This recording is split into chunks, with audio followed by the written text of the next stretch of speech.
Good morning. Hello, folks. We're live. We have stuff to look at today. Lots and lots of stuff to look at today. So, um, first of all, experiments. Yes, we have experiments. I've left this running for quite a while now. We have a relative time process. Interesting. We have a good number of these, as we can see.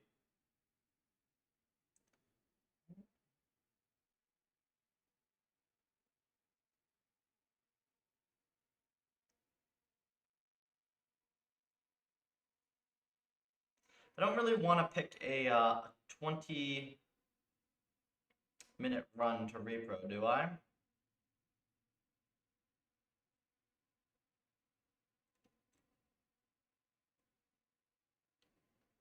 This one's pretty good.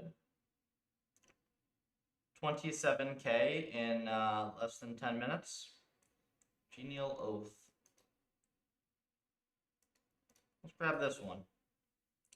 Oh, and for reference, so people can just see how utterly stupid the number of experiments we've run is here. Okay, this is 300 experiments. And if I just sort this by steps here, I don't even know how much data this is. This is like an ungodly amount of data.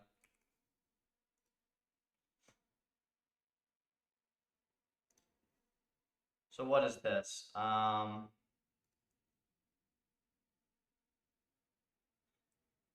Average experiment is probably somewhere in here.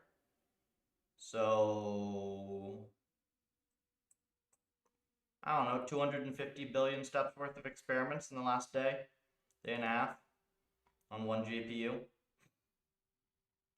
Honestly, it could have been more than that as well. It was using pretty big networks. Hello, Pepe, welcome. Wish my chat could be, I wish I could see my chat a little better. Hang on, we're gonna just move the chat today so I can have it here. That'll be easier to see.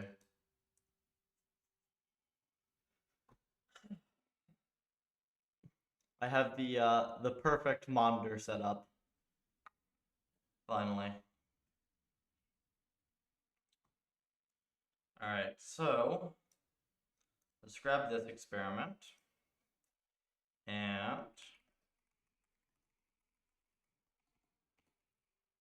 so where was I yesterday as well? Well, I was going to end up doing some client work. But then clients didn't get me the thing that I needed, that they needed to get me in order for me to do the work for them. And I did about 2 hours of hard gym training. So I was too tired to stream. So instead, I did about 6 hours worth of profiling work on Puffer 4, and I cleaned up a bunch of stuff. And that's what I did instead. And I think that things are pretty stable now.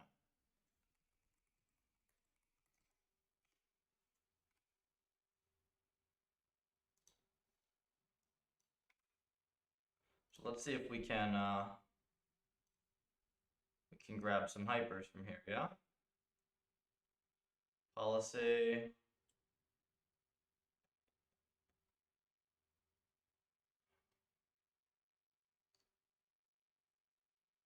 Buffers 2 and 2.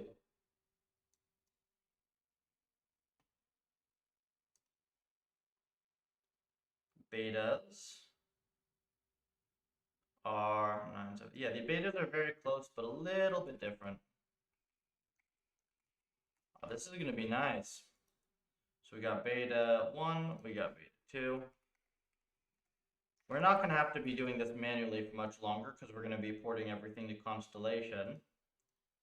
Very, very sketchy with the clip coefficients being that small, but hey, that's fine. As long as it's stable training. reasonable ent.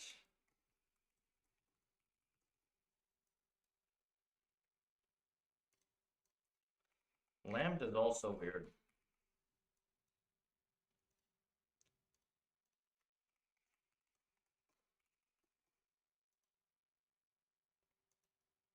You have lots to learn from these experiments. Learning rate's very stable. Same, we basically got the same learning rate back for multiple runs.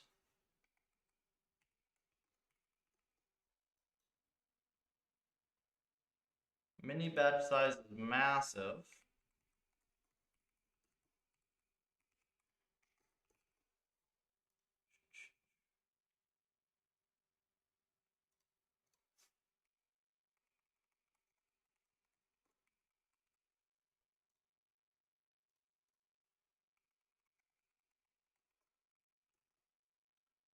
Betas. Ooh, big replay ratio. Very odd.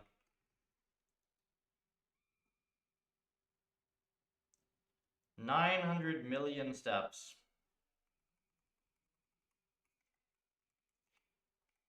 Apparently this runs fast, though.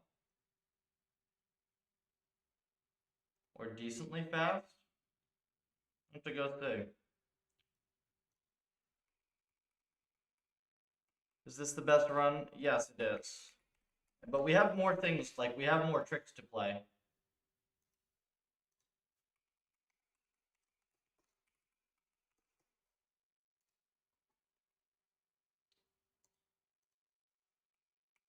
Num buffers, num threads. Total agents is 16K. Alright. Alright. Hi man, you remember you gave me advice for Switch 231? It's worked so well. Completed all the lesson assignments. Very good. Actually prints good papers, physically read them, try to write stuff down, try to implement them. Well, first from scratch in PyTorch. What do you think I should do next? A bit confused. Well, you've actually done stuff correctly because that's pretty much how I learned. If you're actually doing this all formally, it seems like you have the discipline to get somewhere with it, which is very good. So really, now what I would suggest you to read is, first of all, go reread my programming and science article, assuming you've read it once. Because it, like, even if you've read it, I think you'll be able to actually make use of this advice a lot better. I'm going to take a couple minutes since that you've put in the effort. Look, this section right here, okay? Really, really internalize, especially these sections here. Really, really internalize this. Because the thing that you're going to run into now is you're going to try to replicate stuff, and you're going to feel stupid if you can't, when a lot of the time it's because a lot of the science is very sloppy. So from here, you're at a point where you can decide either specialization or an area of particular interest to you. So, I mean, I have the general advice for RL, and it's even very specific advice for RL, right? I have my article here. This is how I would suggest to go into RL. It has a papers list that I think is quite good. It has some stuff to actually build to get involved. Like, this has you essentially building environments that are useful enough to advance research, and this is pretty much a direct on-ramp to advancing the field. Now, I'm no longer focused on academic publishing, so my focus is on the work that matters regardless of that type of stuff. This is a very good guide for that. For publishing, there is a separate skill set on writing papers and understanding academic discourse, including all the bullshit that comes with it. For language modeling work and like the modern that whole zeitgeist, things are a little harder because you have to be looking for things that you can actually do productively without a ton of compute. There are some things that you can do. Probably the best example of this recently was Muon, which was, you know, this optimizer that was just a standalone contribution. It was very well tested at relatively small scale. it was useful everywhere. That was a very math heavy contribution. Like that was one of the rare cases where having a heavy math background was very, very useful for that. Other things, like what I'm doing with Puffer, well, I don't need compute, it's an engineering heavy contribution. There are also things you can just do with architectures that just depend on doing good basic science. There are a lot of opportunities. Really, there are opportunities pretty much anywhere that nobody's properly looked. So I guess it really depends on like what do you want to do now that you've learned some AI, right? What's your goal? Because there are a lot of ways you could go, and now you essentially have the baseline requirements to at least start.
Discussion on LMs lacking world models. So world models are not the fix, because world models are like it's just next token prediction again in a different modality.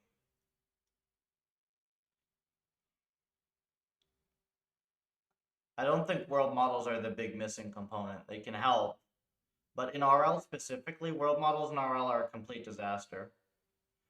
Regularly read your old articles multiple times, showing that this is my most viewed one. I've read and applied all the points. Clear and actionable one. Not much interest, just love building actual stuff. On the building side, do you recommend? Well, I guess it depends what you're interested in, right? Like I can speak to RL specifically, right? Like in RL's kind of awesome right now because it heavily rewards you for learning lower level dev. So if you're interested in performance engineering, it's incredibly helpful.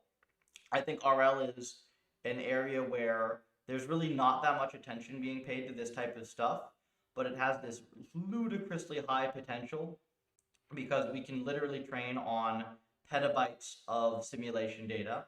We're going to be able to build simulations across a wide variety of domains. There's algorithmic side research to be done as well that is very important. And there are many good ideas out there that have just been executed very poorly because of poor engineering. So if that's the way you like to lean into things, then it's like a very promising field.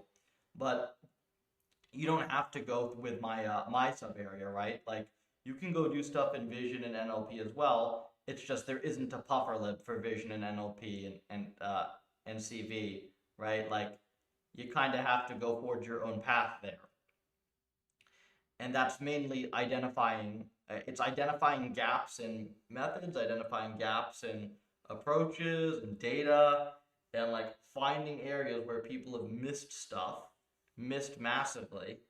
That's where you make large contributions. Stuff like ImageNet back in the day.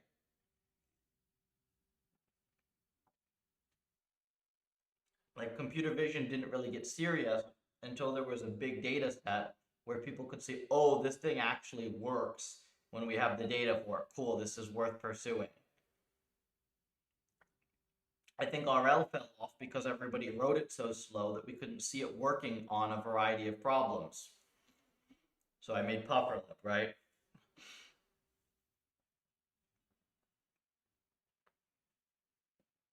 You have the basics down though now. If you've done both of those, I mean, if you've done all that stuff, you've got the basics down.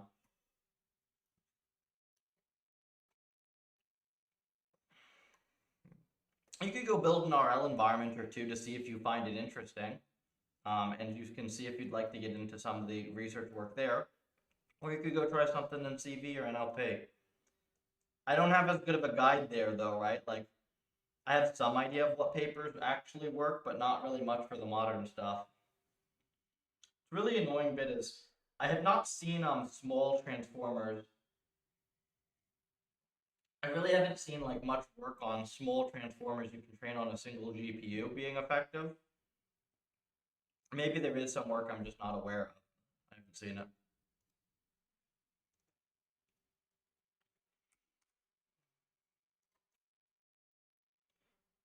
Okay. That's about as good of an answer as I've got for you.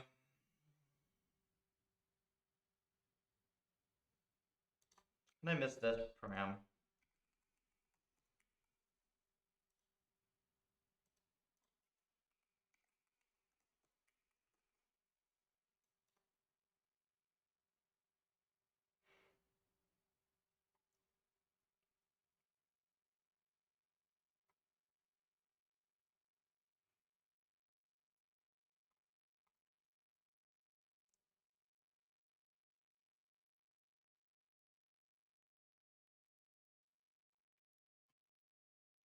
I think we got everything right.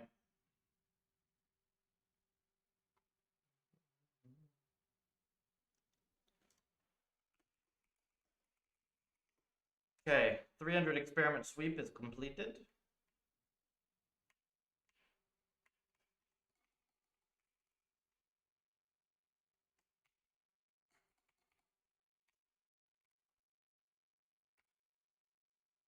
Whoops.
This is very cool. I think this is probably the only lab I'm kind of excited about. Like, this is actually very cool.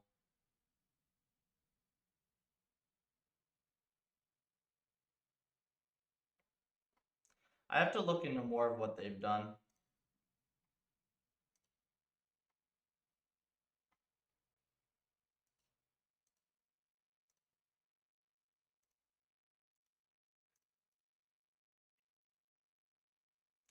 Let's go see if we, first of all, this is training 1.6 mil SPS with a 4 mil per M model.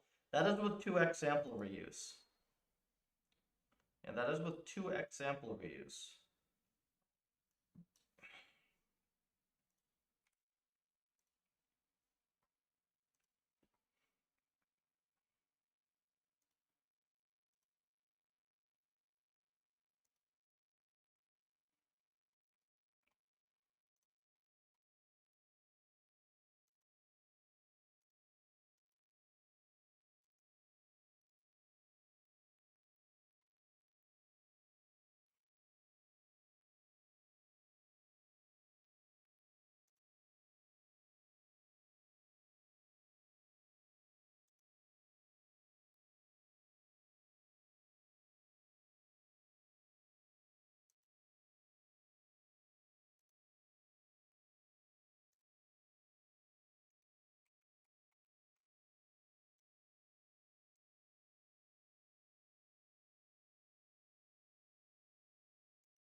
Okay, so we've got, where's our score? Oh yeah, this is tracking perfectly so far. Good. So we'll run this quick repro because it's not going to take very long, and then we're going to try a new architecture thing. Nano GPTs. Nano GPT is a very, very good thing to be looking at.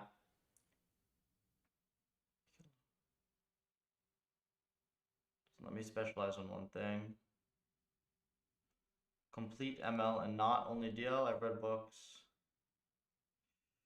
Oh, the Elon thing is, if you've read it's like Walter Isaacson bio, it's that guy does a lot. I think there are very, very few people like him. Man, I do. You really just have to not get too tired at the end of the day. I don't know. You have to have unlimited energy to do that stuff.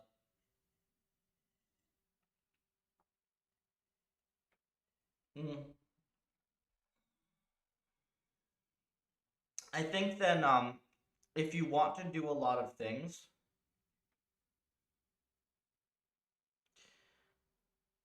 I'm probably in a position where I could do a lot of things, but it's because I've spent a lot of time developing one core broadly applicable skill, right? Like being able to do to make complex problems simple through low-level performance engineering that is very widely applicable. I could probably take the approach I've done with Puffer and throw it at a bunch of different problems, and it would probably work very well. So in some sense, right, like it's fine to do a bunch of things, but you actually have to have a competence that makes you suited to do many of those things, right? So you do need to have a deep competence because otherwise a lot of the generalists just end up not really doing anything, right? Like generalist also just becomes a word for I don't actually know how to do anything.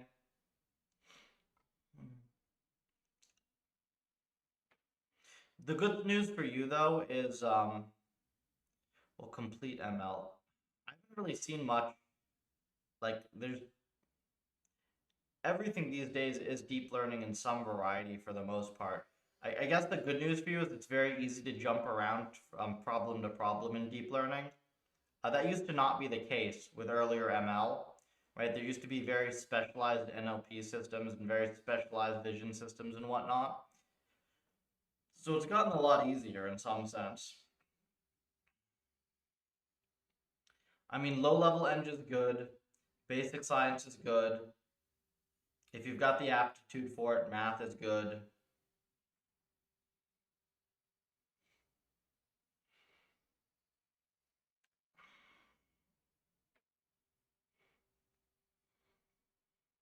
That's something of an answer at least.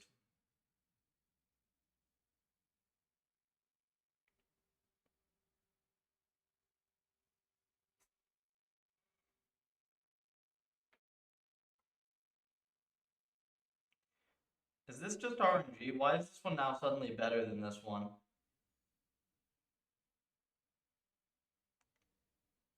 Hmm, amusing.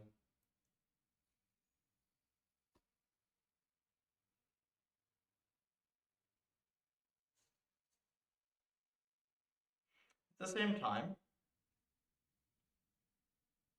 I guess we'll see once this trains. I'll show you all what I'm going to do next though with this. So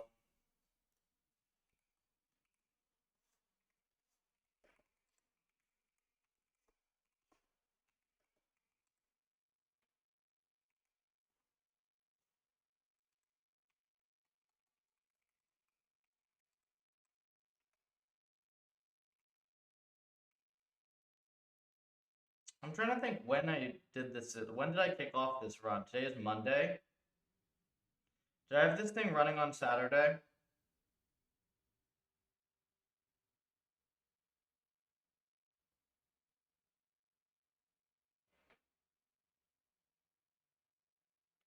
You know, I actually don't remember whether I had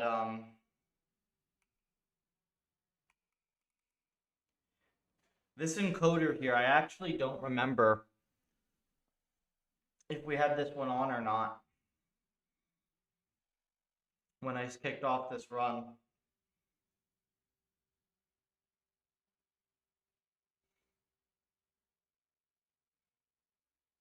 I guess we can maybe check. Does it log the number of parameters?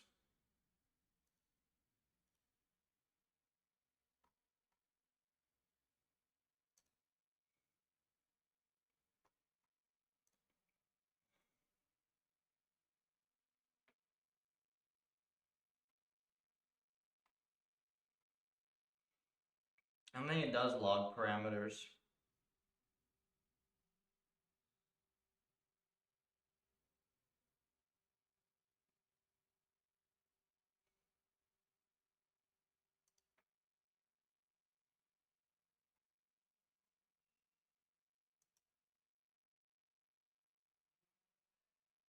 Ooh.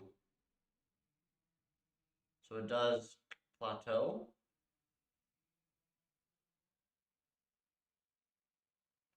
Maybe I already did this sweep with the encoder.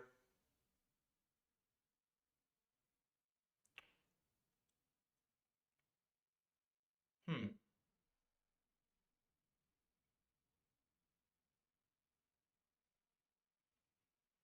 I don't remember whether I had this stupid thing like set to false puff whatever. This simple encoder here.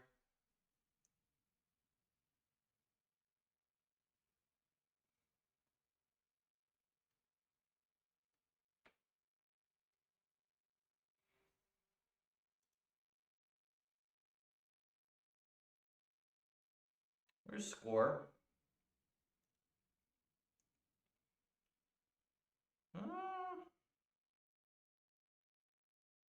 Close-ish on score, but actually not that close. Alright, let's try this one. Maybe this was the thing.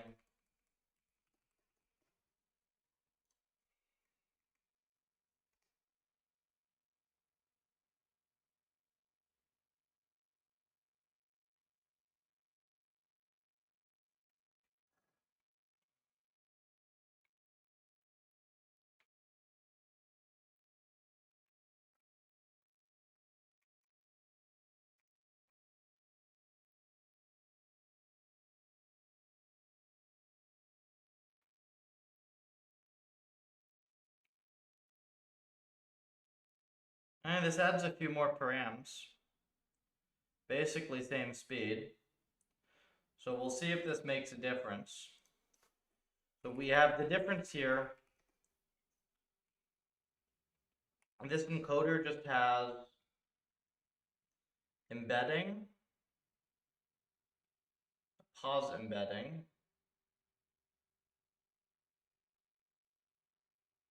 I mean, this should actually matter, no?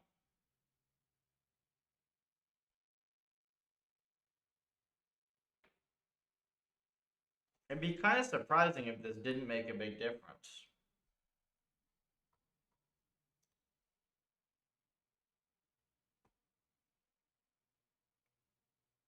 Oh, is this already up above? I can't tell.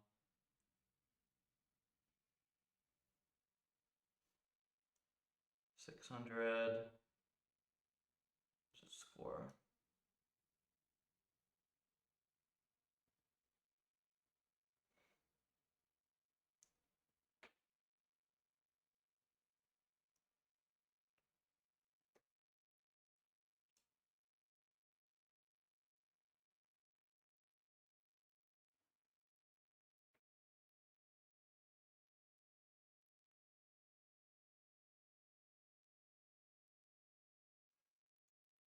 Huh.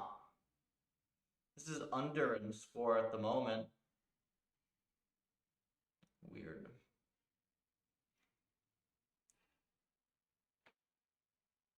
Restless, I'm not doing something.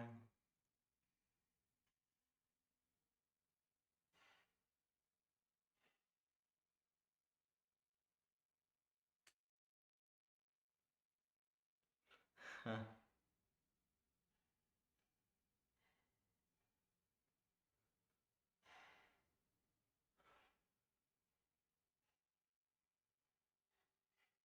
Yeah, it sounds like you've got a crazy amount of energy. I know a couple people like this.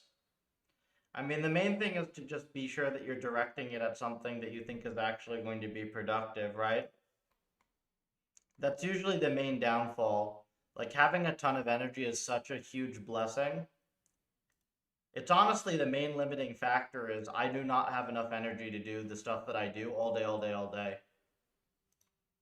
Um, so just make sure you know you're directing it at reasonable stuff.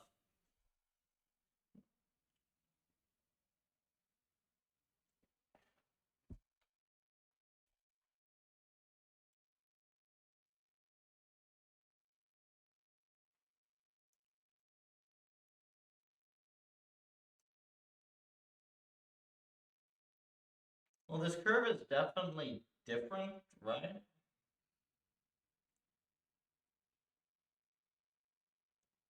This is a very different curve. So presumably both of the previous runs then were on both of the previous runs were on the flat network.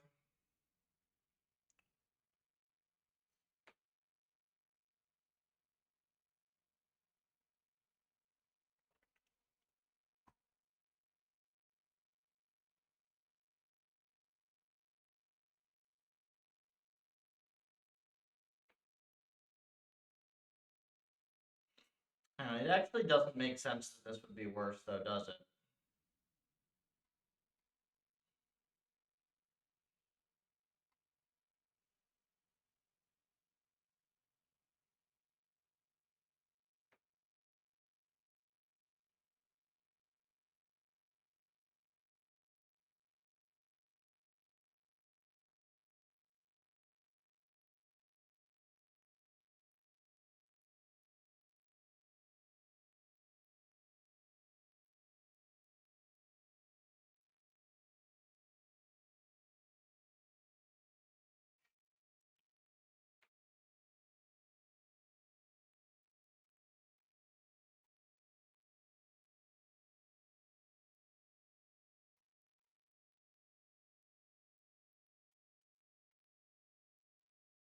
Would it really need different hypers for a different encoder? It shouldn't, right?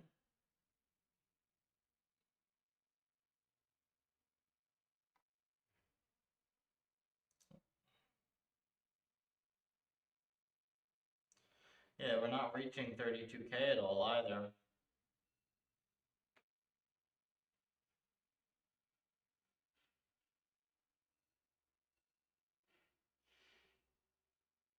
Hmm, that's pretty funny.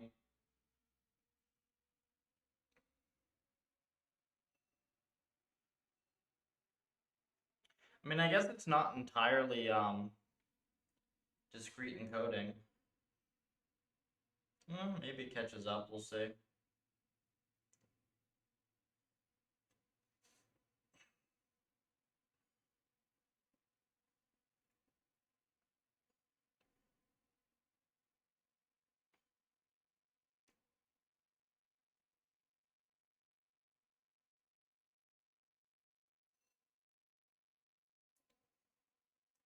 Oh, look at this. Interestingly, the rerun actually got 65K a few times. Hmm.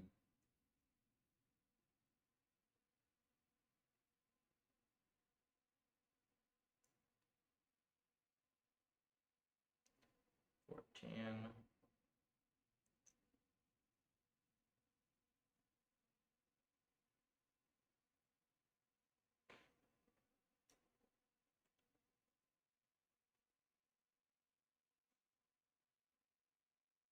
Remains to be seen, I suppose.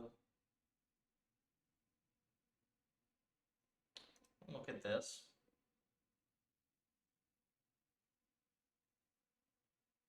The best run that we had is actually if we go by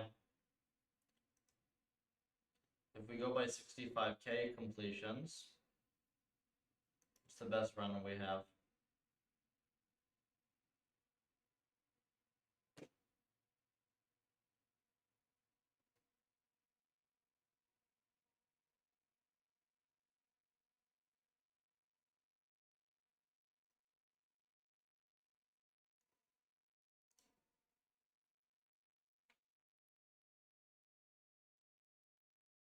Ah, this one that's unstable. Lovely.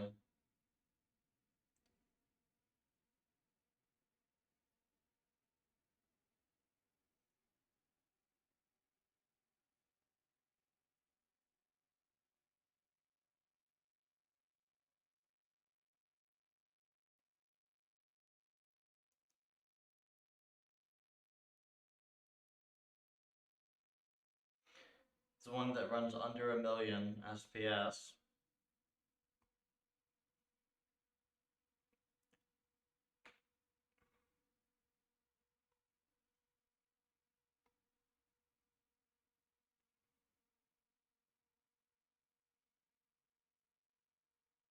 Mm. And the score has actually gone down on this one. Hmm.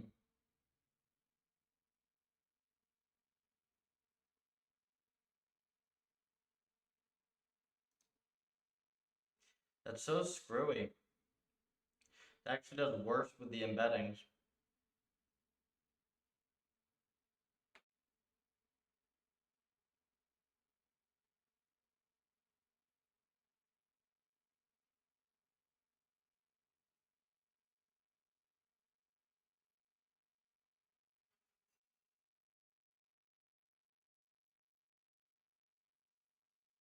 Oh, it's just unstable is what it is.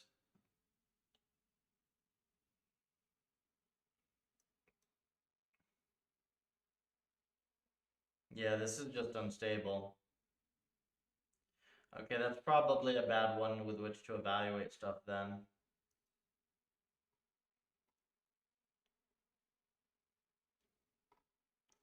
Let's go check something.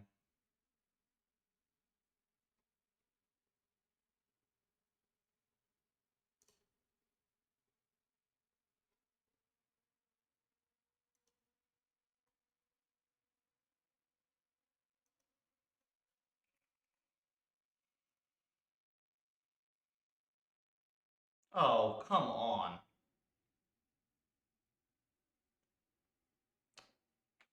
Seriously? All the best runs have clip coefficient 0.01. That is so incredibly cursed.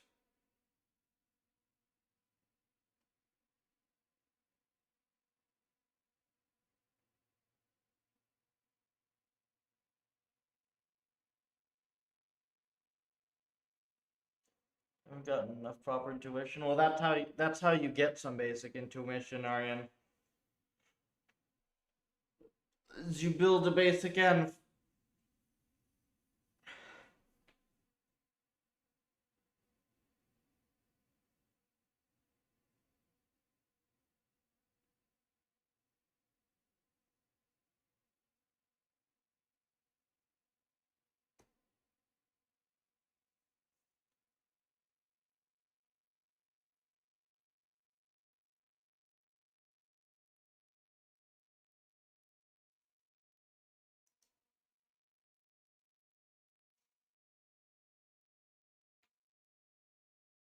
Oh, wait, did I get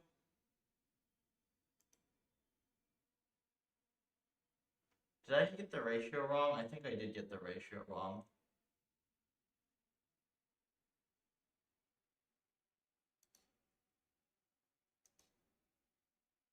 Try one more time with one thing fixed.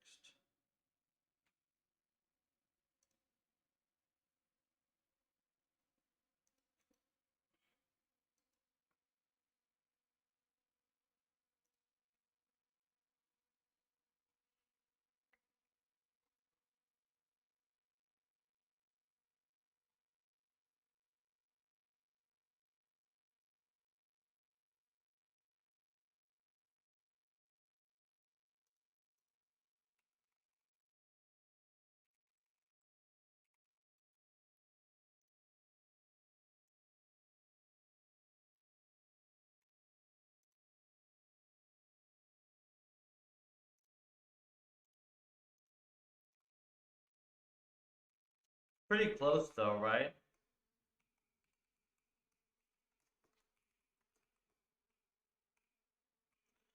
Okay, we can run one more just for the heck of it. I doubt that that makes a difference, but just very weird. Guide to build an RL. Yeah, I mean it doesn't walk you through like step by step build this exact project, but it does walk you through the steps of like this is how you build up from something smaller to larger, etc. I mean, take a look through it, right? See if it interests you. It's a very good way to learn RL.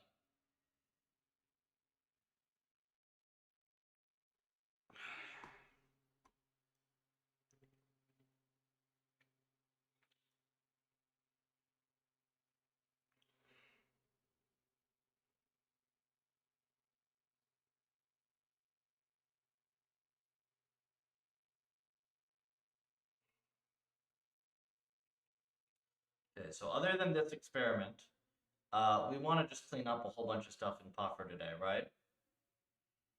I'm going to use the restroom and do a couple quick things while this runs. And then we will commence on the refactors. I shall be back. Yeah.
Should I DM you and ask for feedback once I finish?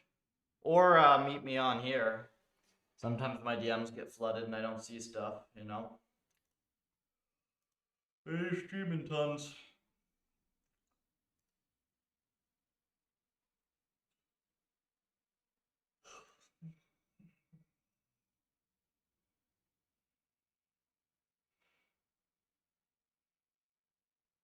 Yeah, this is not super promising, is it here?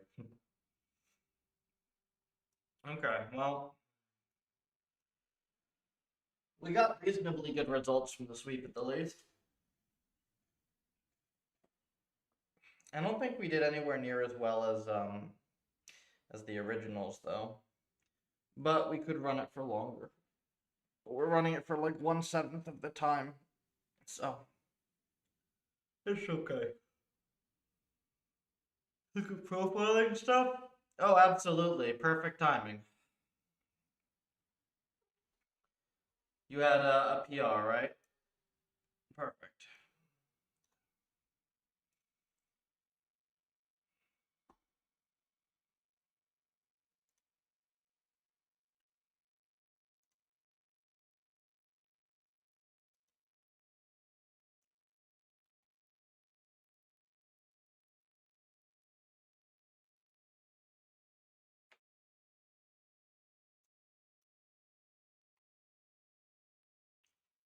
Wait, how on earth do you have it working in both precisions?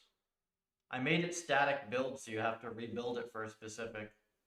Oh, okay, with the setup flag. Cool. Yeah, that's how it works.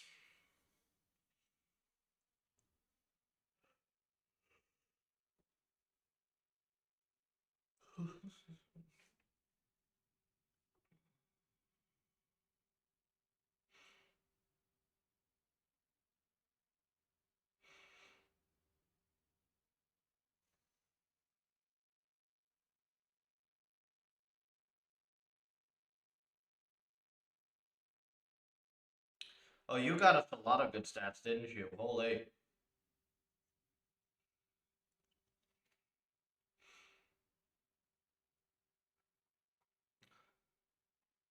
Let me see if I can understand all these. So,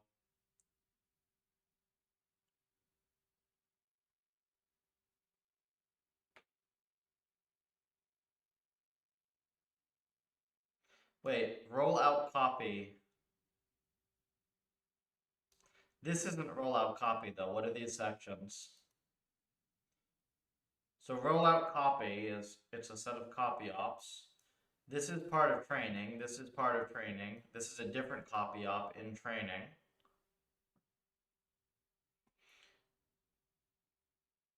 Wait, how on earth is this so slow?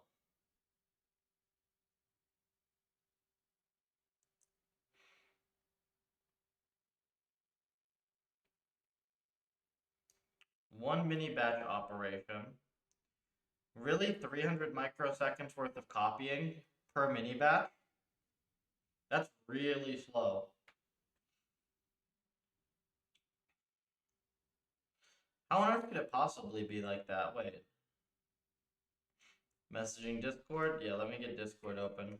I'll put there's nothing. Yeah, let me put this on the screen so we can just do that.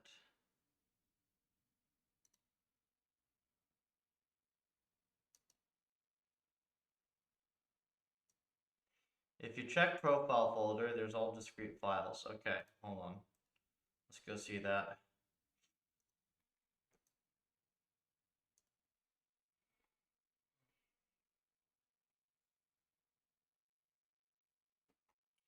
So we're gonna check both the results. Oops. That is not at all what I wanted to do.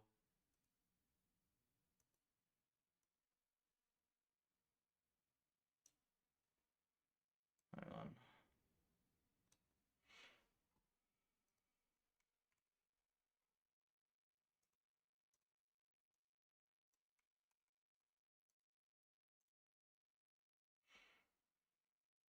So let's do it this way.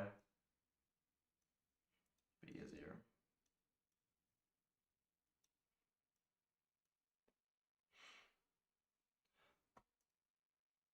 Oops. this, right?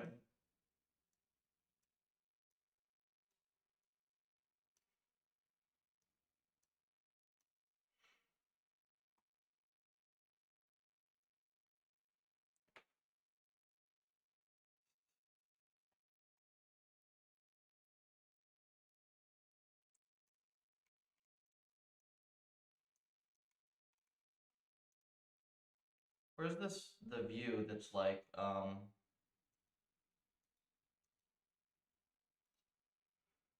GitHub? Where's the stupid split view button?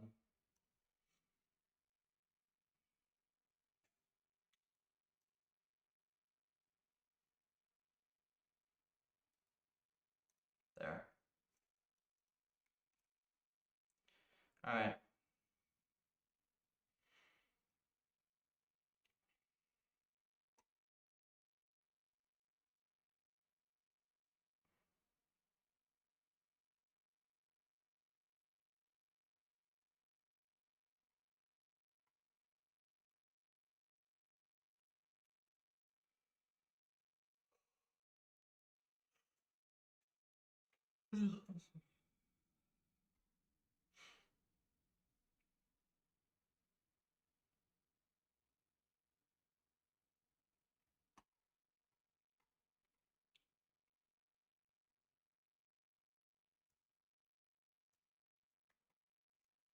I'm looking at these results first.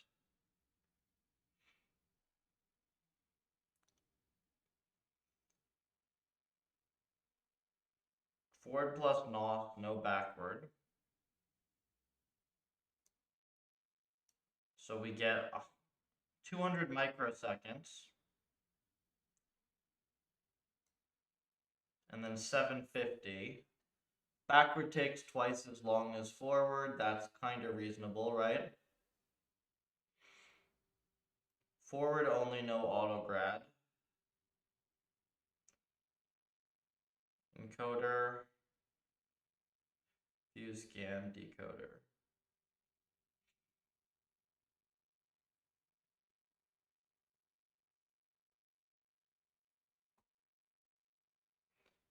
Forward versus backward.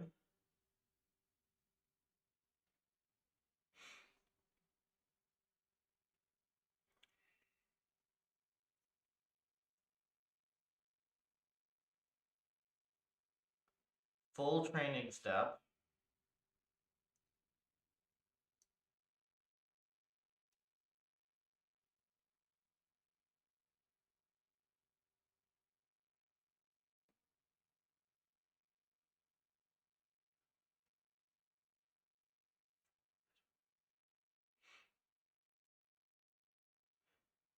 Okay, so can you explain then?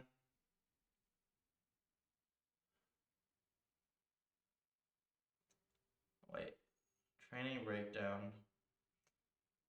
I don't understand that. Oh, wait, because this is just the training step. Is this actually, this is 200 microseconds, huh? This train select and copy. I mean, this is ridiculous here. If we're losing like almost 400 microseconds, this is nothing. Like this is a nothing op. So we're losing a lot of time, like 50% training overhead still, right?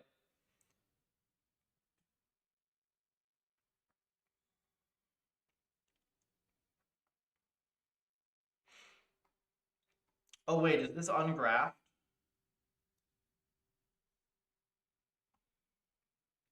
And if you profile this ungraphed, it might be very different.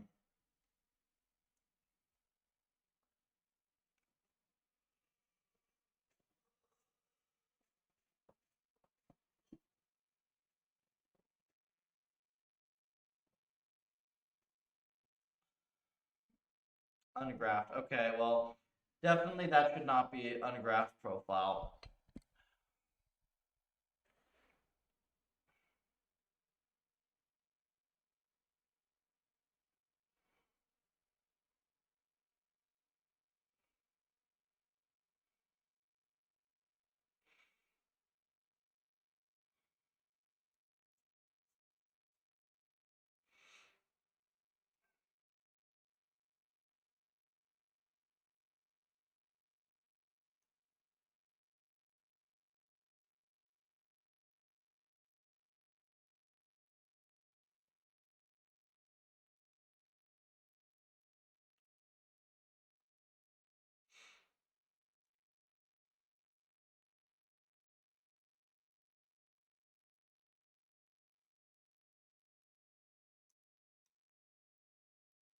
Oh man, okay, so I'm not.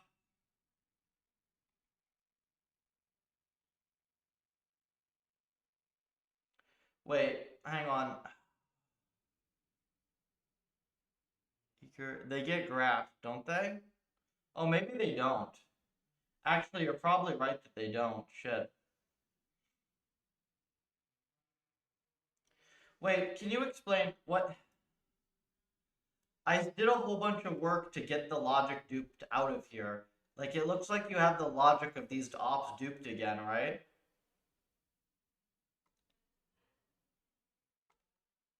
Like, we should not be duping the logic of our ops in the tests. Uh...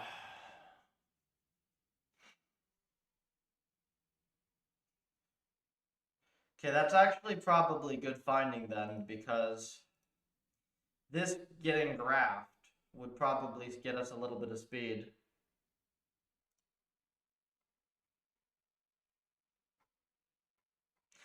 I'm also generally not a huge fan of having a ton of little files for testing. You did actually get us some very nice results though for this, because I somehow missed that compute. All right, let me bounce some ideas off of you here, because you have some good stuff here and then some stuff I don't get quite yet. Um, so this was kind of my initial vision of the testing, right? We've got two different things we can do. We have two different options for testing. The first is if you set the profile equals true tag. We've got these like pretty lightweight NVXT tags, NVTX tags, I mean. You see these like profile start, profile end, these things. So this lets you profile during training.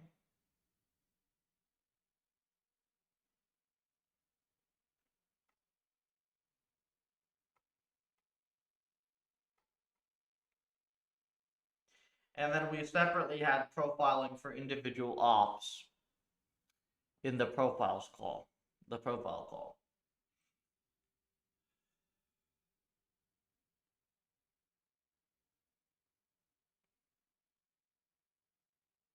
Let me look at your timing data first though, because I think that I think there's like a whole bunch from your timing data I didn't understand. Let me see.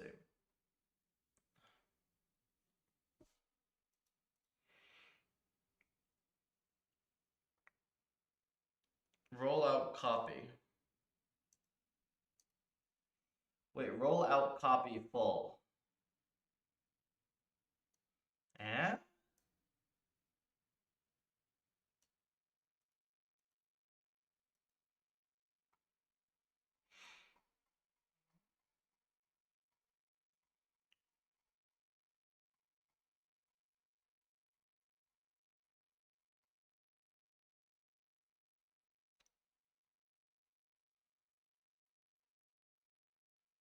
Profile rollup copy.cu. Okay.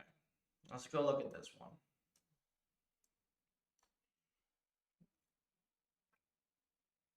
Rollout copy args.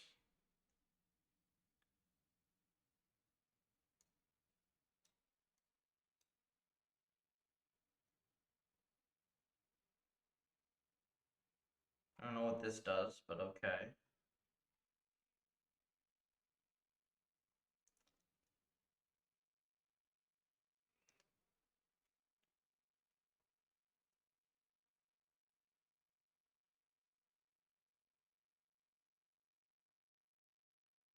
Oh, okay. So this is this is not rollout. Is this is the train time copy function? Okay, I see.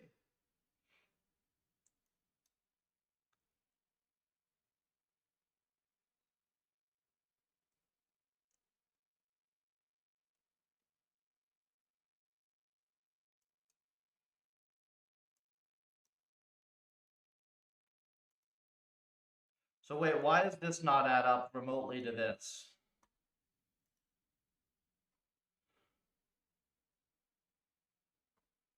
Am I missing something? These don't remotely add up, right?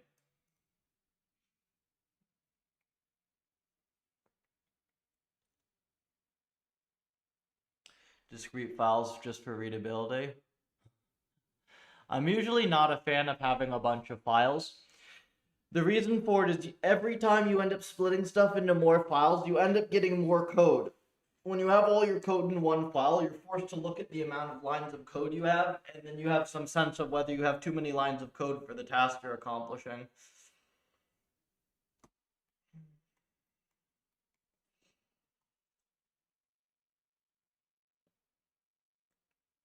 Profiling stops and starts. Weird.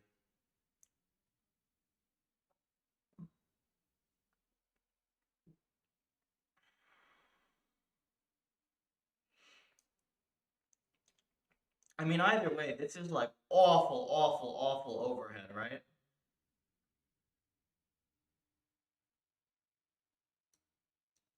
Yeah, there's the gap.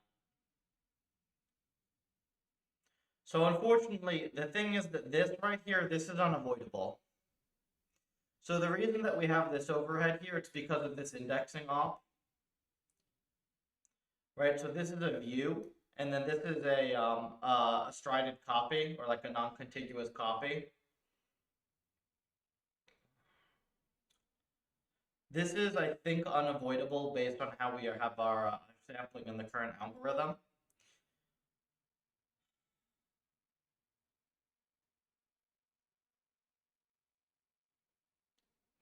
It is possibly worth graphing the. It's possibly worth graphing this operation, I would think. Right? Could be worth graphing this op.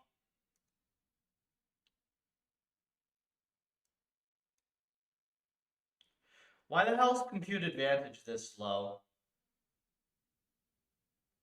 Wait, were you the one that had a PR for the advantage function? We literally got somebody PR this before. I didn't merge it because it was kind of confusing to me.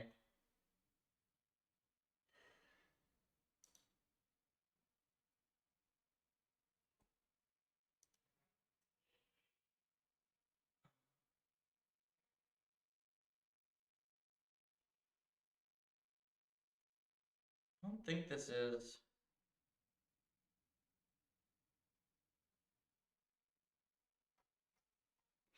I think this is correct.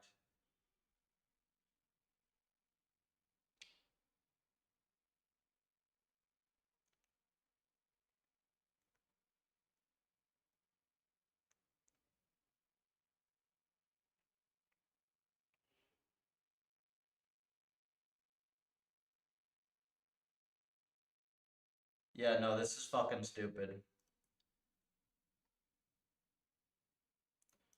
Don't do this.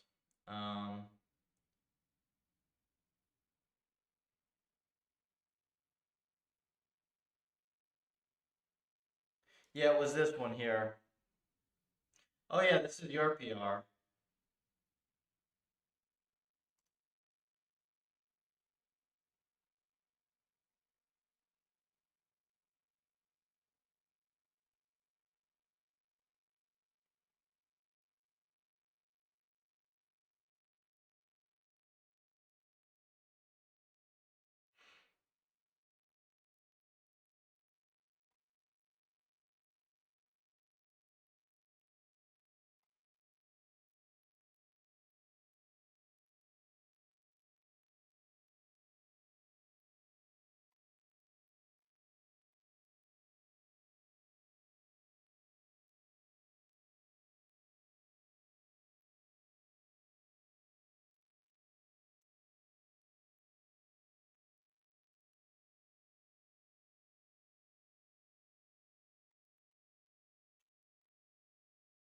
Does this break if it's not a like, does this break?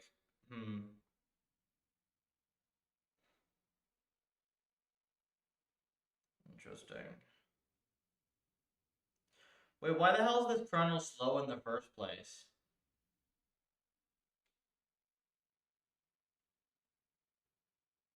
Oh, actually, we do call this on a lot of data, don't we?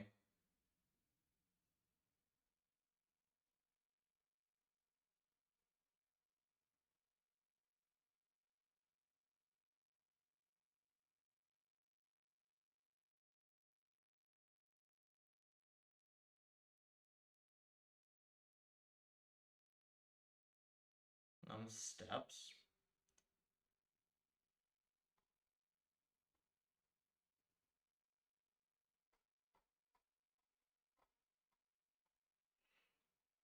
Well, we definitely want this to be fast. I just like how much more complicated this is. Retest. Yeah. It's just annoying how much more complicated this is, right?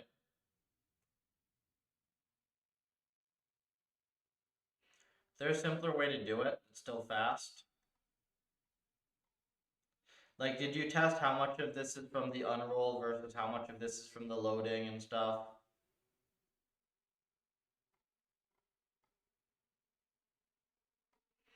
Because the annoying thing about this to me, right, is that, like,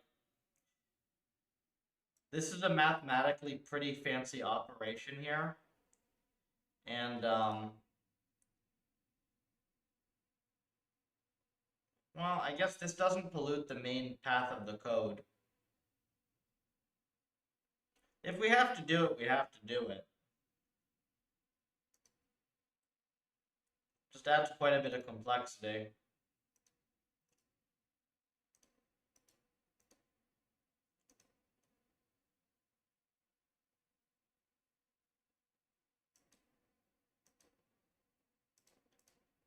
Let's see. Let me go back to your profiles.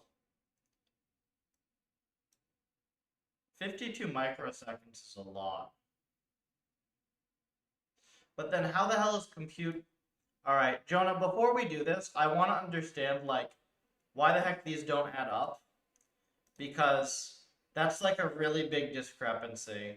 So I want to make sure that there's actually savings here. Float 4 helps. I would believe it, but I want to verify it because these not adding up is sketchy to me. So if we can shave a good chunk off of training time between this and then graphing the prio, that'd be awesome. I looked at trying to write a kernel for prio. I think writing a kernel for prio is very annoying, right? Because, like, it's, there are a bunch of reduction operations in here, right? There's the sum, the, like, multinomial, there are a bunch of reductions. So it's probably pretty annoying to write a kernel for this. And I don't even know if it's worth it. Like, this op should be pretty fast. I also don't know if we're keeping, like, this whole prioritized replay thing might just be gone next update anyways. So it's probably not worth doing too much crazy on this. It's probably worth coup de graphing it, and that's about it. Actually, that's a pretty easy thing for you to play with. If you want to figure out the profile, and then maybe see if this is worth coup de graphing, that would be a good thing to do. Because right here, this would save us, how much does this save us?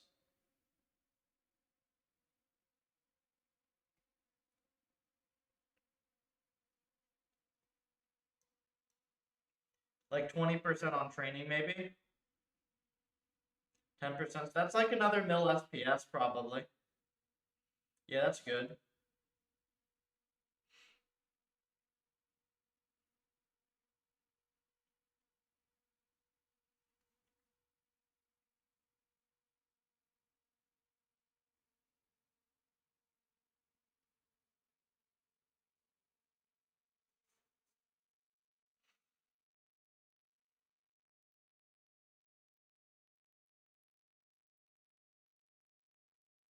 Any prio stuff? Alright. Now, as for... Let's talk a little bit about the structure of all this stuff real quick. So, whether it's one file or multiple files is very easy for us to screw with, right? Alright, first of all, even if we are going to have the code be duplicated in the test, we sure as hell should not have it be duplicated in the test multiple times. This is ridiculous, right? Now, as for whether it should be duplicated in the first place,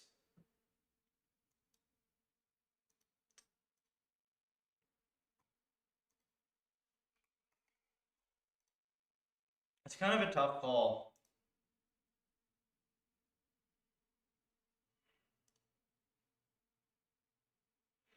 The difficulty I have with this is as much as possible, I like to have the code written top to bottom in the simplest way possible with minimum breaking out into functions for things that are only used once. It's much easier to just read the whole train loop that way.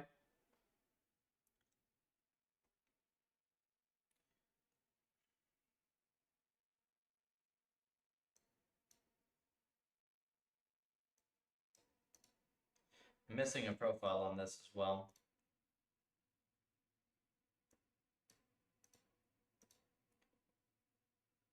See, like, if I split these out into functions, it's like the code gets worse.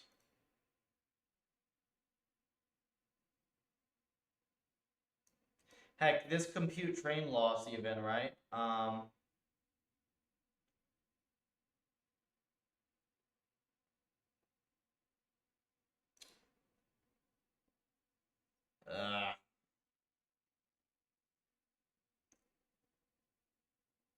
You know what? I've given you two things to do for now. Because I have a few hours today to spend cleaning stuff up anyways.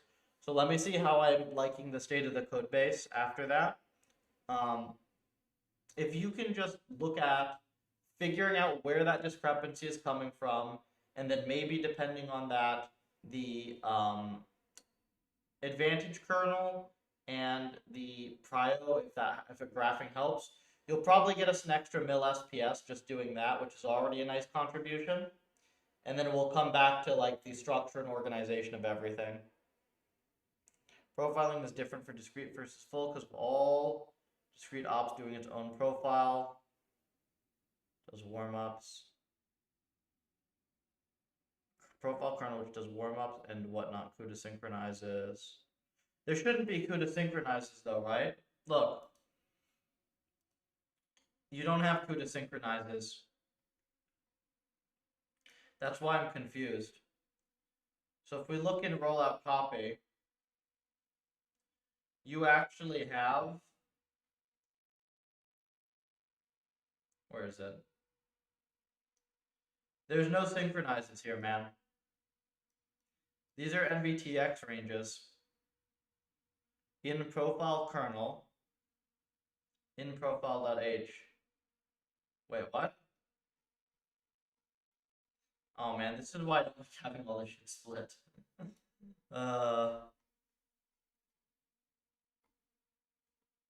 Let's see.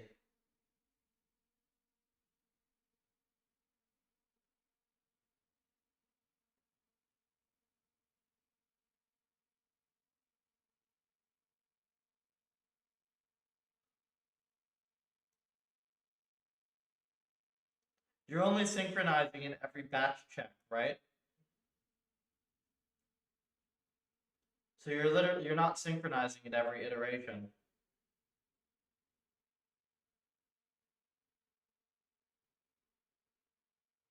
If this is too small, that would just be bad on the test, right?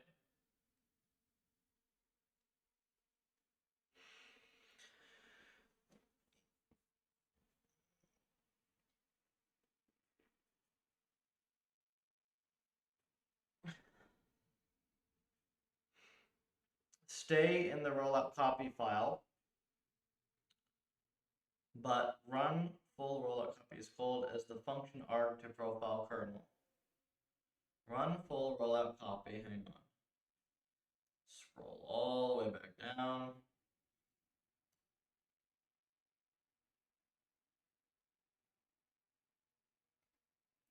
This doesn't have any synchronizes in it though, man. What are you talking about?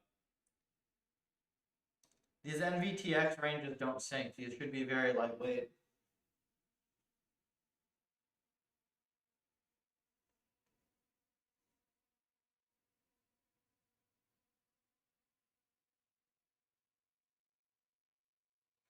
So in my mind, I still don't see I don't see where the overhead is coming from based on this.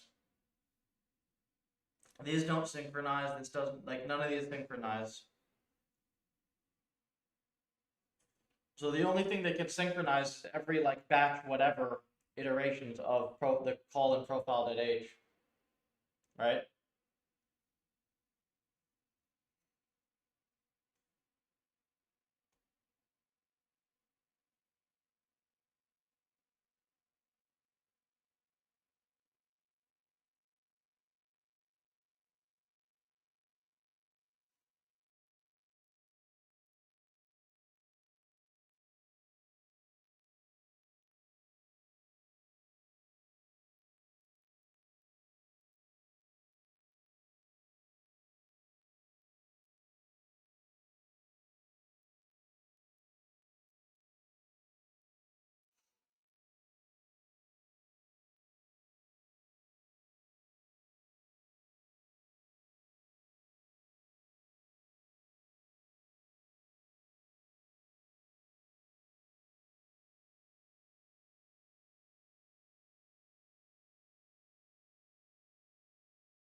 Discrepancy comes from the full run. Oops, let me get rid of this bot in my chat real quick. Benchmarks, a good way to get into RL without jumping into training. David, you can train because Puffer will train in seconds on like a low-end GPU. You can do both. OpenAI's revived robotics. What? Let's see. Discrepancy comes from run full rollout copy. Just run through the function. It runs a single function. Wait, it runs as a single function. They all needing to CUDA synchronize do their warm-ups.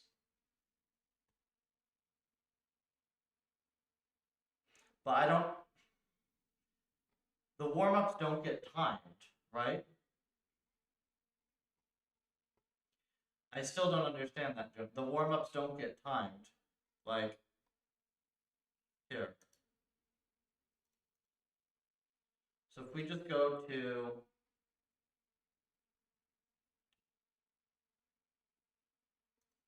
I guess we'll look in your version.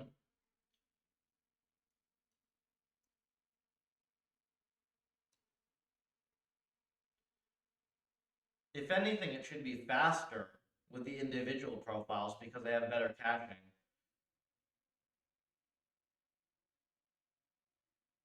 Okay, look, the start here doesn't include warm-up, right? Timing start. Stop.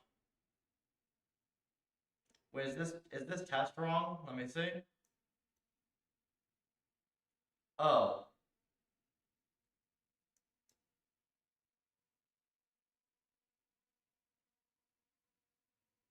The test is wrong, right? Event record. I think this is including the warm-up, right? Is that what's happening?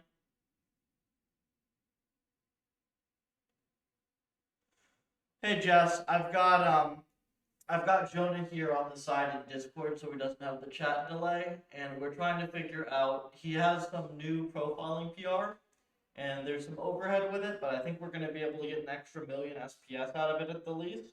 We're just trying to figure something out. Yeah, so Jonah, I think the test is wrong, right?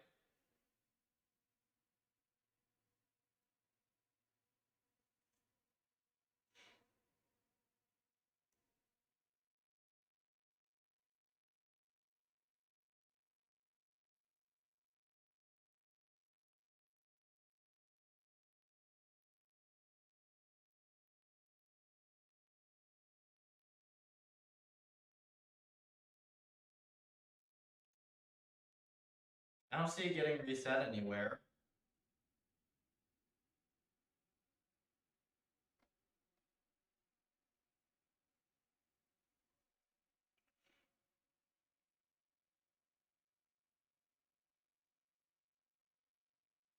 I don't think it includes the start and stop, only... Wait, CUDA profiler start.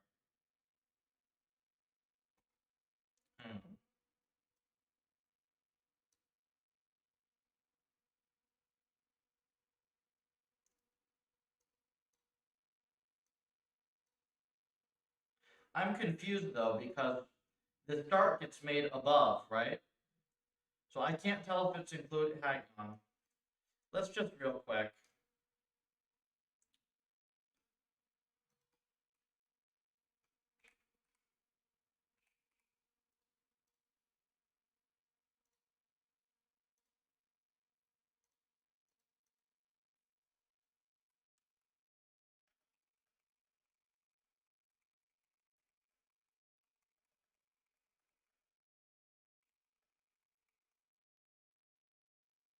Does not include the warm-up. Okay, cool.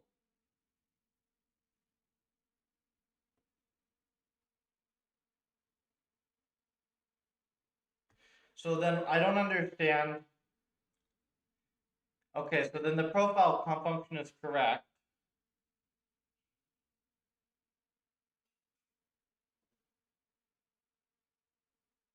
Wait, then I don't understand why there should be this discrepancy then. They each do their own warm-up, which isn't timed, right? They should have better cache coherency, if anything. The only synchronizers are here, but they only synchronize every batch check iters.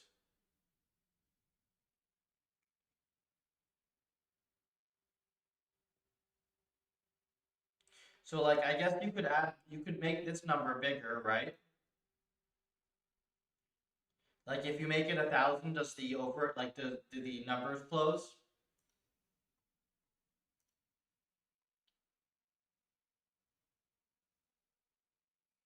Because basically what I would like is if you could figure out this gap here between this 385 and this 287, because this is a bigger gap than like this entire kernel call here, right? So this needs to be explained. And if once you figure this out, if it's still worth either graphing this or, you know, optimizing this, you can probably get 1,000,000 SPS out of this.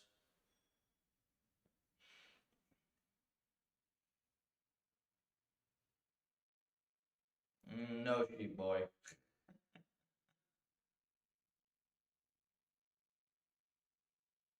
An additional 1 mil SPS would be huge. What improvement? There's some overhead on some dumb ops that shouldn't have some overhead in train.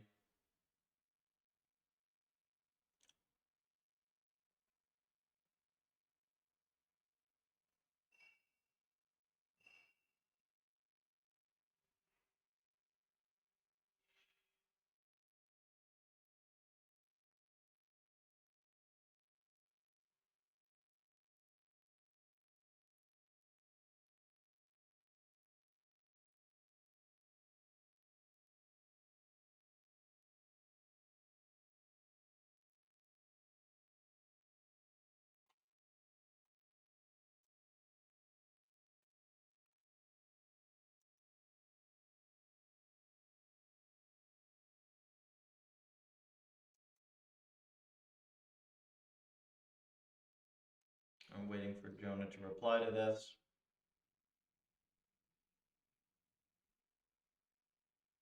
I'll just summarize. Oh, I don't know if you heard me here.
Okay, I think that is everything for now. I'm going to go grab a mug of tea. Oh yeah, what did this do? This did a whole bunch of nothing. Cool. I'm gonna go grab a mug of tea. Sounds good. Cool. Yeah, I'm gonna go grab a mug of tea in a moment, and then we'll continue cleaning some stuff up. I'm gonna look at a couple things with the way we're doing our advantage function. I'm gonna look at a couple things with 2048. And we will go from there. I'm a little bit concerned though with the sweep, because the sweep is finding really weird args again. Which is generally not a great thing.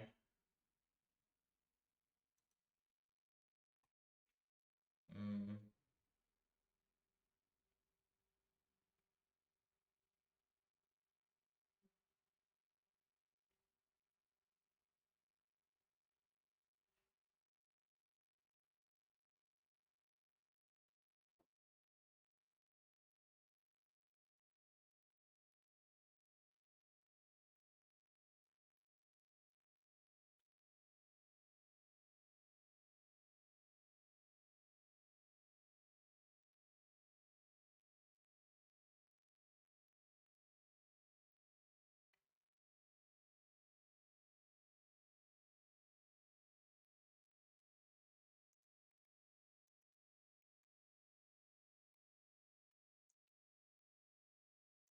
Yep, that's a good plan.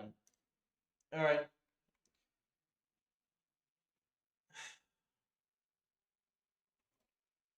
I will be back. Let me go boil some water.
You can probably hit over 20 mil once we delete Torch.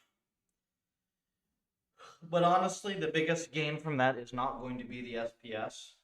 The biggest gain from that is going to be not having bullshit Torch in your code base. Okay. Tired, man. I have like should have been getting good sleep. I don't know.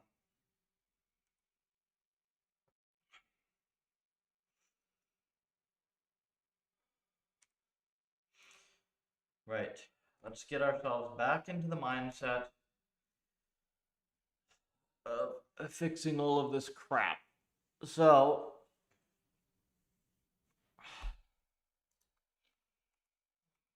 this did not help somehow.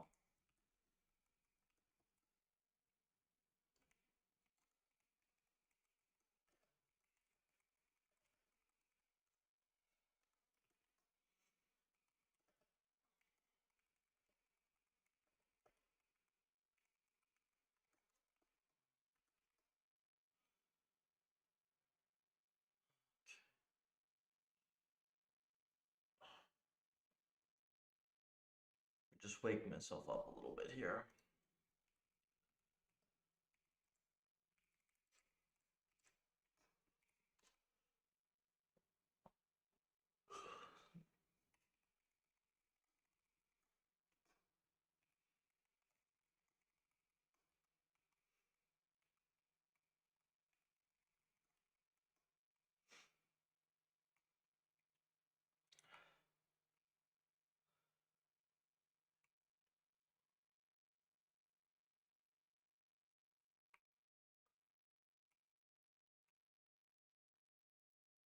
Ratio and value,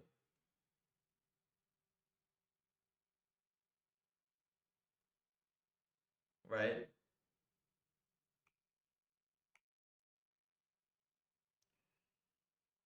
I think this is what I did. Hang on.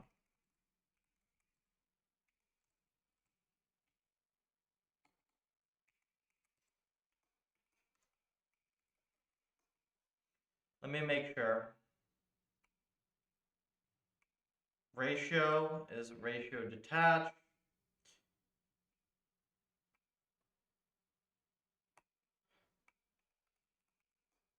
Okay, so we do actually update ratio and value. Um, I'd simply forgotten that I did it outside of the loop now. So, unfortunately, that means that we do still need to be calling the compute advantage function in every loop and the prio in every loop. So all the stuff that I told, all the stuff I told Jonah still applies. Fine. All the stuff I told Jonah still applies. So that's one thing we don't have to deal with today.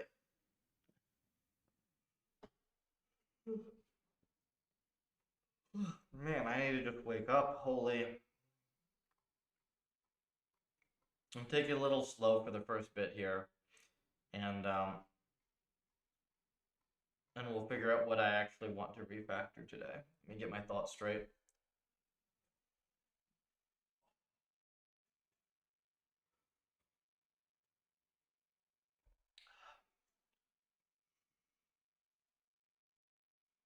We have him looking at, Jonah's looking at profile. Peru is looking at the NFAC. I have my own env profile checks that are looking pretty good.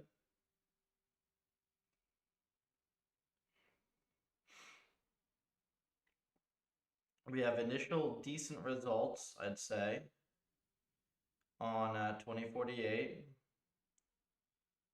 Some hyperparam jankiness. A little bit, but it's still replicable. It's a fairly replicable.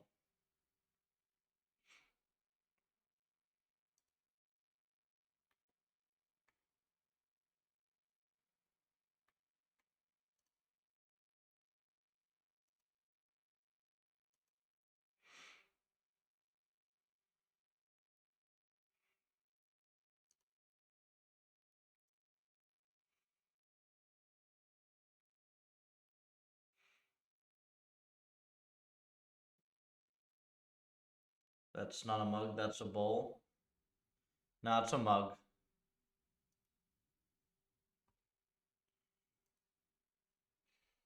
You should see my bowls.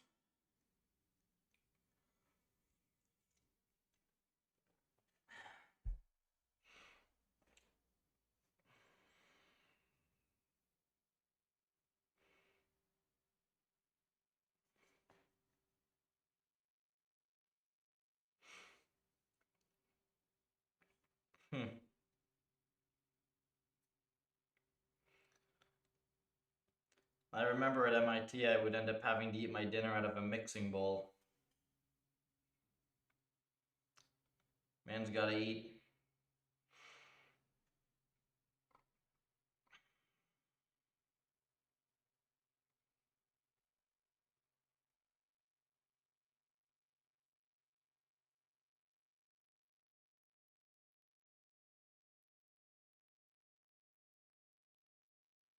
The neurons just aren't firing today. I'm like, hang on.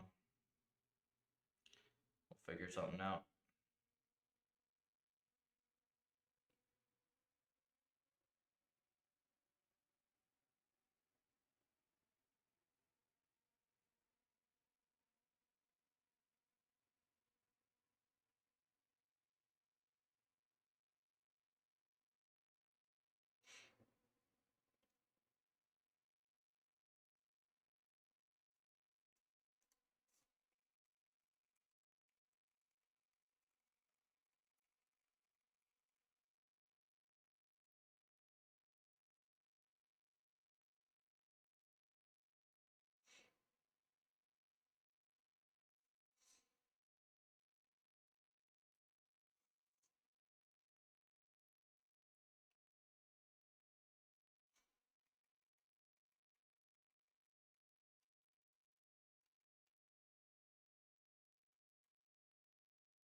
Yes, breakout solved.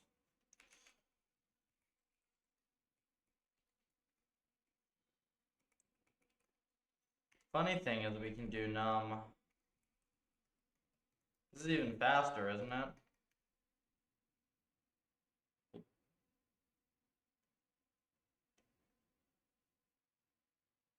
Yeah, it's even faster. That's ridiculous. 15 plus mil.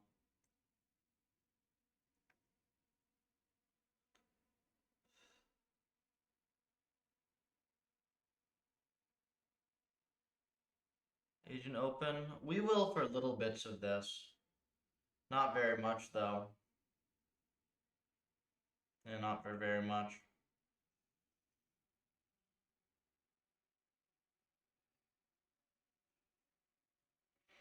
When do I know if an env is learning? I have a slow laptop. Even with a slow laptop, you're still gonna, well, if you have a GPU of any variety, with Puffer 4, you'll still be able to have breakout training at millions of steps per second. So, you'll still be able to see it within a few seconds. If you don't have a GPU at all, rent like a super cheap one on Vast. You can get them for a few cents an hour.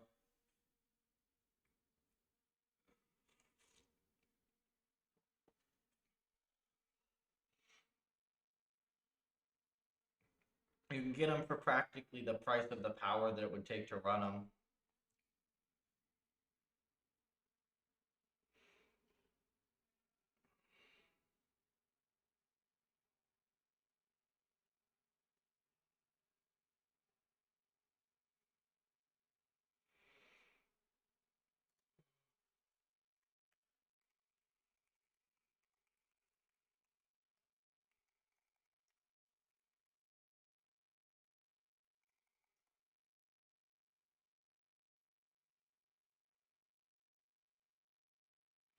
Well, you need to be able, like, you need to be able to have at least a GPU for dev, right?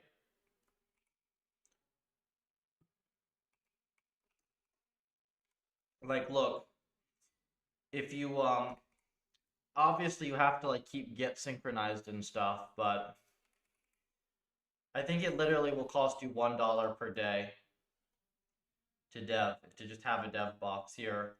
So 3060 is probably fine. That's like 50 cents a day to dev with. Where's something that's like, what's 10 cents? 70 Ti. Okay, look. This is literally better than the GPU that I have on my local device, and you can rent it for 9 cents an hour. Costs you $1 per day to have this machine for dev, right? You can just pause the instance or whatever. You can just have a setup script. It's pretty quick. They're not going to be as good. Sometimes they nerf them a little bit, so they're not as good as if you had, you know, your custom setup. You'll still be able to train in seconds, though.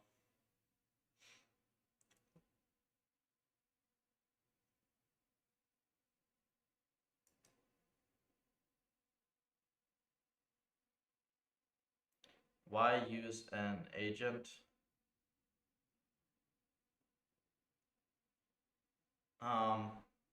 Well, I'm not at the moment, to be fair. I'll have it for very minor stuff later today. Let's just go look through a little bit of what the current structure is. I want to see how clean we're feeling about, like how clean this is all feeling. Got a whole bunch of quarks.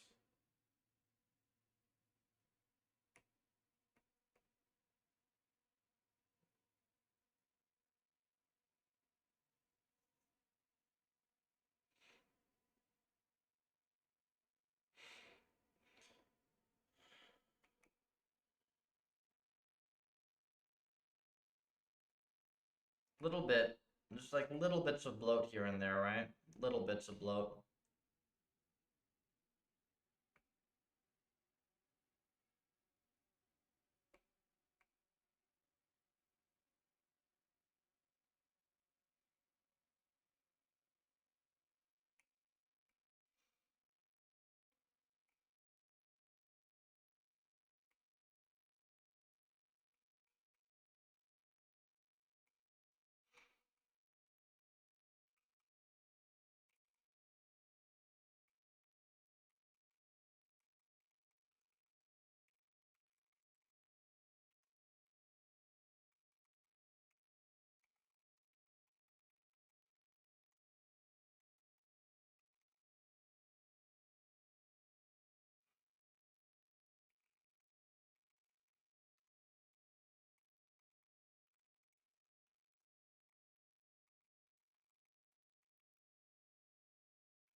Oh, isn't CUDA T?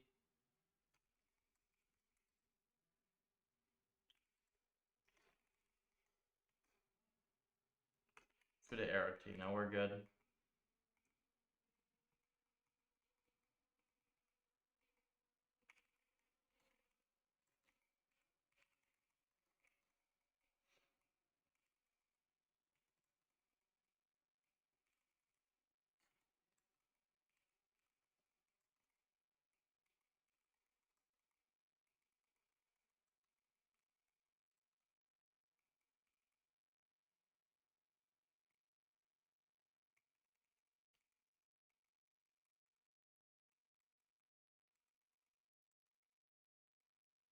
Important env when you want the best war.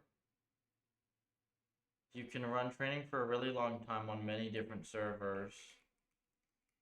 Well, Tim, you probably, like, you just want to run a really big sweep, right? But the thing is, like, you haven't specified how hard the end is.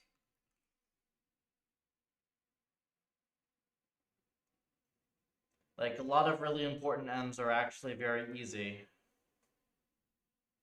If it's a really hard end, you're gonna want to, like, do some sort of, like, small scale sweeps, right? And then you're gonna want to scale up the big experiment. There's probably some additional, like, hyperparam transfer stuff that you want to do if you have to scale way more than we currently do.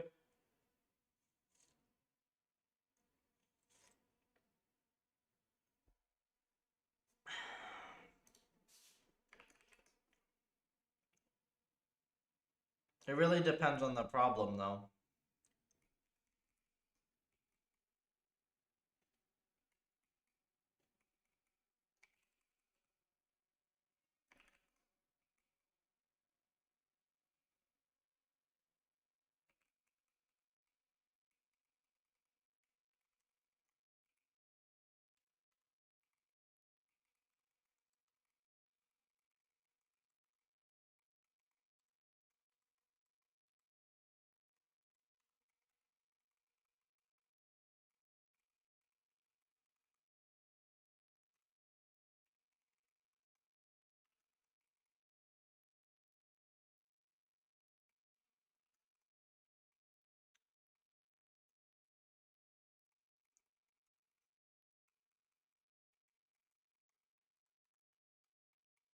Oops.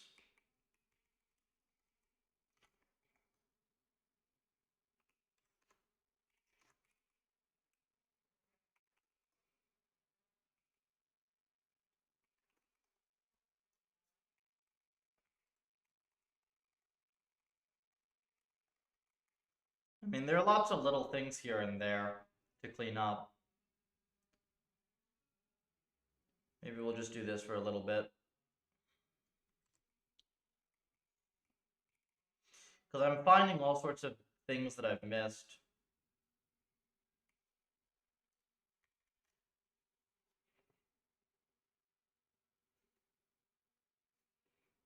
So it's on host memory and is not registered.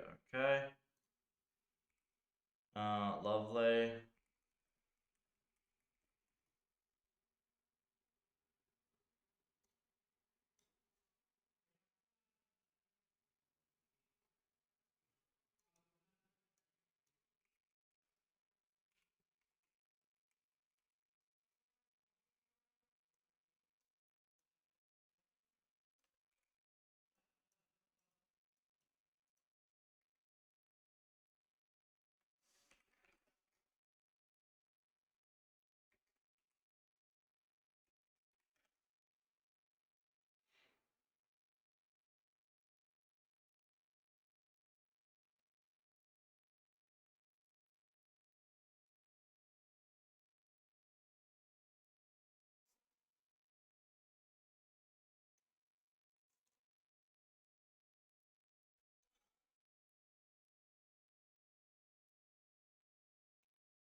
D-type. Really?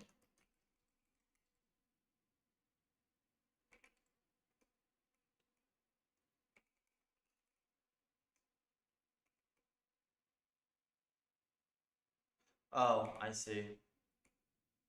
See why it's like this. Wait, from blob.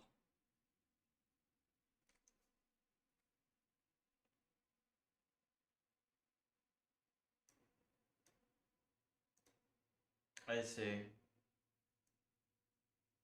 Wait, get X sizes.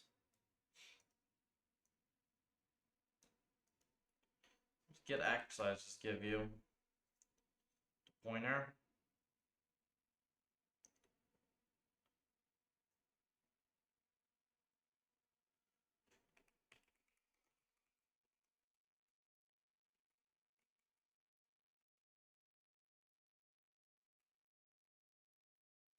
Why does it need both?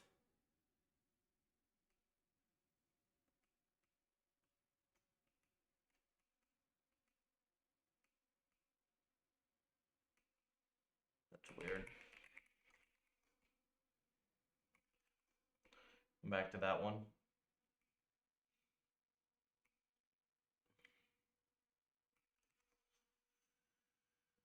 I could easily make this, like, if I were really sticking to the C++, I should probably make this just like a simple constructor.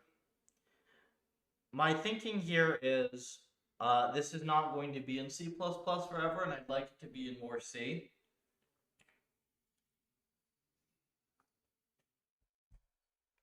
So I think it's fine to just do this.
I'm going to put these tags in for basic refactor ops.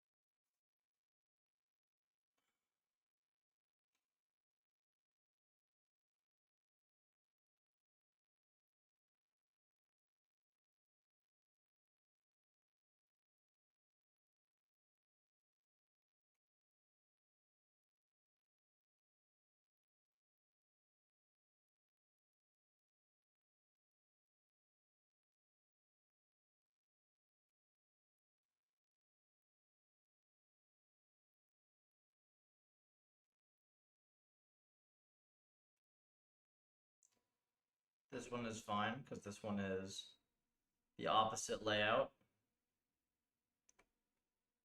We'll look at params in a bit.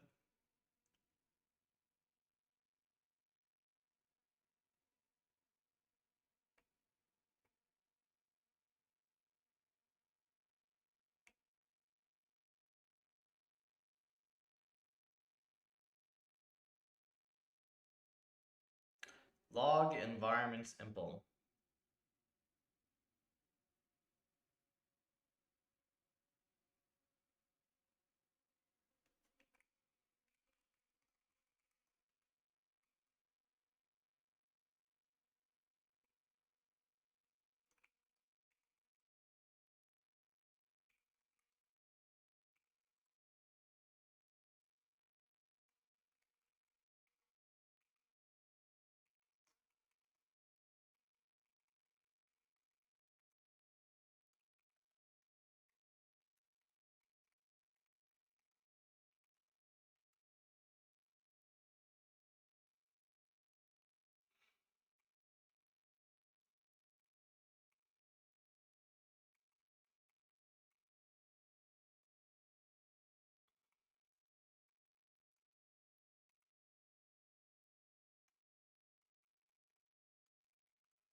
think I call this twice, right?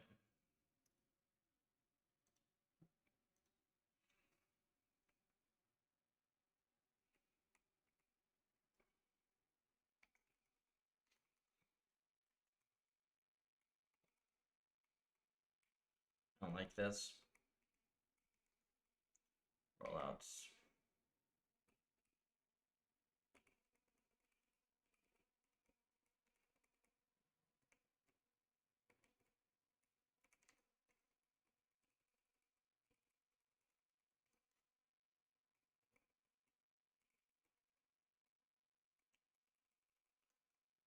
This.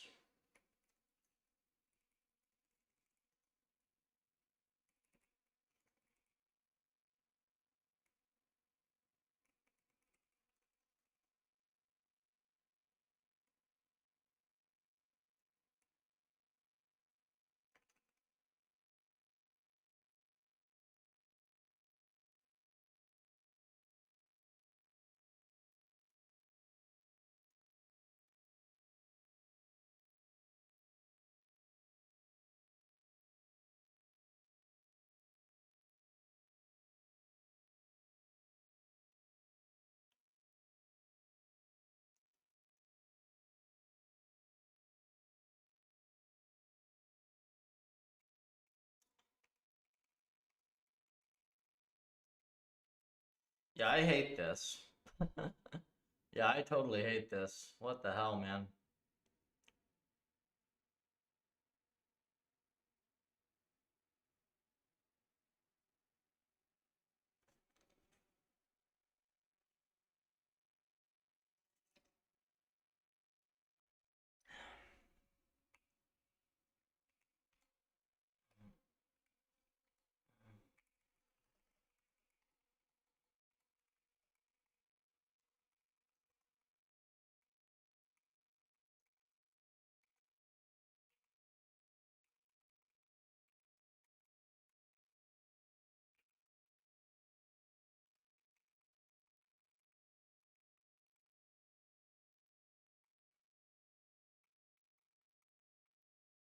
Yeah, this is not a bad way to start, right? Just like clean up some small things here and there, figure out what are the bigger things that need to be cleaned up.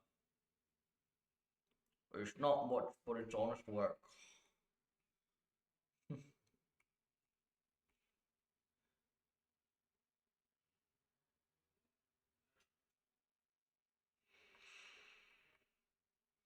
Yeah, yeah, yeah, yeah, yeah, yeah, yeah. Look at all this.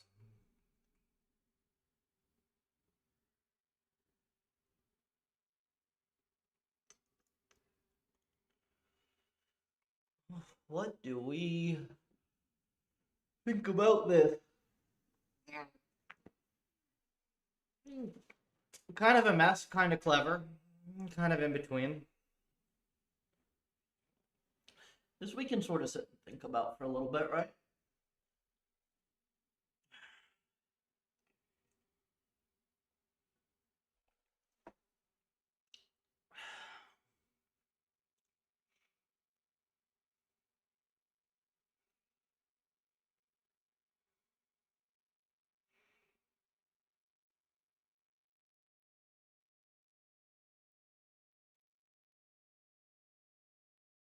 See, it's quite irritating, actually.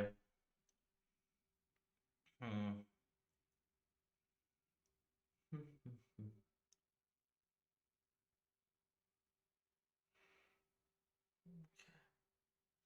Let me look at the capture logic itself first.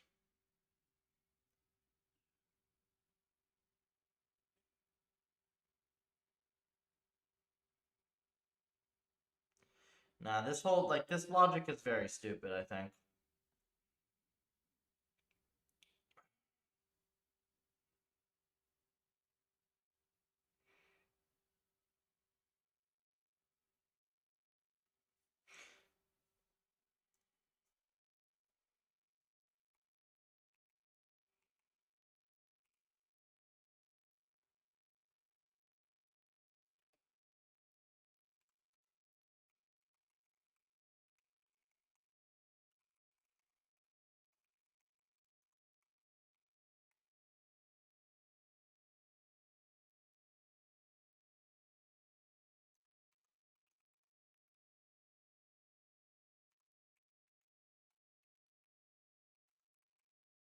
What is this cap stream?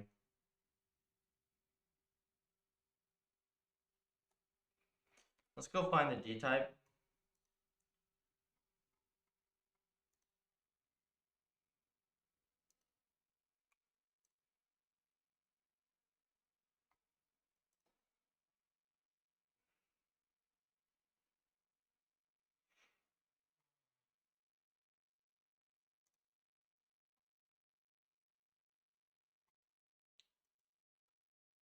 GitHub.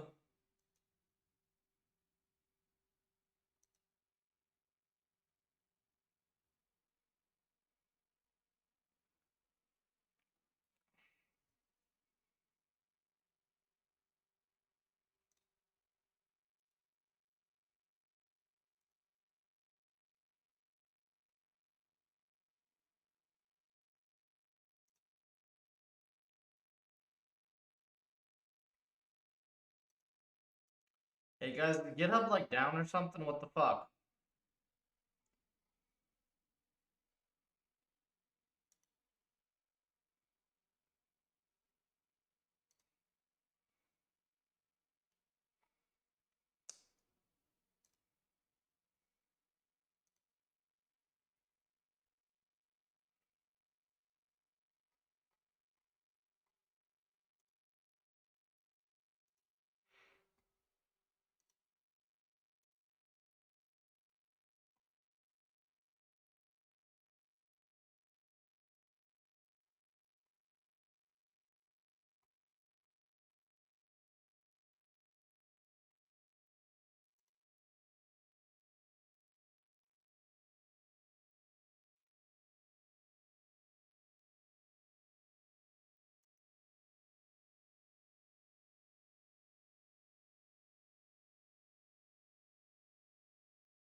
Let's just do this.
See if this works.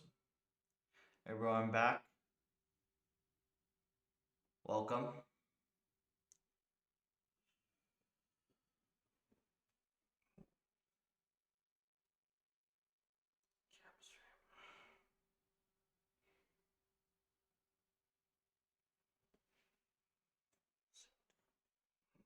No matching function to call.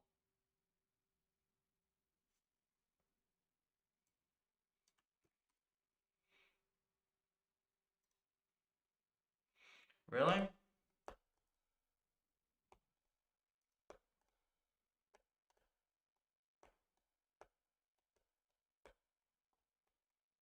Why can't you just have the type?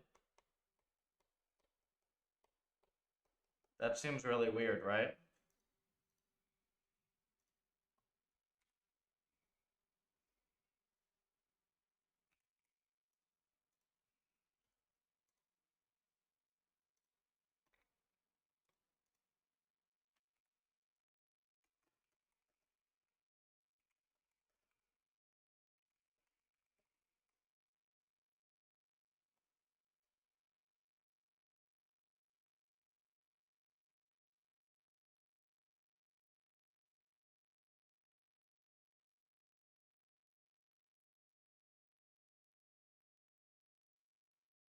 That's awful.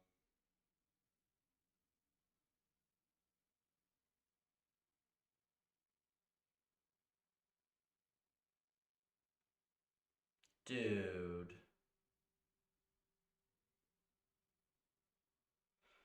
This is a terrible language. Nobody should ever, ever, ever use.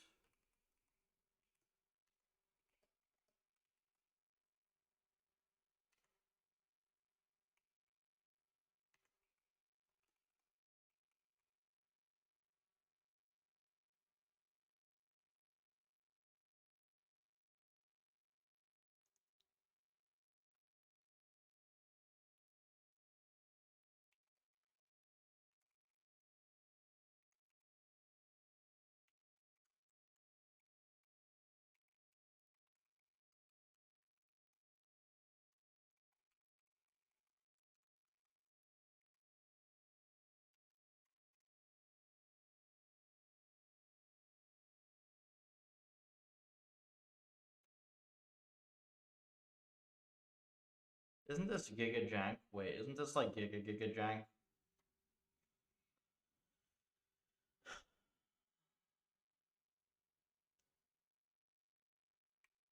Like, you can't. I don't understand how it can be an error to declare a type because it tries to construct it even though you didn't call it with parens. Like, that is awful. This runs.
So gross.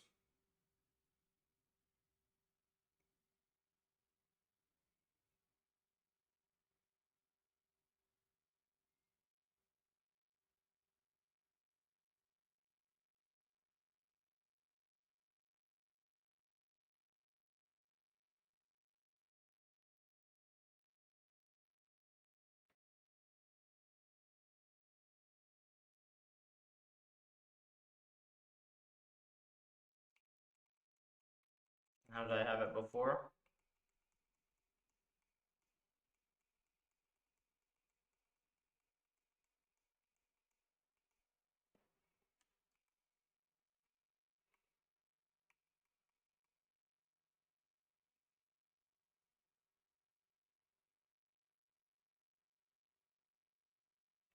not terrible.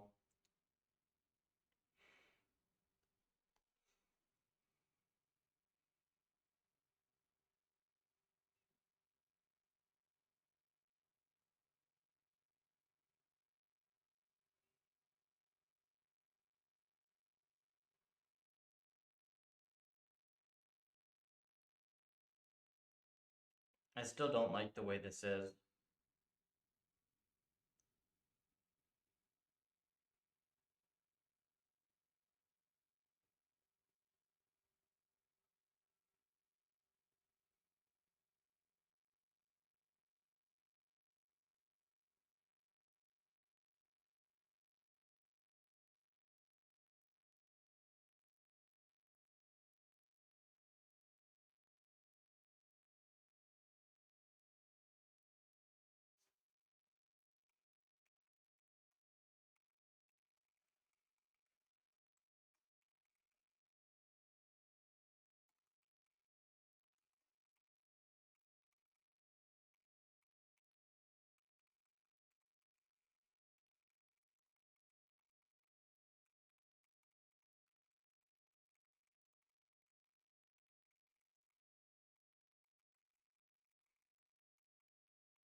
I think I had a thing with Grok had like a slice syntax.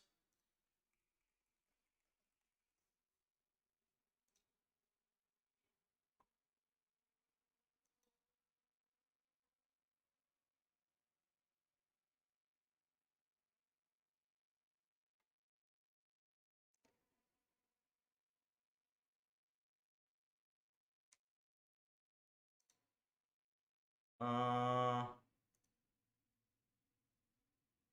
just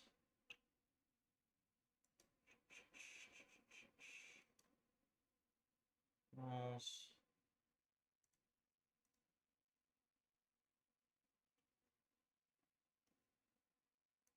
There you go. There you go, Jess.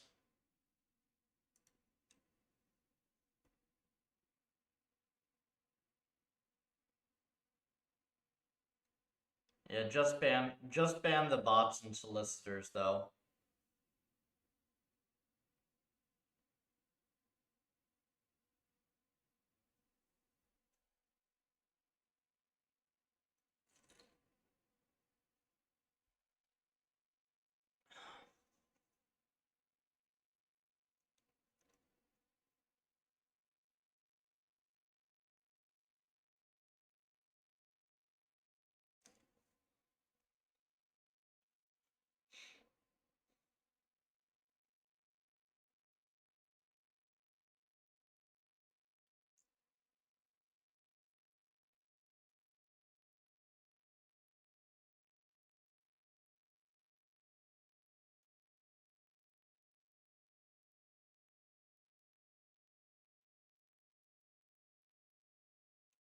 I think this is it.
I wonder if there's overhead to using that crap.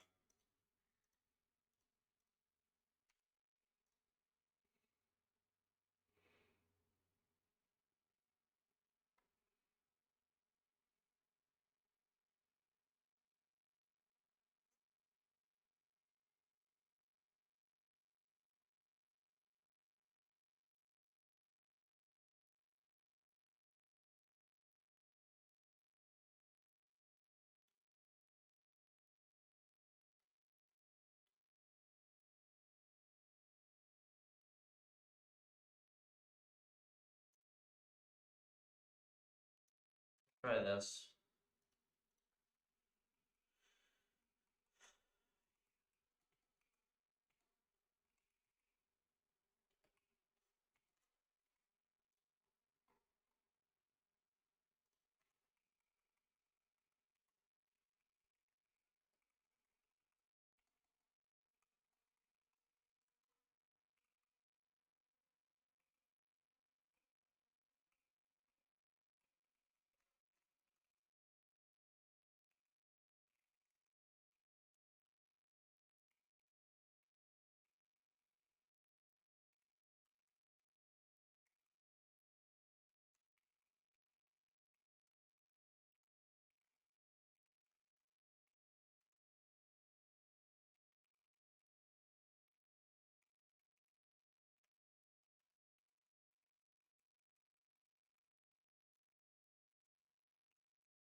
Awful.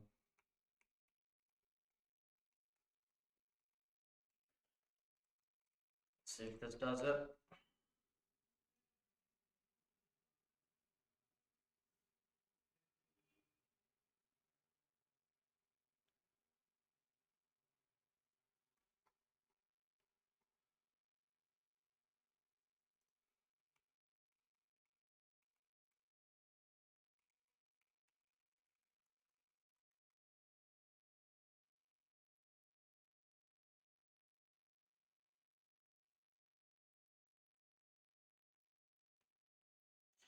PyTorch kind of sucks, doesn't it?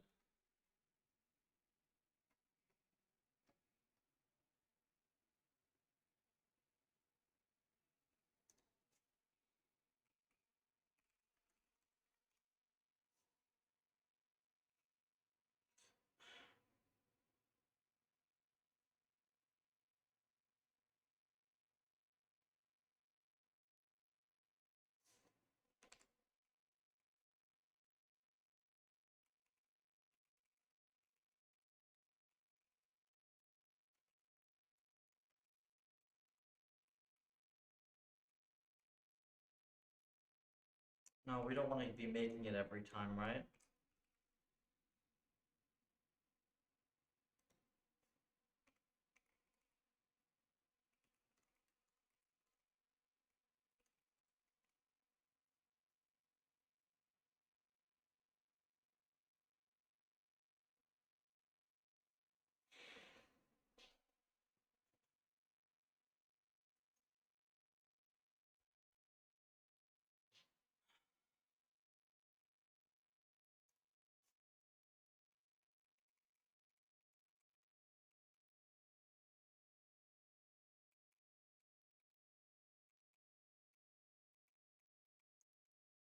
Actions log props values.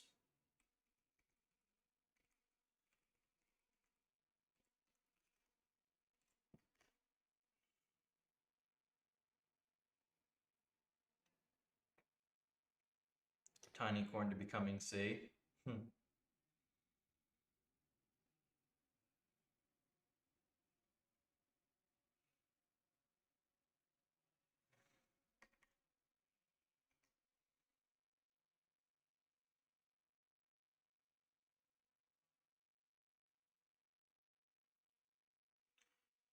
Well, is this worth it?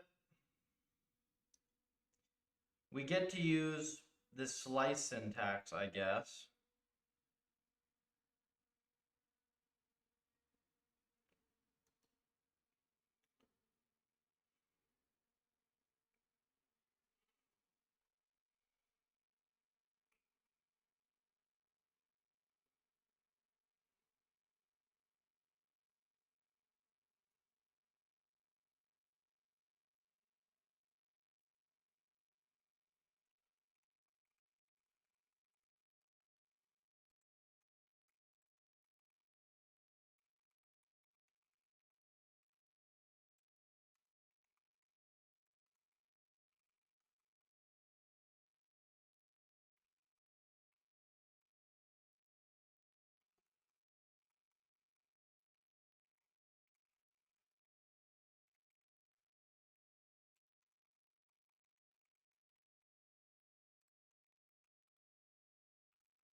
Working to get your PhD?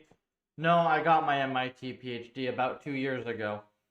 I am working full time on making reinforcement learning fast and sane and broadly available.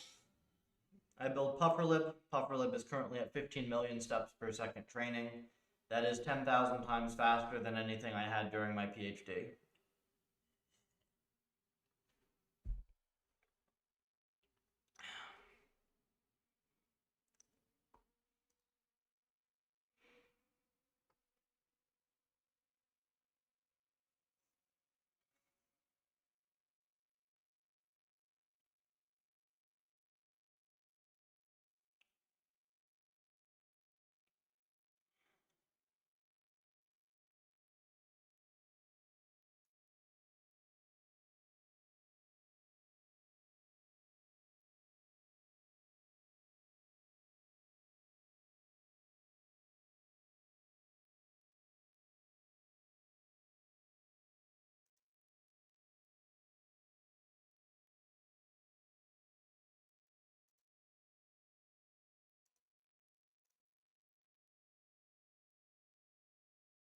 What are your thoughts on Rust? Does it have any good libraries for Mal? I hate that language.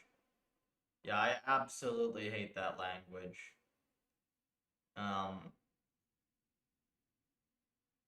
It's a absolutely awful to read, absolutely awful to write language for the sake of memory safety, which is not even like that's not even a bad class of bugs to fix.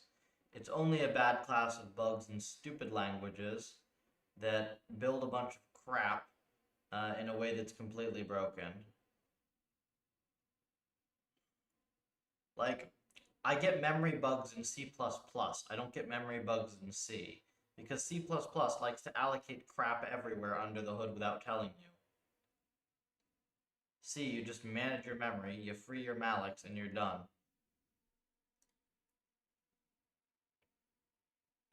You sure as hell don't need a language that forces you to write worse code for the sake of catching memory bugs.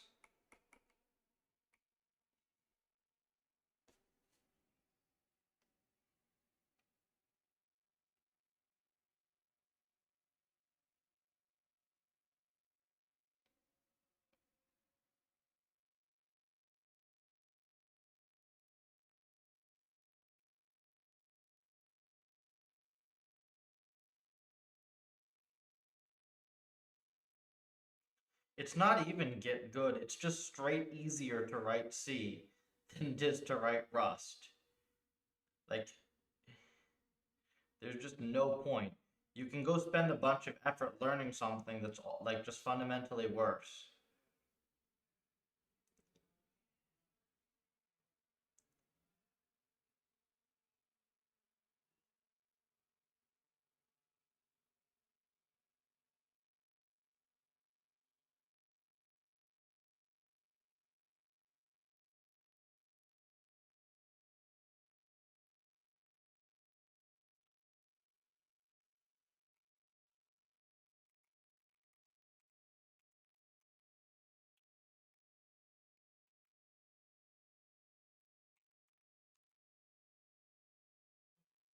You don't like what? You don't like suffering?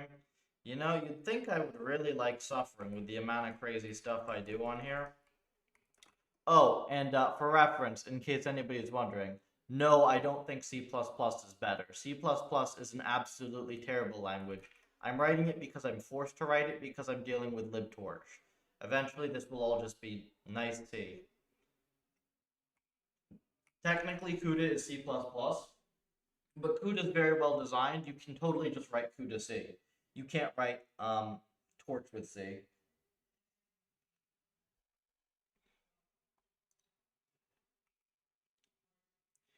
There are honestly very few things that are awful to do in just raw C.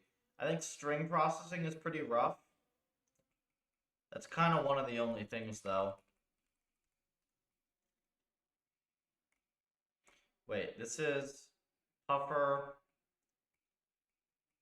env.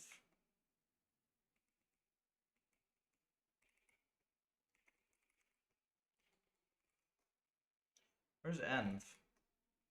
Oh, env buff env.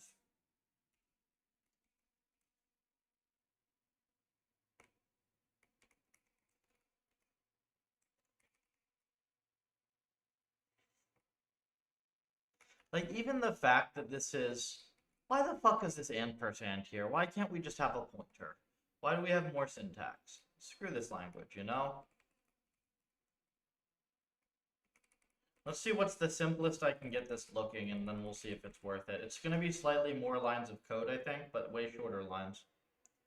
What's the difference between C and C++? You can read this code, and there's a nightmare of bullshit going on that you need to have spent years and years of C++ to actually understand everything. This is one of our most complex environments. This is pure C. It's 3,000 lines. A first-year undergrad who's taken their first systems course can read and understand this whole file. And it's fast.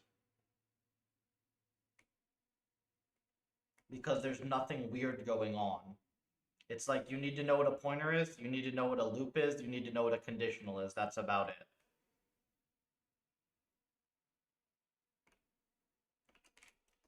It's one kick 10,000 times versus 10,000 kicks once each.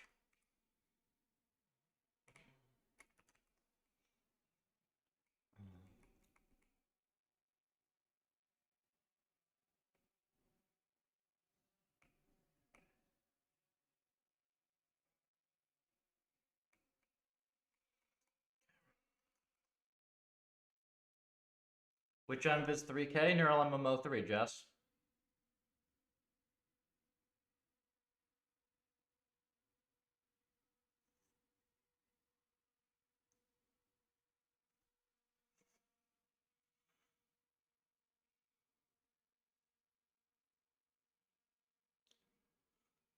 Like the crazy part about like, oh, it's more than OOP.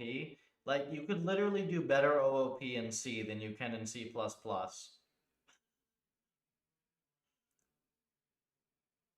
The only thing that's a little bit sketchy, I suppose, is the type defs for functions, like for function types. Um, I'll admit that syntax is a little bit jank, but if you want, you can just put your function pointers in structs, and then wow, you've reinvented OOP.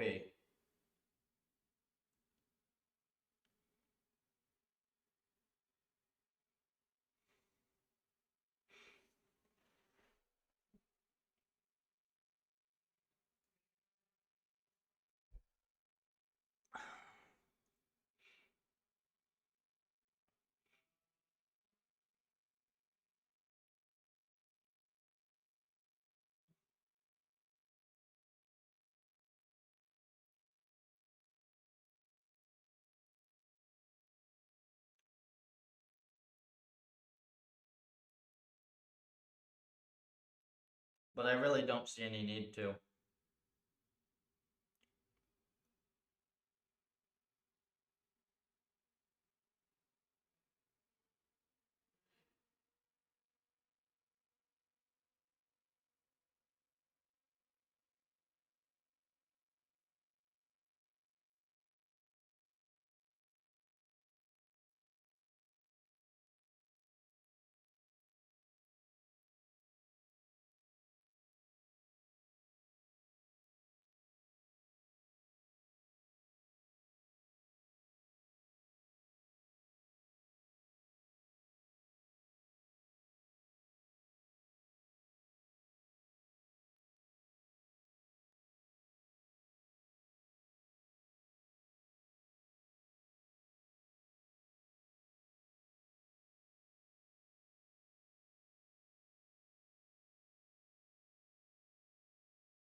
We're basically looking at the main rollout function and trying to make this thing less awful.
Select.narrow.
Bamford's awesome.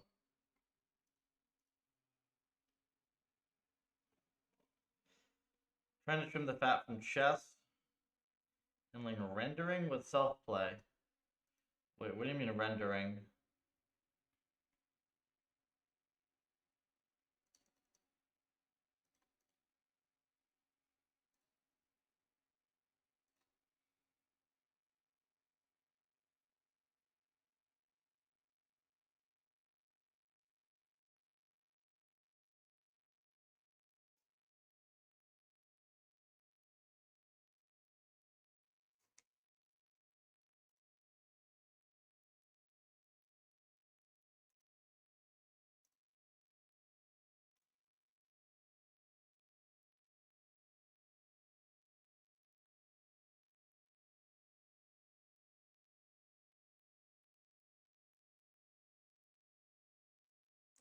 I honestly think this is worse.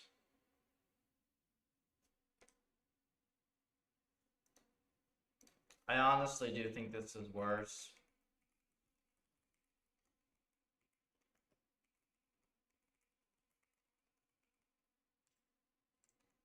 Like,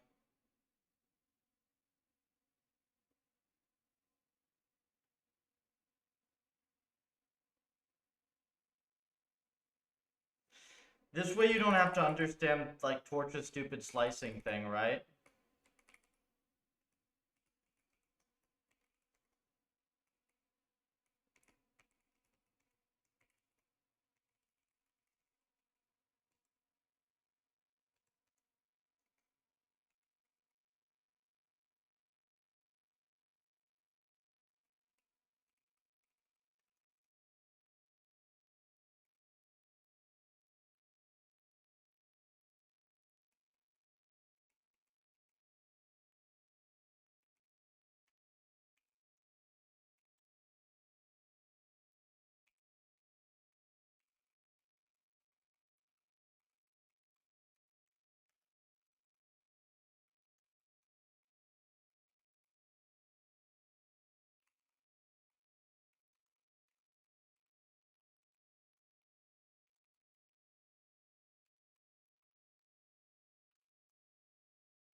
Okay.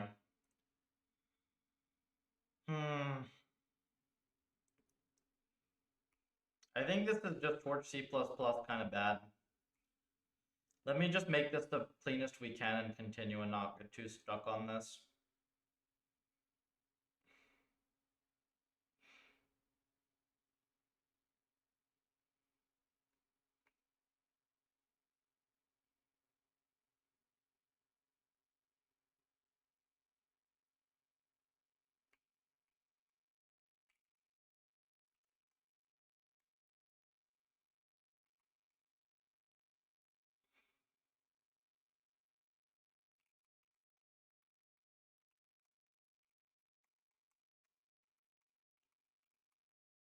This goes up here, my guy.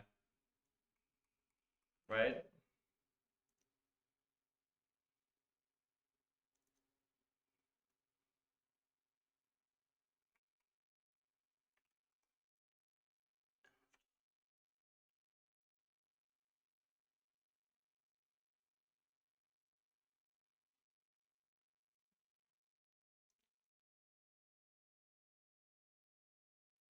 Actually, when do you want to copy the enver words in?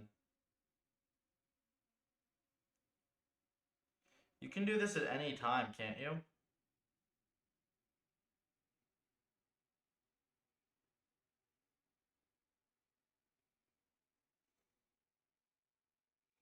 I guess it makes sense to do it when you copy in.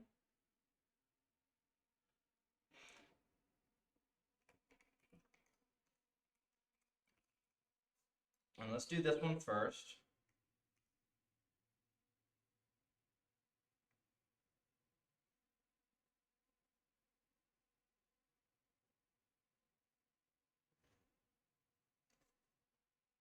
What I do, what I do.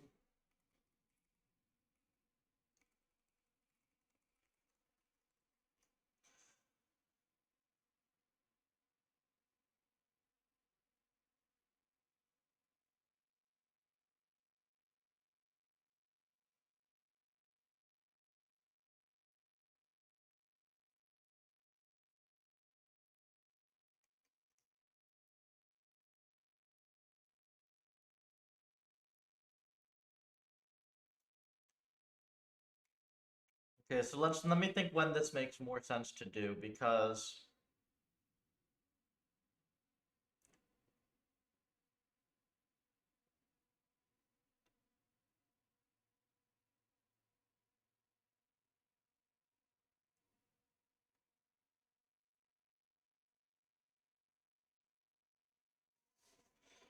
it goes up here now.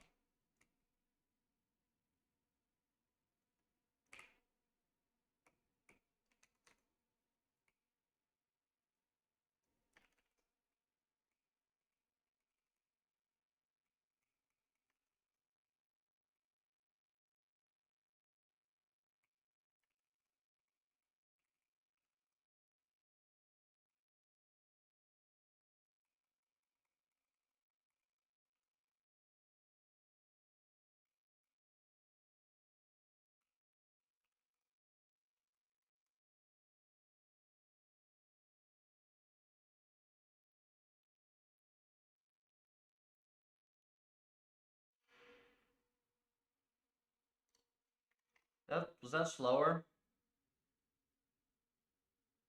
Nope. Still nice and fast. Okay.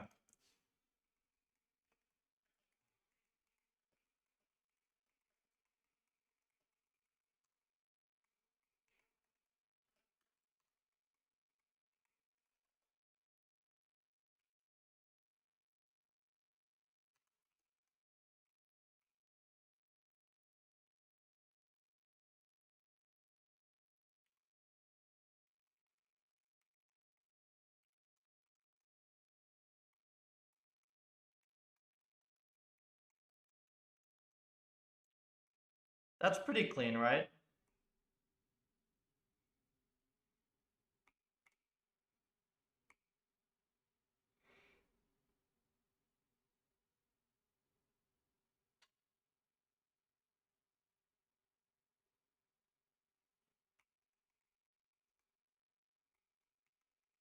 Slice. Just say this is just obs.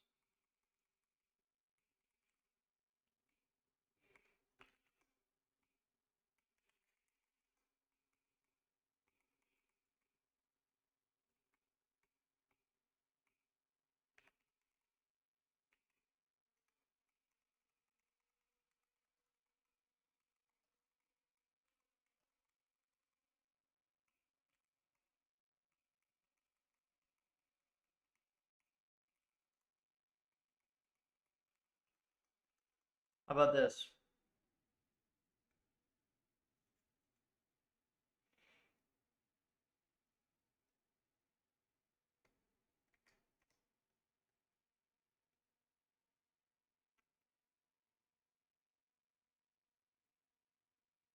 Wait, how does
Where do values get stored?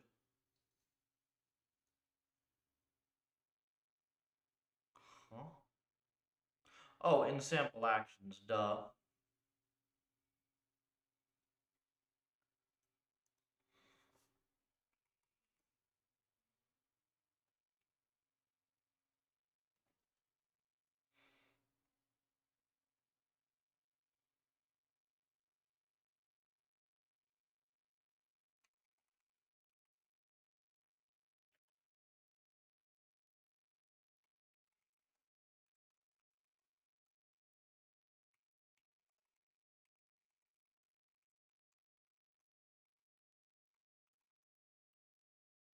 Do you still have the source code for the Dota project?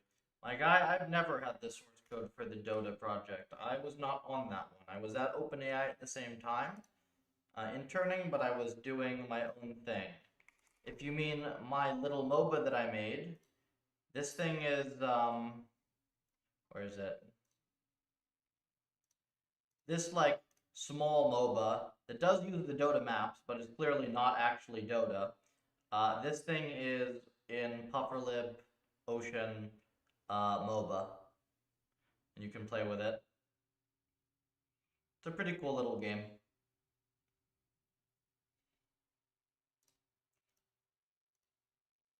Hey, off market. All right, what do we think about this rollout function? I would prefer it if we didn't have all the code tabbed in under the rollout captured thing.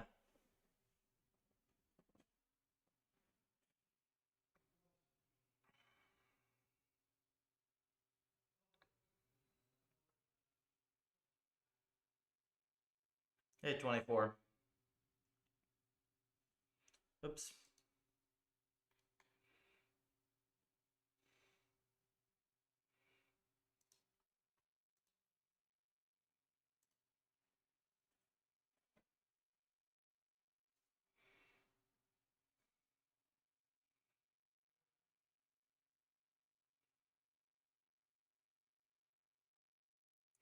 Using their iPhones, using their phones to cheat.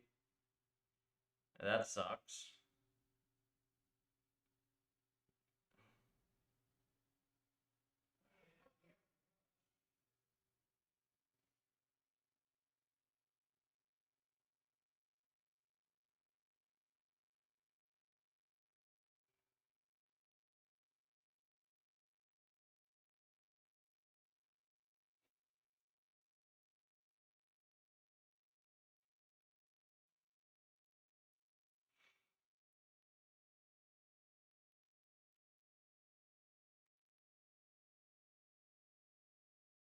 Have you heard about the culture of XAI? I mean, not much, just like super grind everything.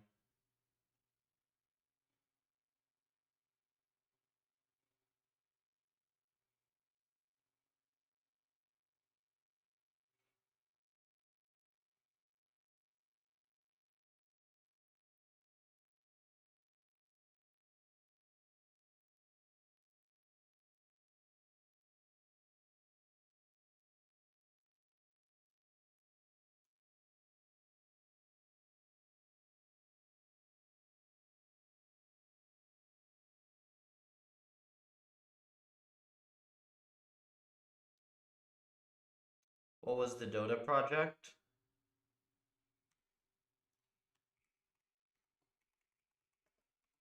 This is the best result in all of reinforcement learning. They beat top pros at Dota. It's pretty awesome. This is one of the most useful papers in the field as well.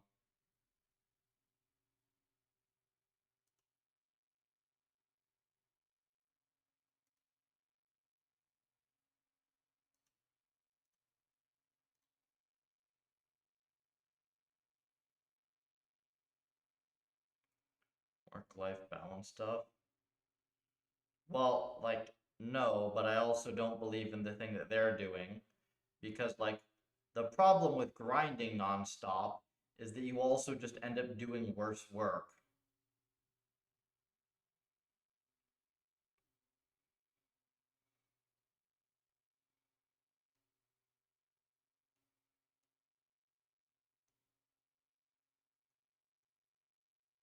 Open clone? No, that shit is a meme.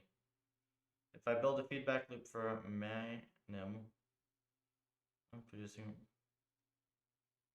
Man, if I. So LLM on was it RL on LLMs? You get to use the stupidest possible form of RL, and it's very slow. So any form of LLM RL is like usually just ridiculously expensive. You're grinding nonstop. This is not considered grinding nonstop. I've worked way, way, way harder than this in the past.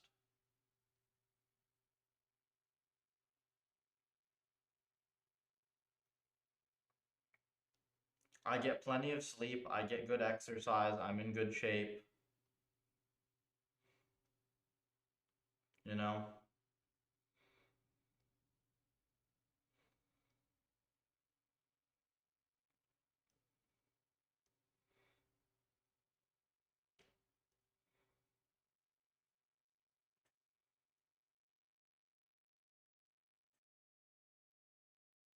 Like, I get in some, like, serious bodybuilding style training, some serious powerlifting style training, and a fair bit of running in every week. And in fact, this is probably the least exercise I do. I'm only doing maybe 6 hours a week now of hard exercise.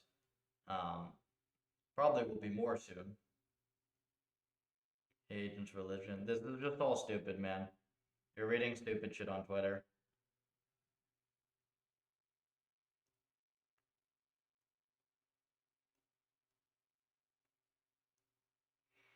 Like, you're literally just watching a bunch of parrots walking at each other.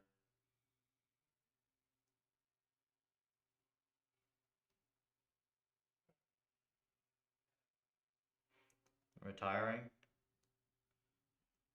You can do that, what is crit? It's way easier to do that when you're younger. Like, if I tried to work way more hours, I would actually get less stuff done now. Because I wouldn't be sharp enough to actually do the smart stuff that I need to do. And I would end up producing a large quantity of lower quality work.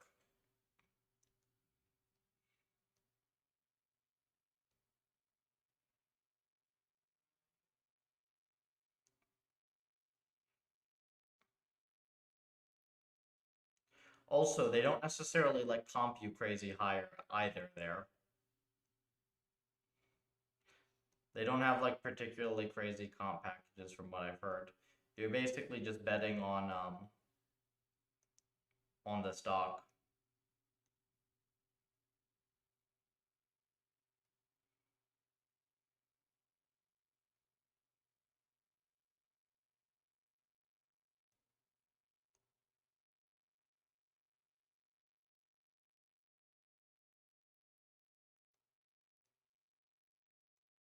Math bound? No, I think most researchers are engineering bound. Like the whole field of RL was screwed over by bad engineering, provably, because otherwise I wouldn't have been able to make it this much better just by doing a bunch of engineering. Sometimes stuff is like every once in a while somebody comes up with something clever and mathy that's actually very important, but most of the time it's eng. Stocks, yeah. I just have a bunch of tech stocks and stuff.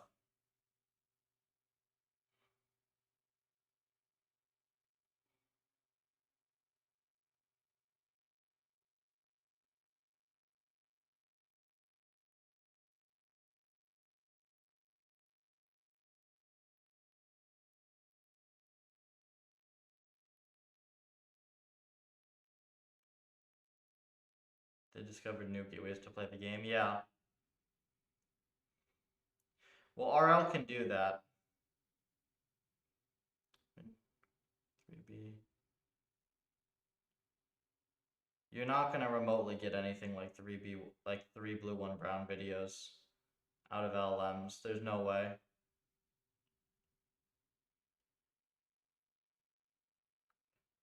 Like, you're ascribing way too much capability to the models. And I can bring any new breakthroughs, some, but they're definitely missing stuff.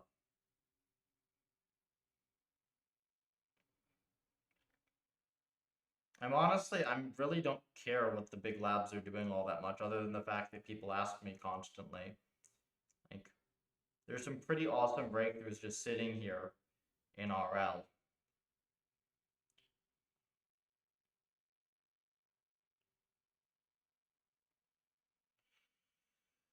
How much more am I going to agonize about having this thing inside of a one extra condition?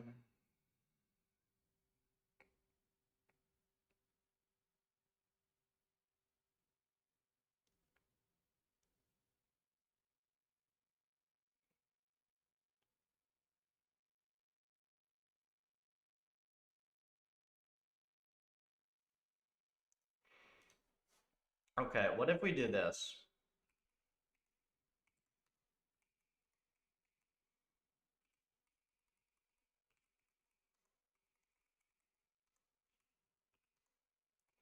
Is this better? We duplicate one line of profile.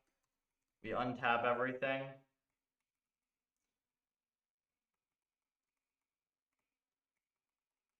Is this better?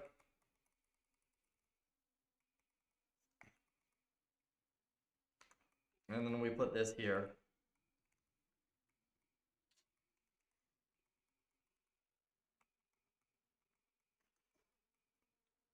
What do we think?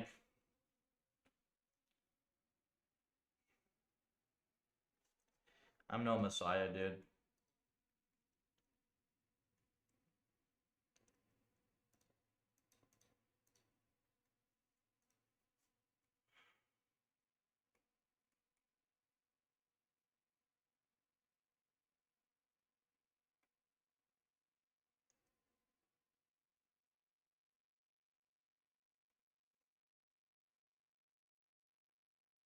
I think this is better, honestly. I just hate having the whole thing tabbed in like that.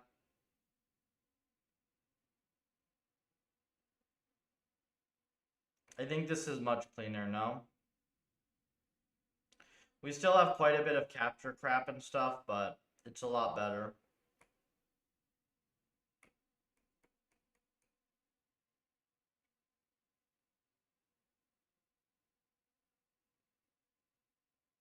What is this? Rollout simple?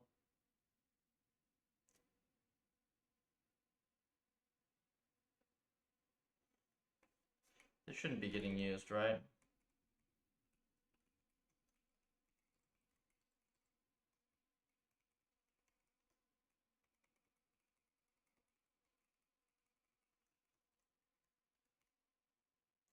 Why do you stream, by the way? Several reasons. It's enjoyable. I get at least the same amount of work done on stream, because typically anytime I spend talking to chat, I end up getting distracted. Anyways, it's great promotion for Puffer. It's helped us dramatically to grow the open source project. It's gotten us tens of thousands of lines worth of additional contributors that wouldn't have seen the project otherwise. So it's been massively successful. Research at big labs compared to academia. Much faster pace. No, not necessarily much faster pace. The thing is, the big labs are now very big and they're very bloated. They're very bloated. I like, it really depends on the lab. And it's not necessarily more engineering either. Like, for instance, it depends like a lot on the lab, right? Like OpenAI's small team engineering was awful. Their bigger team engineering was very good. DeepMind's big team engineering and small team engineering was awful because it wasn't co-designed correctly.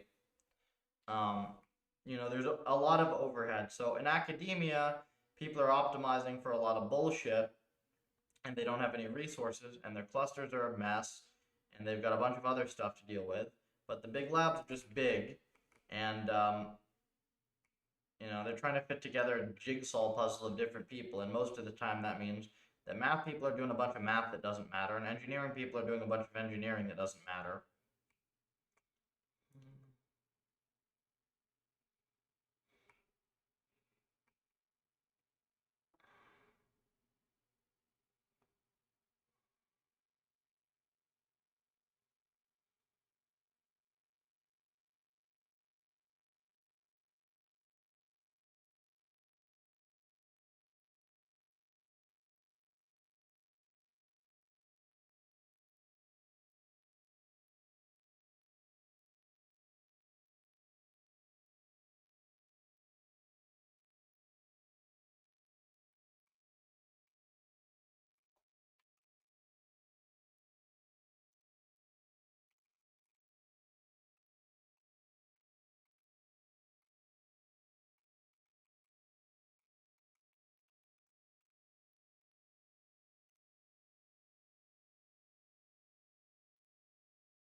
I'm gonna do it this way.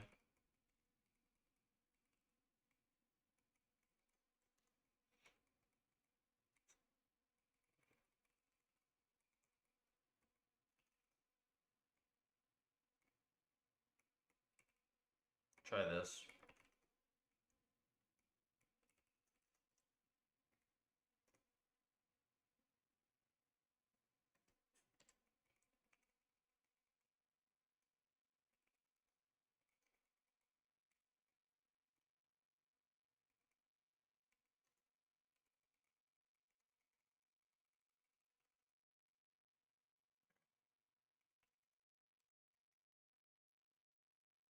Why do you stay at one place? I don't stay at one place.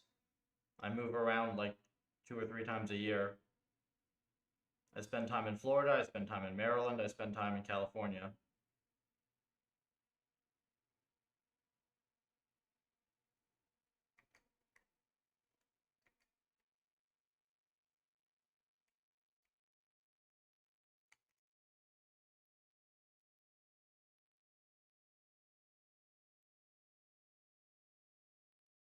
Alright, there you go.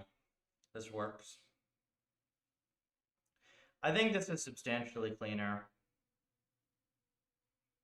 I mean, it takes a ton of time, but I think it's substantially cleaner. This only gets used anyways with, yeah,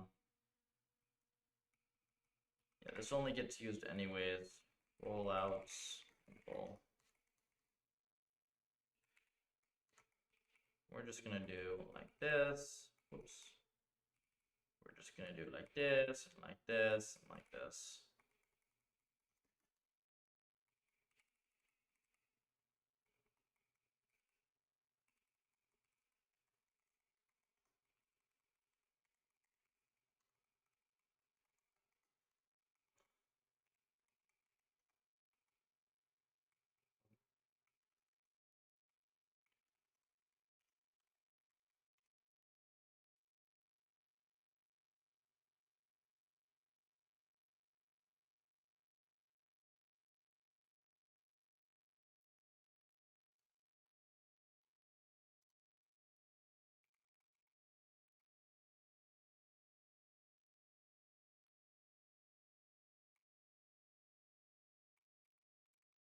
Even better, we save that line too.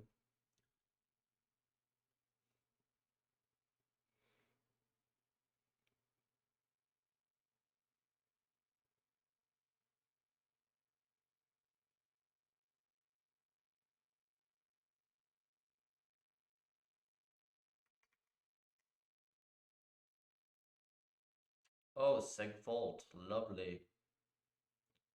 Absolutely lovely.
Yes.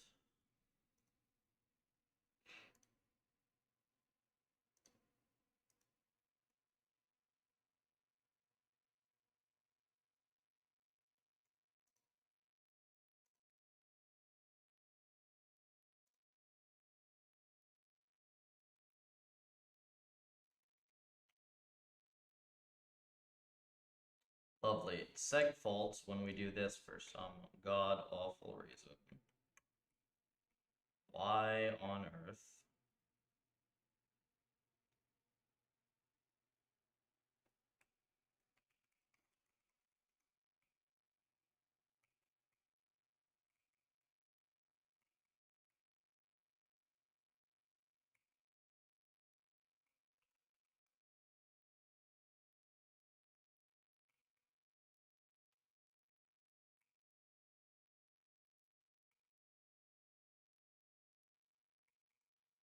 I'm gonna leave this thing alone for now.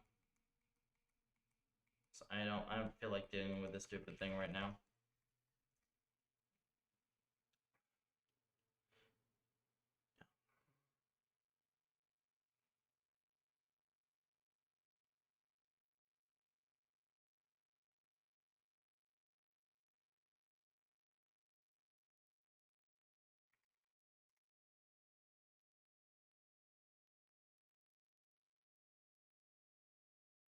Okay. I'm gonna go grab myself a new mug of tea. Try to make my agents reach target position. For the resort design, transition based reward. Just literally look at the environment called target. You give it a reward proportional to the delta distance to the target, specifically the delta distance. I'll be right back. Let me get some tea. Just restroom real quick.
right.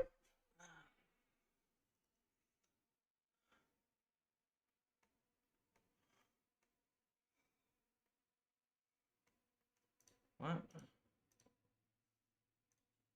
Just black tea, Jess. Mr. Academia.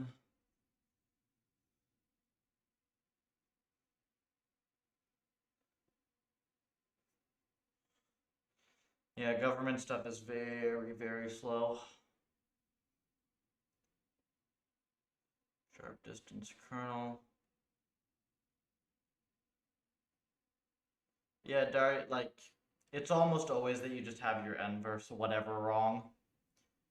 Puffer is very good. It should, like, it insta-solves a lot of problems. It's almost always bugs in the sim. If you just look at the target env. How do you pour hot water over it and add some, like, a little bit of milk. And, it's just like Trader Joe's Irish breakfast tea. Whatever. Gives me some caffeine without me having, like, overly caffeinating if I'm drinking this coffee all day.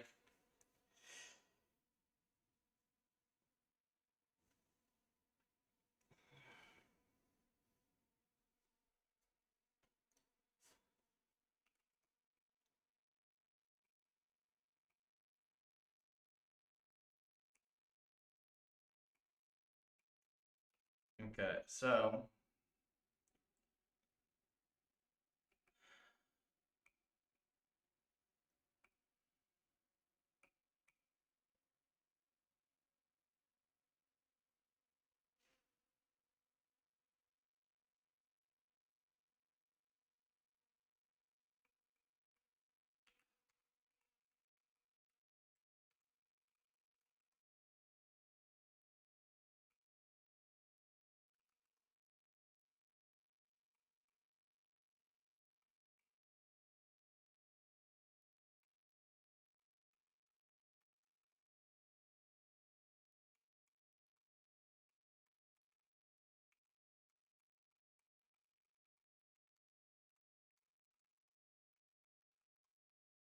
hello user.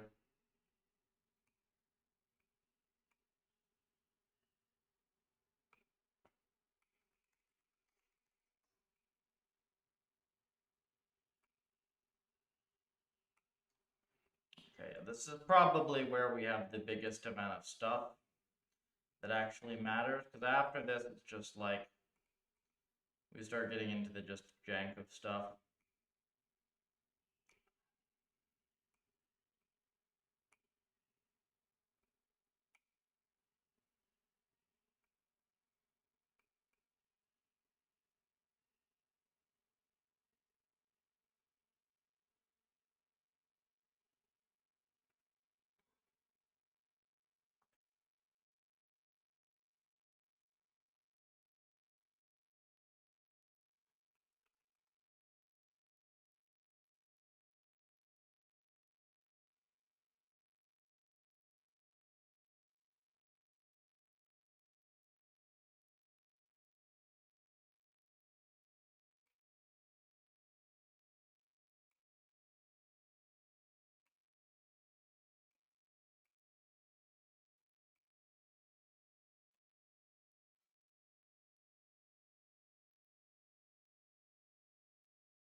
Okay, so this is where we're going to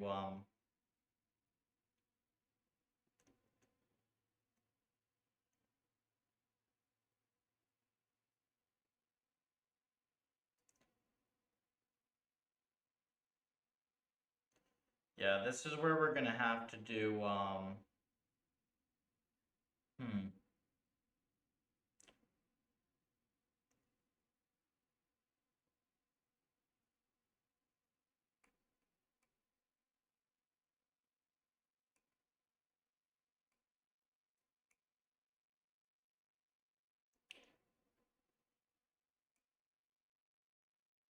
this is where we'll get clawed for refactor crap.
Yeah, damn, this is annoying.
Not really happy with either of them. I'm just using them for stupid refactors.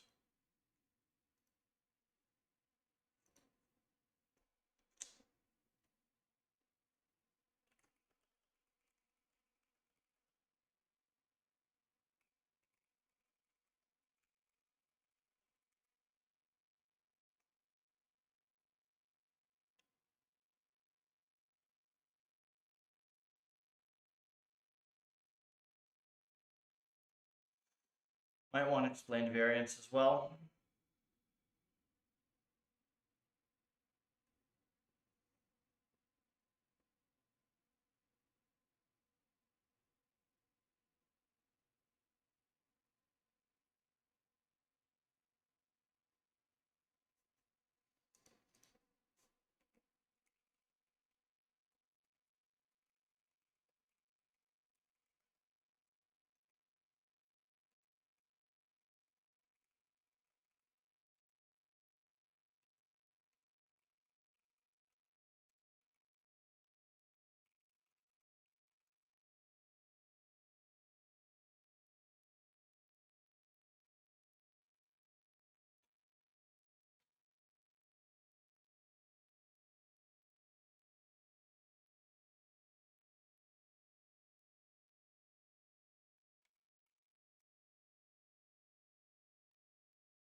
Damn, that sucks.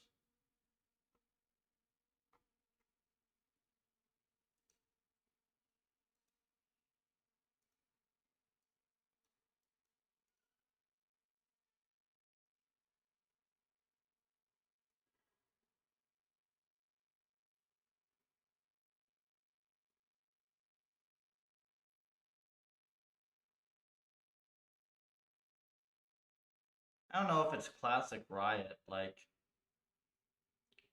it was a really cool looking game. It just didn't do anywhere near as well as their other games did.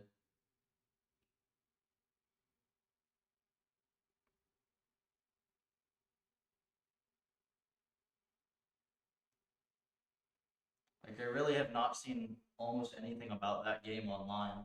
I played it. I played the beta of it a little bit. It was pretty cool. Unfortunately, I don't play fighting games, so it's like just get murked instantly.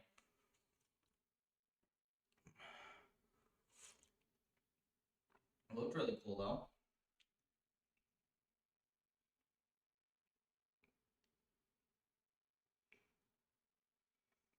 The only genre that's ever kept my attention has been MMOs. Speaking of which, we have the side monitor.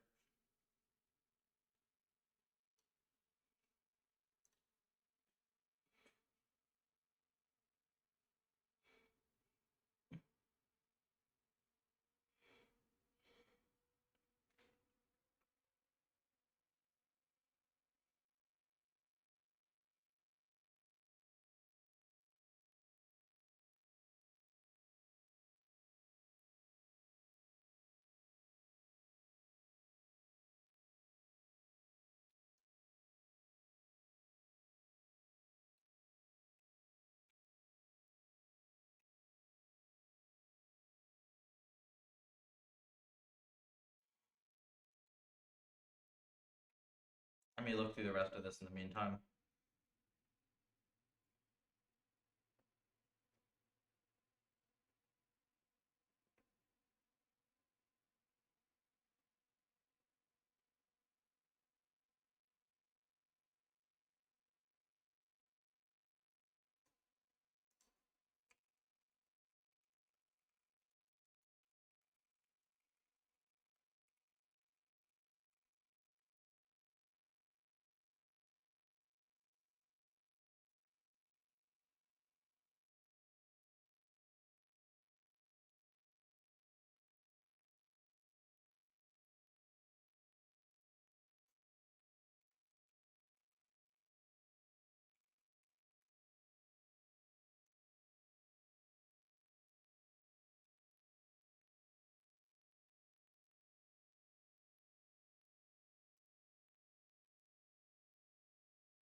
Lots of janky little stuff.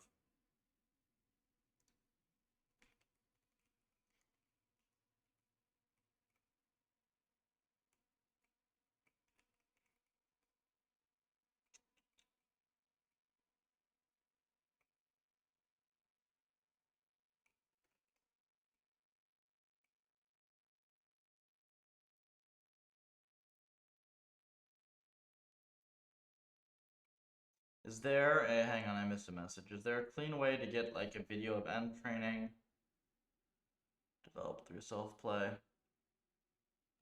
Uh, Technically, Jess, but probably the easiest thing is to just run eval with a few different checkpoints.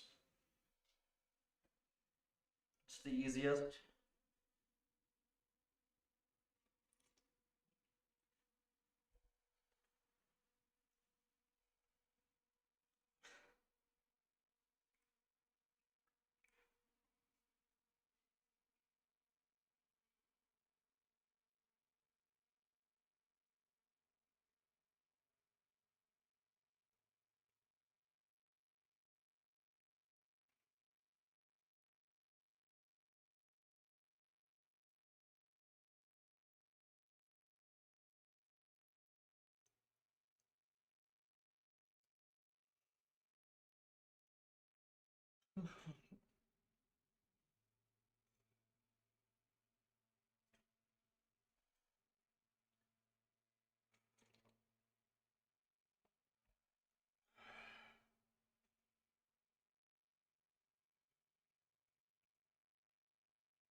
we do have a GM bot. Yeah.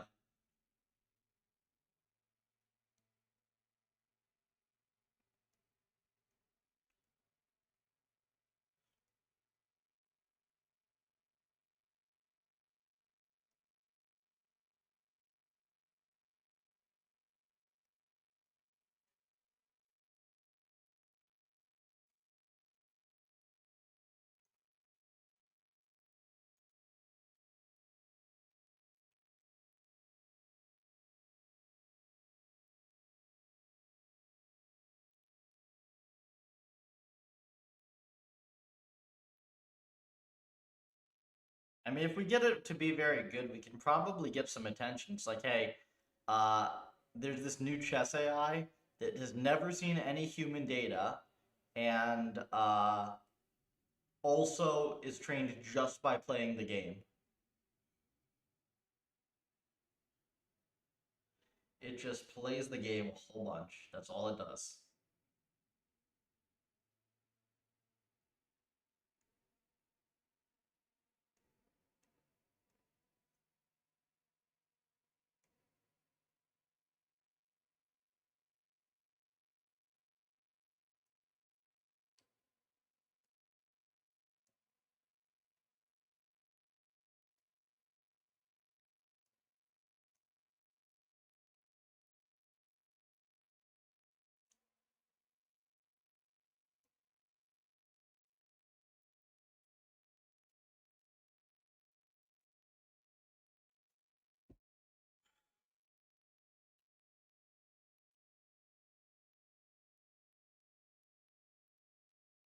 I think we can do the same fix here. Maybe this.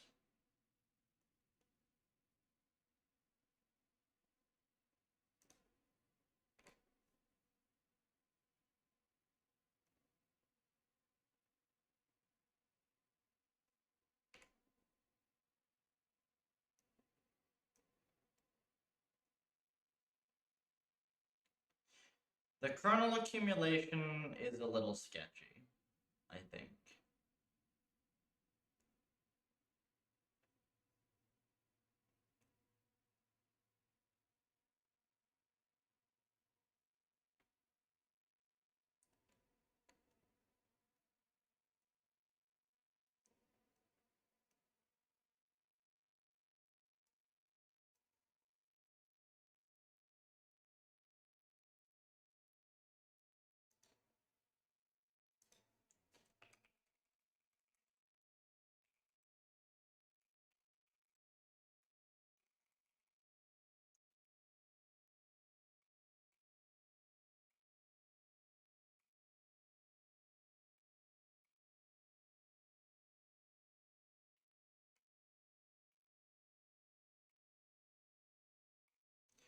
Go to reduce, huh?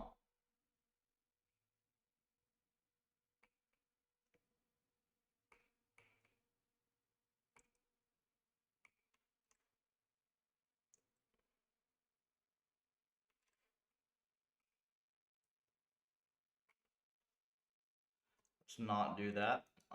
Like ever, thank you.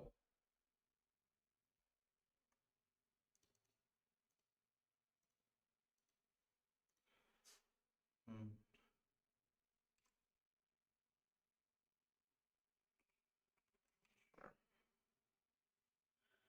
To fix this shit. I know actually this ratio and new value, this is dated, so we can delete this, which is nice. Puffer chess. You guys get all the credit. Well, you can call it puffer chess, or you can call it puffer jess, eh?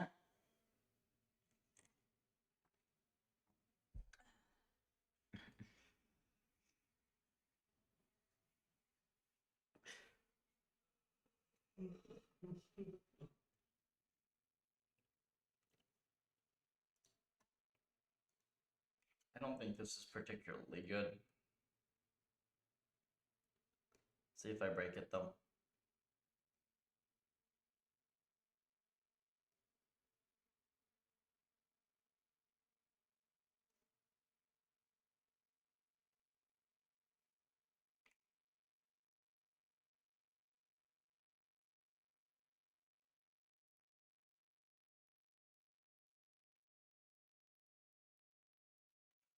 fish, that's just superior chest fish. That's funny. Oh, actually, you totally, because it's stockfish, you can just call it pufferfish. That's hilarious.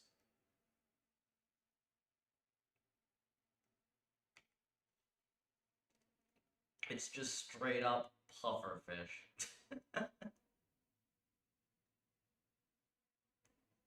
The only problem is that's a very ungoogleable name. I don't know, people just Google the pufferfish chess engine or whatever.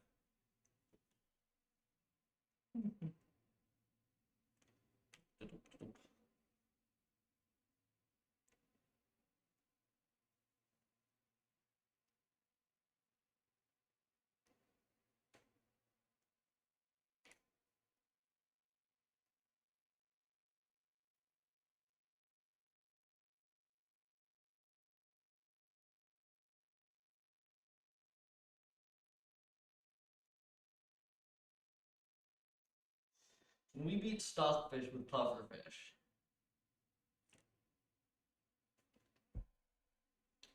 Probably not, right? That thing is ludicrously good. But we can try. That'd be so funny.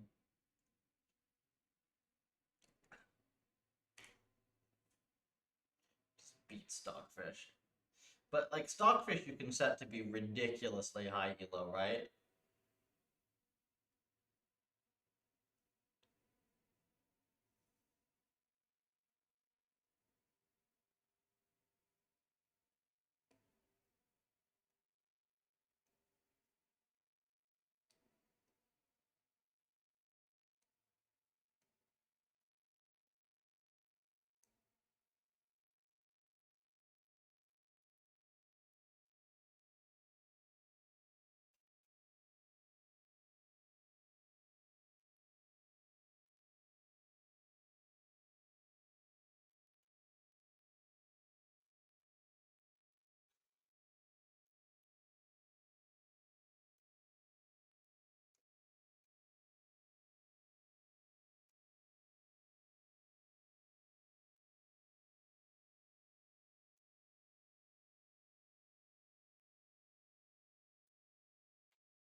Mm.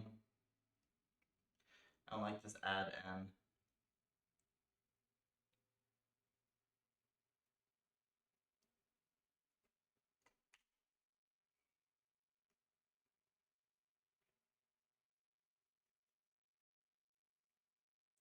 These do get deleted, which is nice.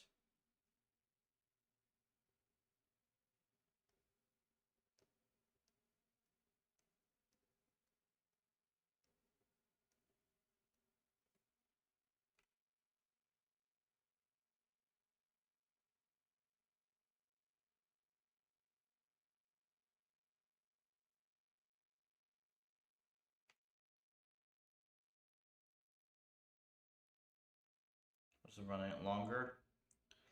Yeah, pretty much.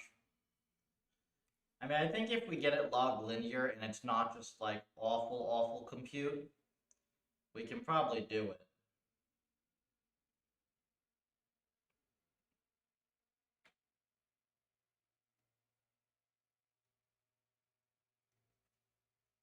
Alpha beta search.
log losses.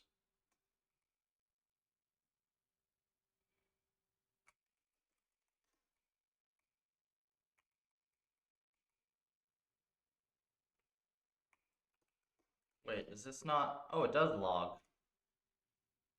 Hey, look, cool. Look, guys, we got our losses back. Isn't that nice? Good, we have losses. Look how cool. Yay. That's pretty nice.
Next thing will be the profile, right?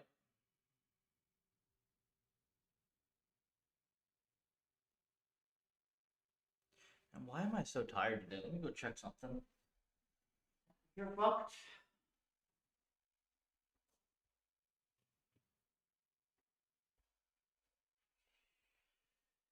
Down a degree or two.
Let's not be lazy.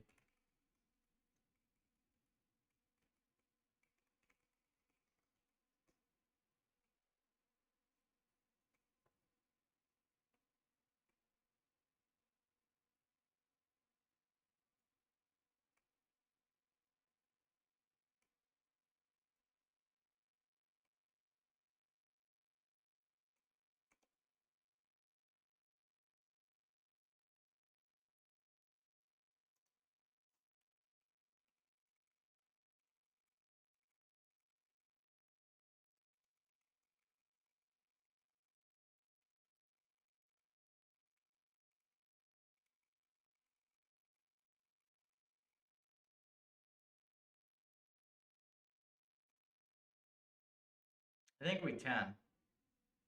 I think NVTX gets you proper timings without syncs.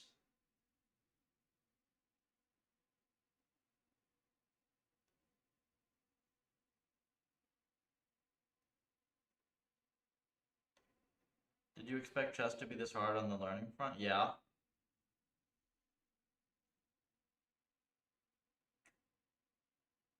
And chess is a hard problem, Jess. You have a legit problem there. It's also, you're beta testing self-play at the same time.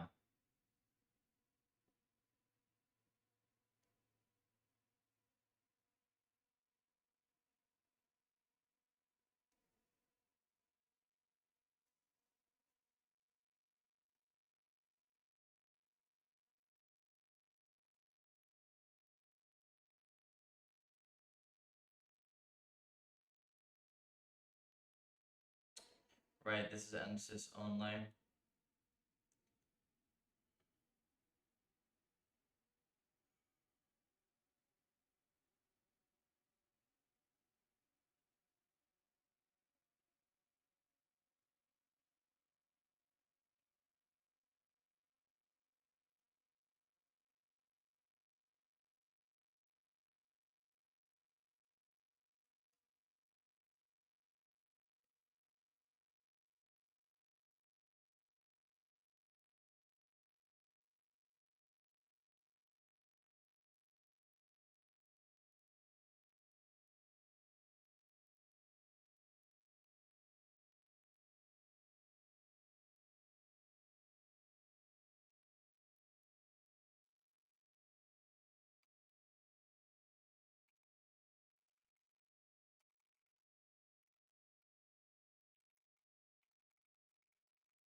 Ooh, Kyung sent me my run that I wanted to look at. Yeah, so he actually has.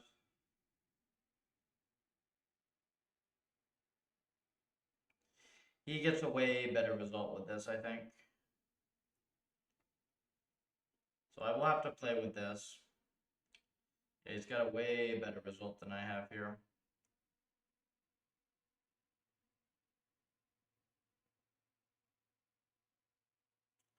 Mine is not really trained for very much time. Alright, we'll play with it.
Okay.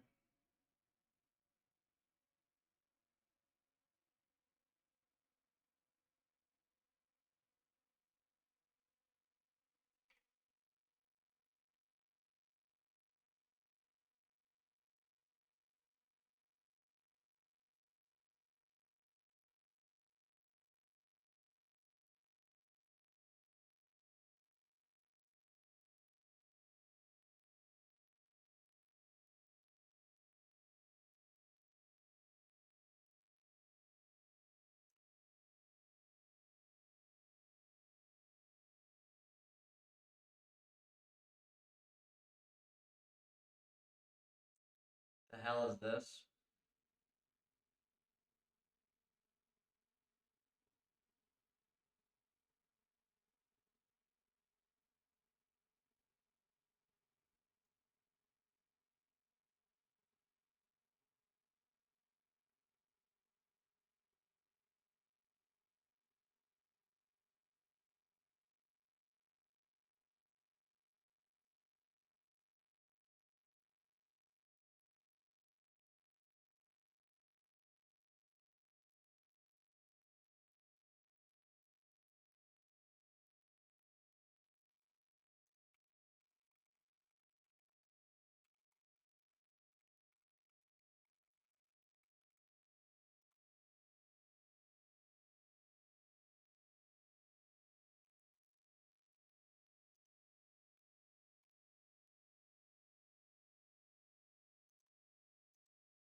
What's he gonna say? What the fuck?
It's gotta be something, no? Why wouldn't could it have that?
Probably we're gonna want something better than this.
fine. Oh, you can swap the profiler with this, I think. This is the cool thing.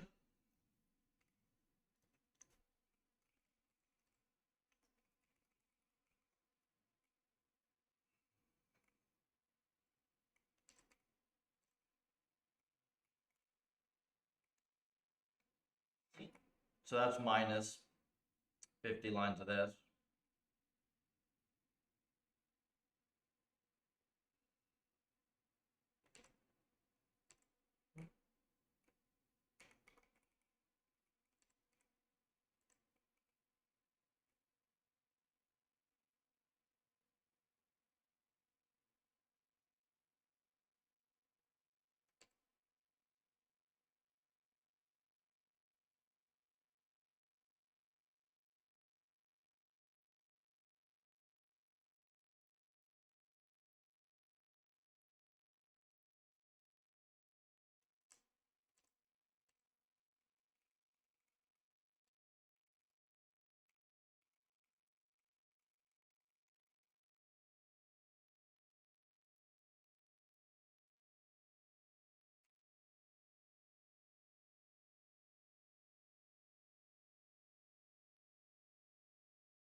Fine.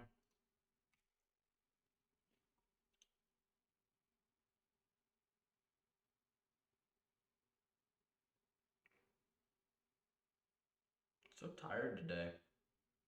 Got to bed on time and a bunch of good stuff. I don't know.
Key error eval forward.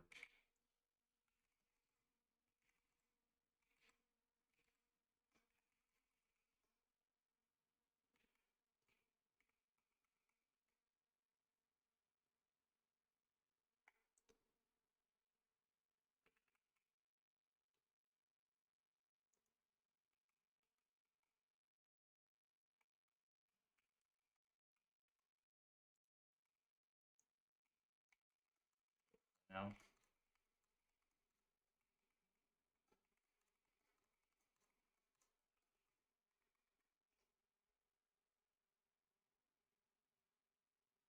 Hey, look at that. That was very nice.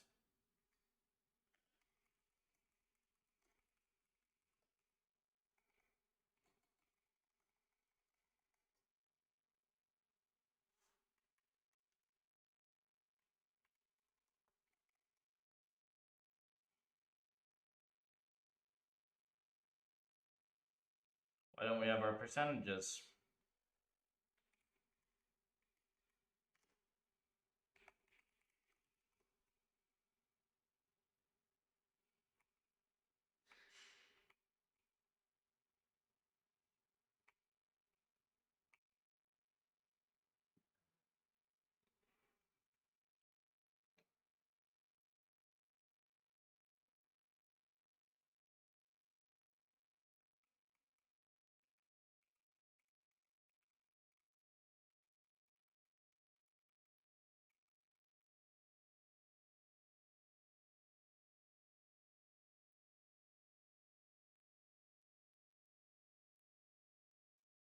I see, because I just have to fix the dashboard. Cool.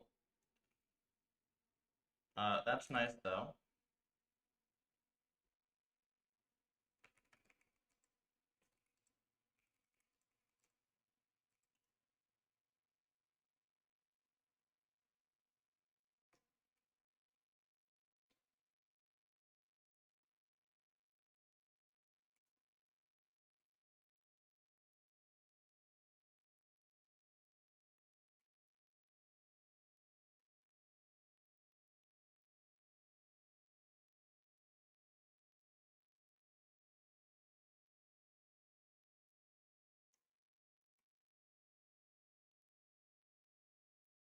Oh, do you have any recommendations with what the magnitude of the cumulative undiscounted reward should be relative to the per step reward magnitude?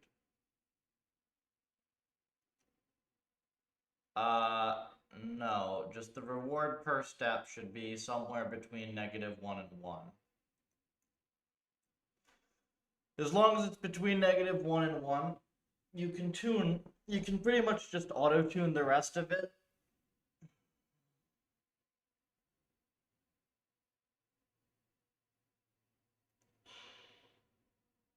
Cumulative undiscounted to the first. Well, the cumulative undiscounted reward should be like, the reward frequency times the average reward sum, right?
type of thing before carbs. Yes, Jess. You could like attempt to run a random search or Bayesian search or whatever, but like yes, mostly people just didn't run sweeps because they sucked, so RL did not work.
Not really a good way to do this, is there?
use the restroom and get more tea, I think. Super tired day. Yeah.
Okay.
We're back.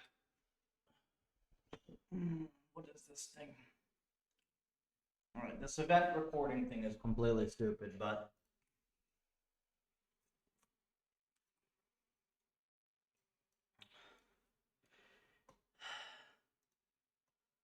idiot tax.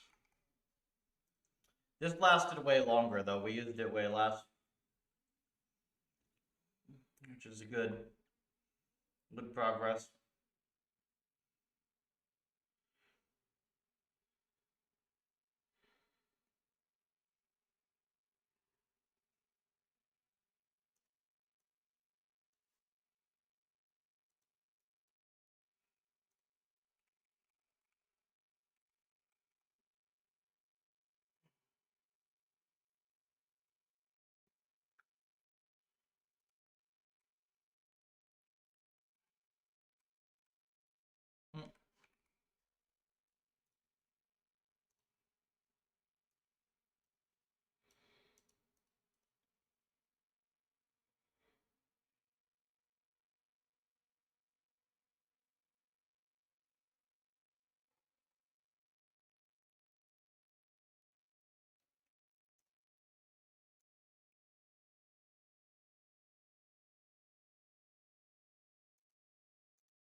What the hell is this? Oh.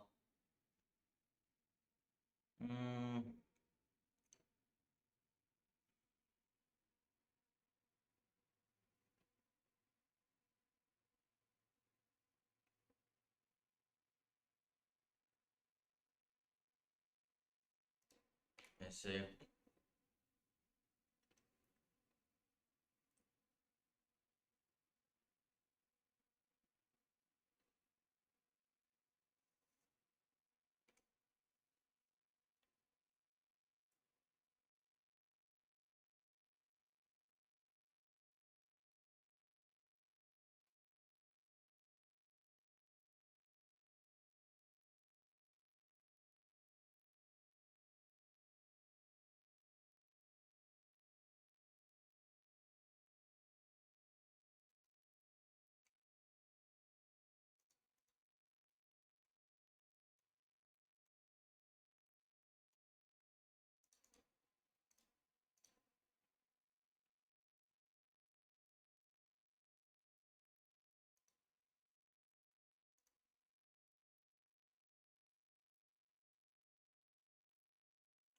Start, rollout, end.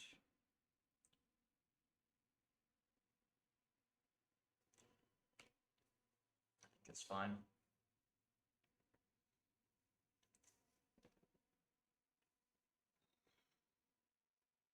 So we no longer have any CPU-based timing here.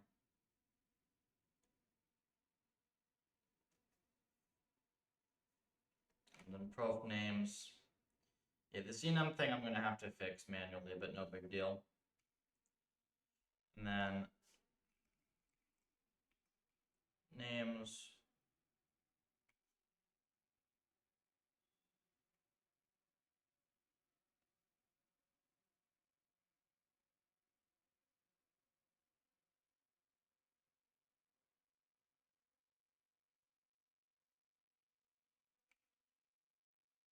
Fine. Only gets called once every, was it 0.6 seconds?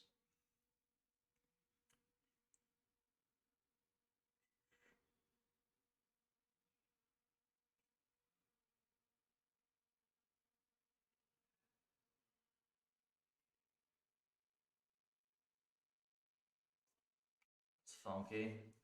Not the timings we want. The only thing that's gonna suck here is the env timings, right? Like, how on earth are we supposed to do env time?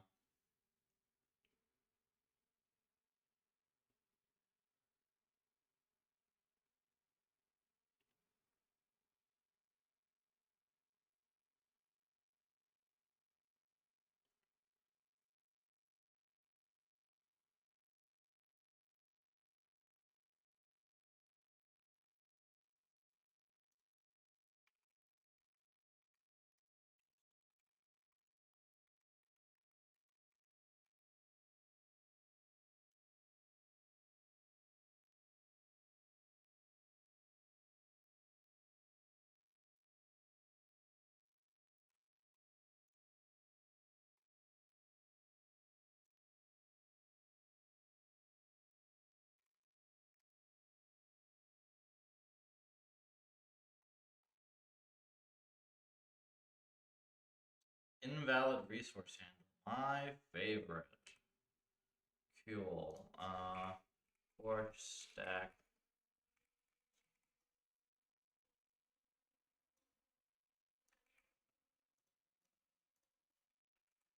Oops.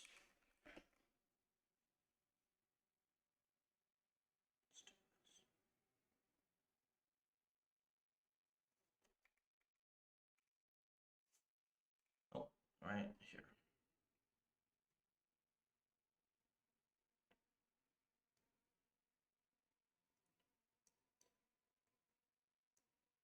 $352.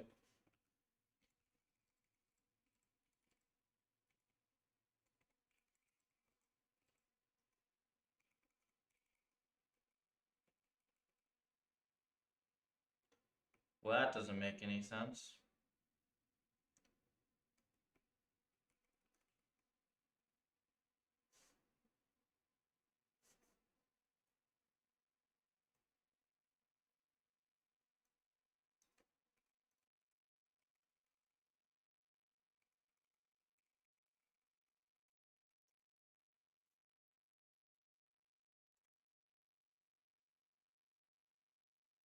We also don't need all these independent timing sections.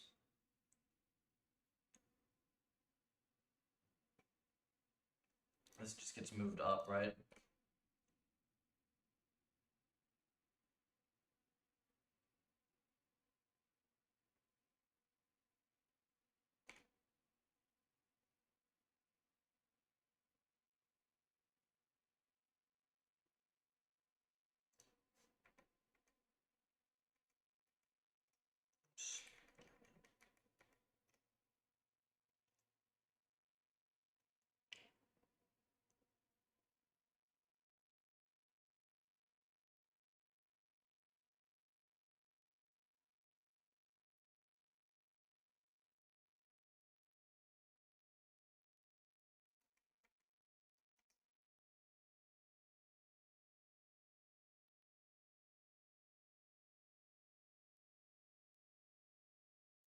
16 point whatever mil.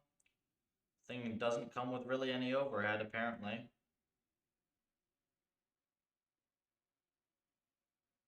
That's nice.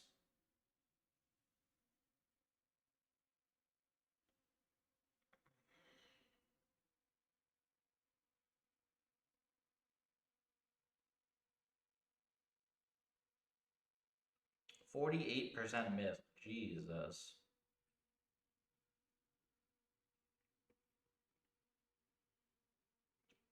Why does evaluate no time as well?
Okay, so this is in MS.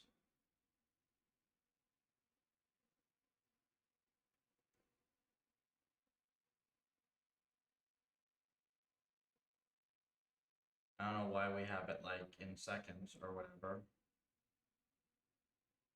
Duration.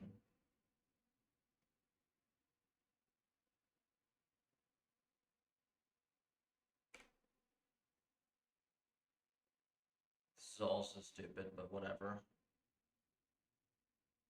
This will be the initial thing that we get done, let's say.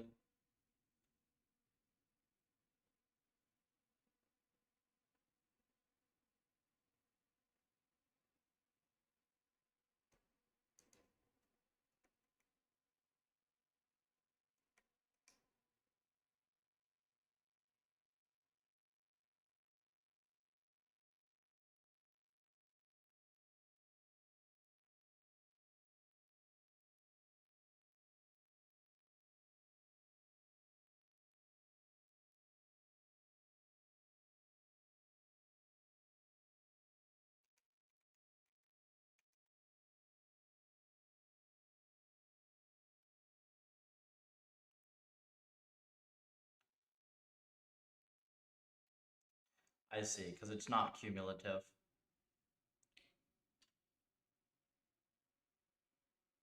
That's kind of cool though, the way it is. Because now you have per epoch. Kind of better.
We have 25% in eval. 43 MS per rollout.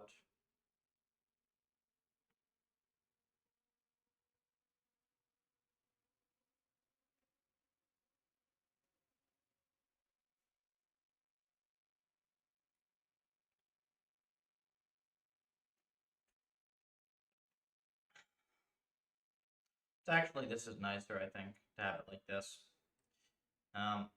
Why the hell is the misc time so high?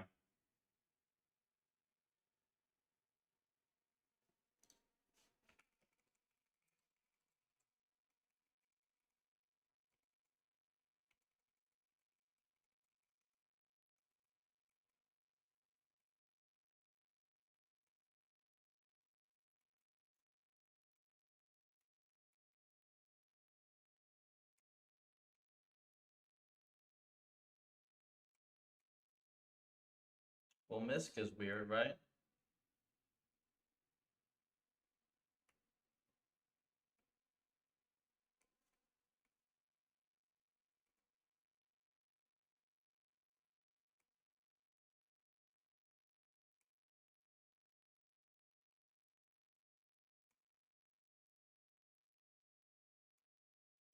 Compute advantage.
Does it add up? It does add up.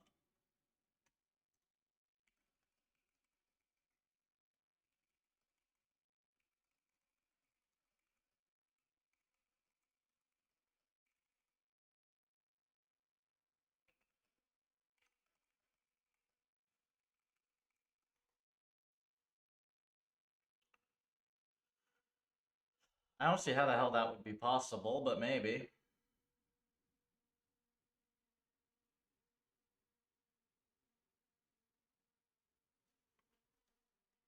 It's in MISC, right? Alright, what looks slow here, guys?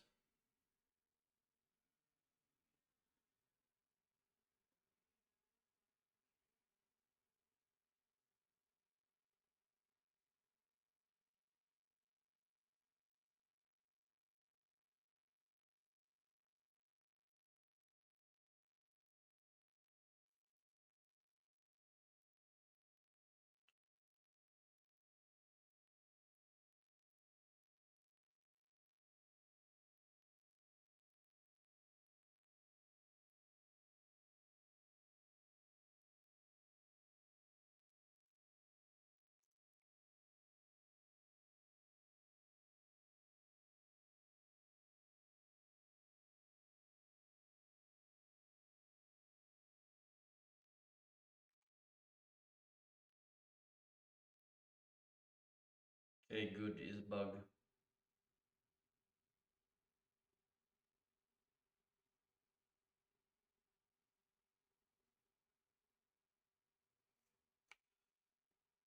Okay, we absolutely are gonna have to just like clean this thing up, but for the sake of having this thing done, because I'm ending stream soon, I've got some client work to do and very little energy left to do it. We will push ahead a little bit. So we have some basic things to show for the day, which will be the profiling, plus some nice code cleanup.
This is way closer to what we expect, right? And funny, the last iter gets messed up when we do this. But we got 390 in train. Switches not forward. Very small amount of overhead elsewhere. Cool. Maybe 2%, 2%, 2%.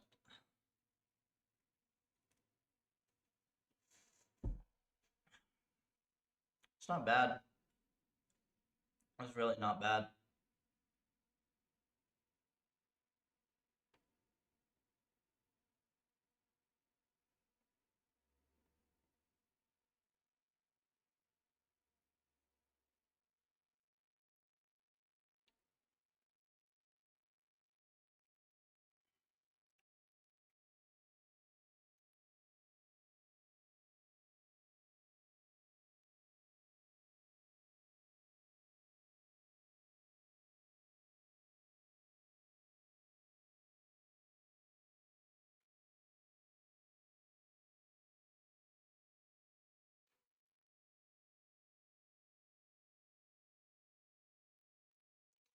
Let's just go through the one last thing here. I don't think that there's actually going to be anything we can do.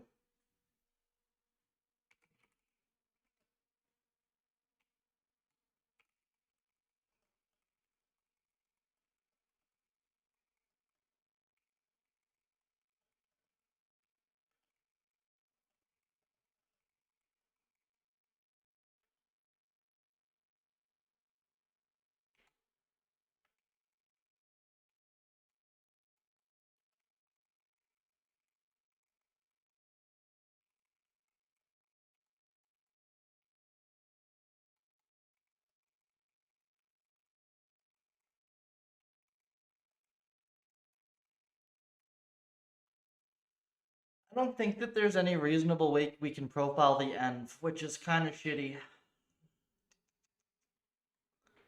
Well, hang on. That's not acceptable. We need a way to profile the env. Alright, let me think of how the hell we do this. How in the hell do we do this?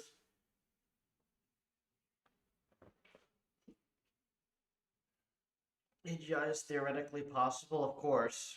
Duh. How wouldn't it be?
It's not a sum, though, is the problem.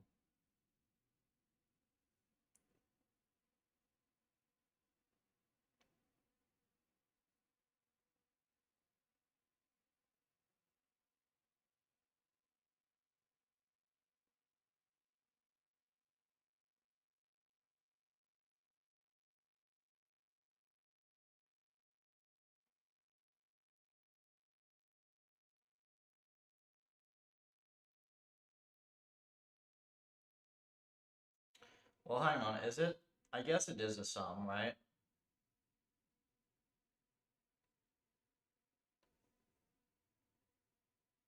Or is it a mean?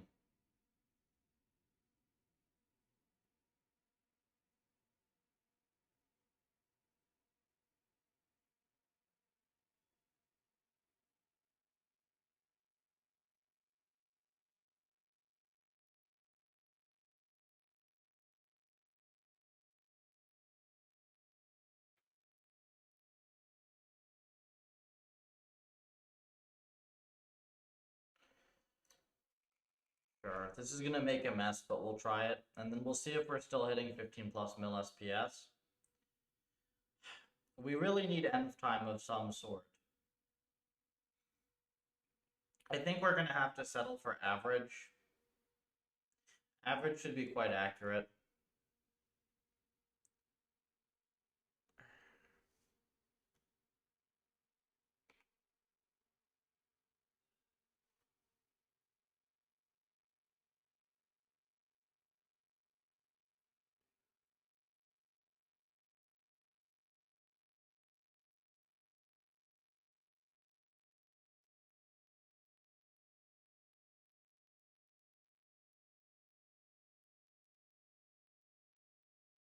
Blech. Rose code.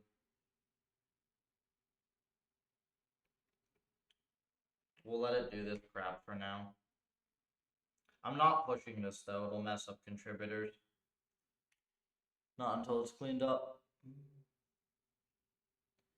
Which I can probably clean it up in the morning if I'm fresh, to be fair.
I mean, that would be awesome.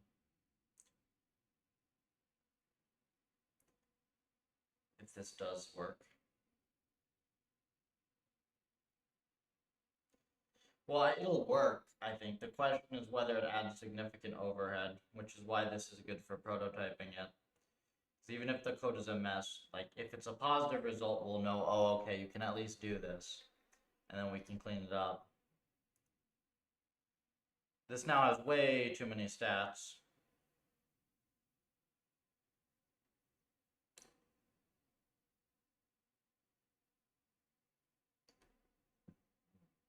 Fireballs are possible, of course. See your local liquor store.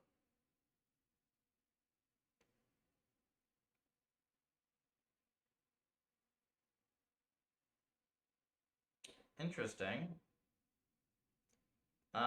Completely inaccurate, right? Yeah, completely inaccurate.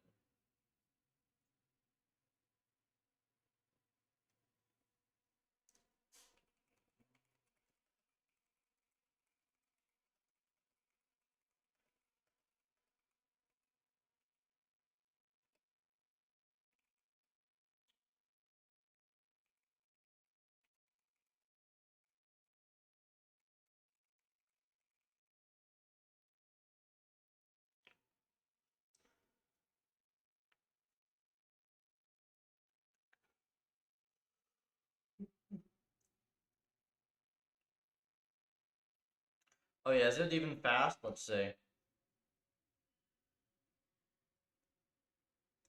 Yeah, no, we're still getting 15 mil plus.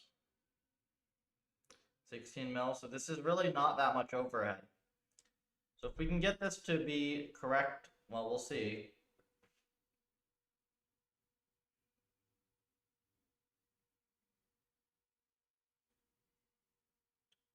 Only honest split is forward plus device to host.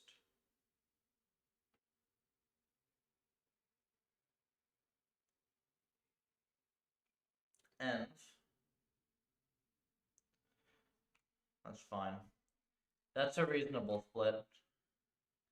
If we can even get that, that's awesome.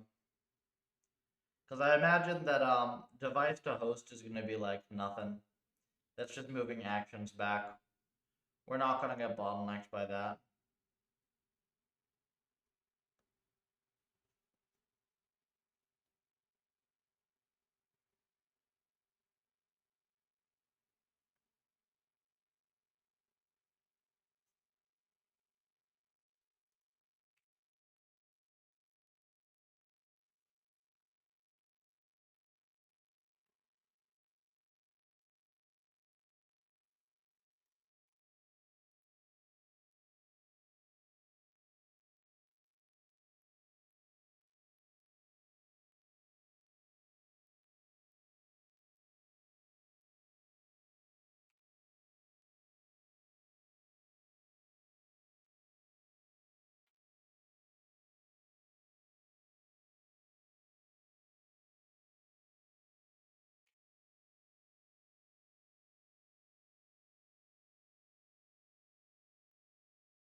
Yeah, see, now it has these just even.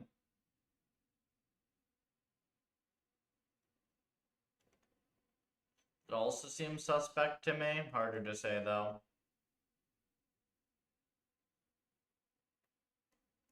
At least it does add up.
Why is their loss like exploded?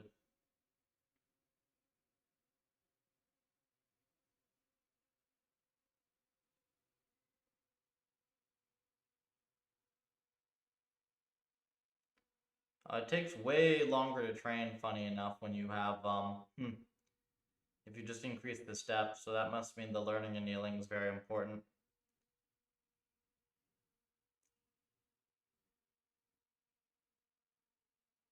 Hmm.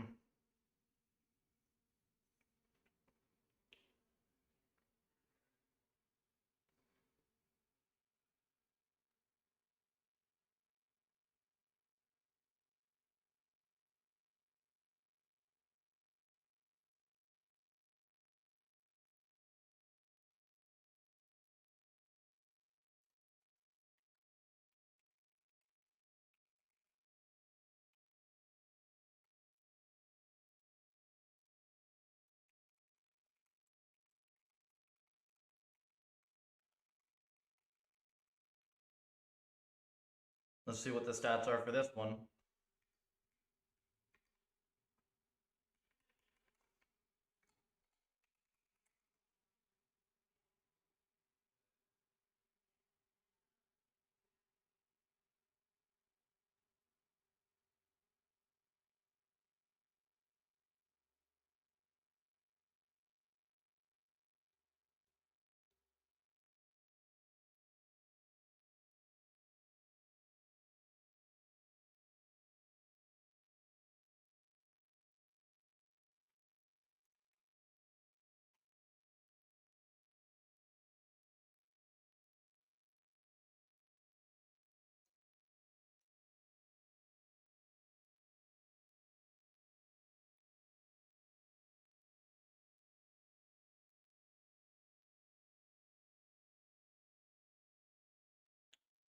Yeah, so we can't copy the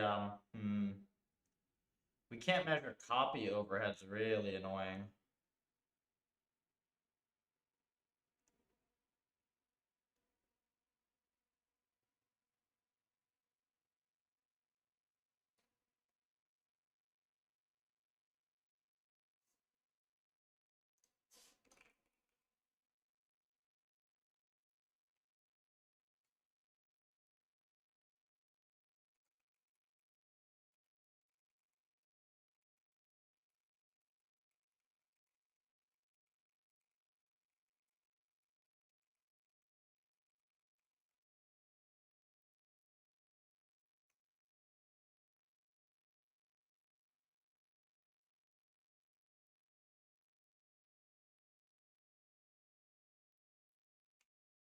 Delete some crap.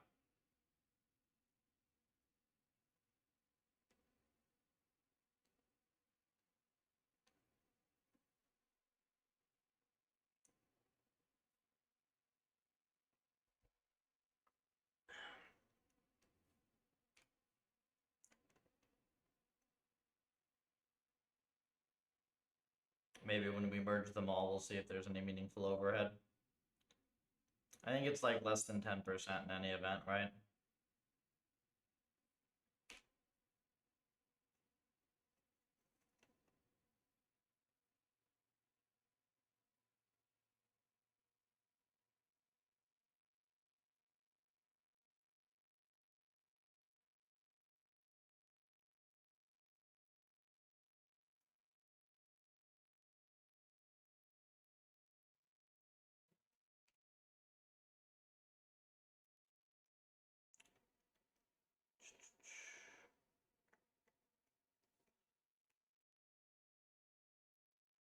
Yeah, I'm gonna have to clean all this crap up tomorrow, but it's okay for now. As long as we get reasonable profile numbers out of this thing. I do want to make sure that we actually have reasonable env numbers, though. So what we can do is we can run the benchmark env, and the benchmark env will essentially tell us whether any of this crap is correct. Because the benchmark env should have basically 0 env time when we set it to that. Yeah, okay. Well, we've got a plan.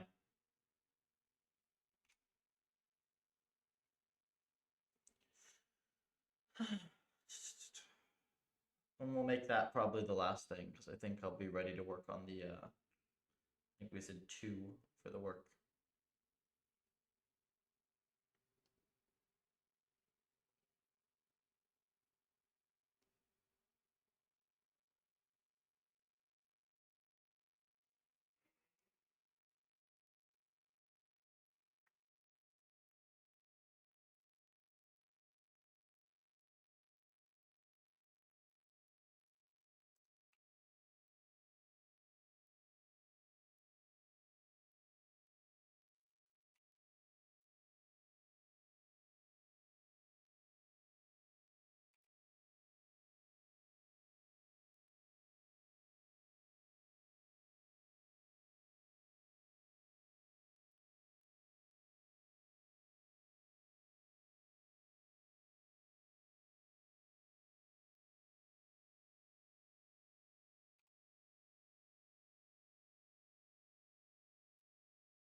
Yeah, we've got the structure of everything.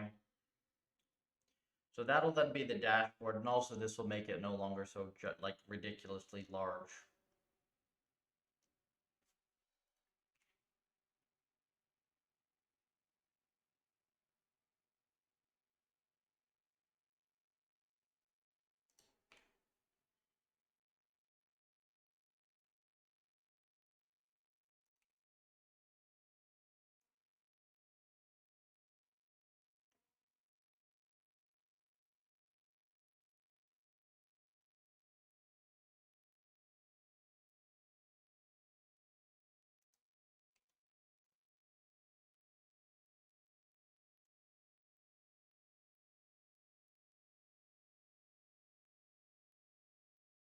Okay, good. This thing was not supposed to be difficult.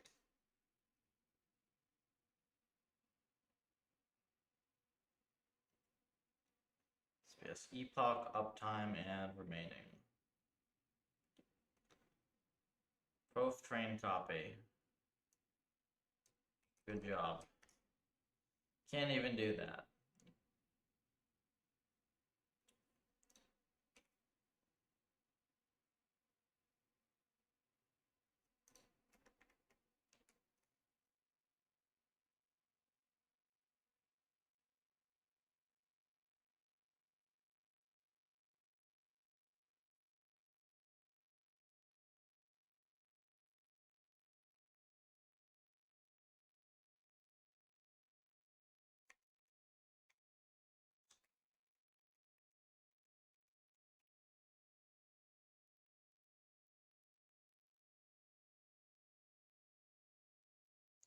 Okay, now suddenly it gives me a completely different fucking number, which is lovely.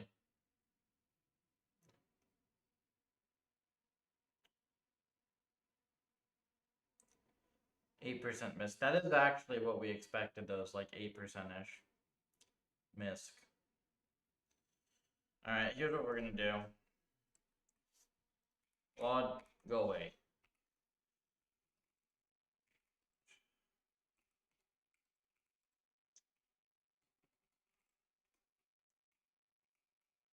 Okay, we're gonna use this one.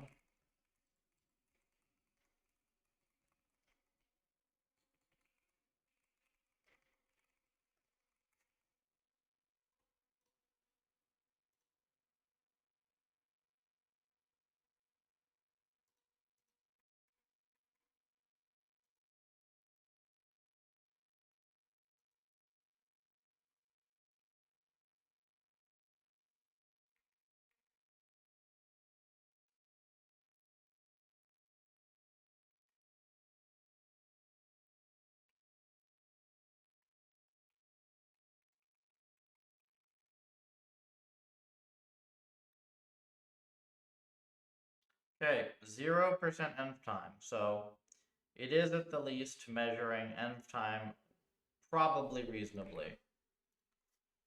Let's rebuild it with ob size 124.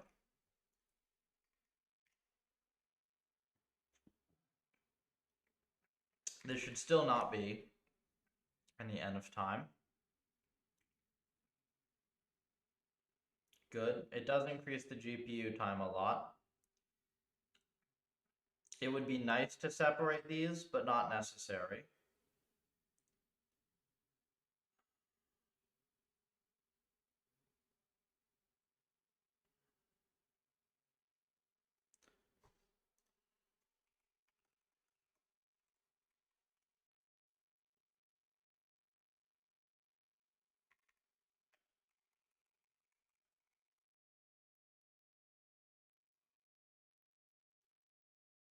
And there's your end of compute load.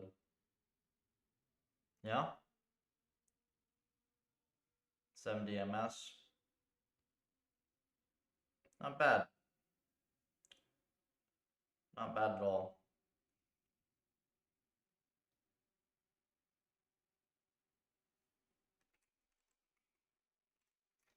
If we set m.compute to 0,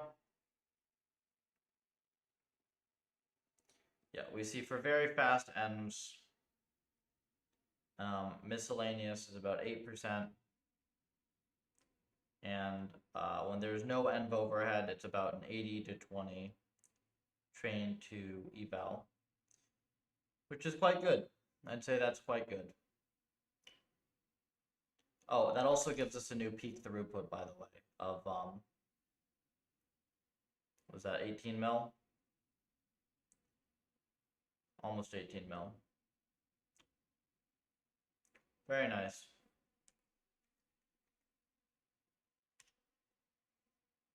Does that mean breakout is still taking up that does mean breakout is still literally taking up a fair bit of the compute, right? Whoops. Breakout.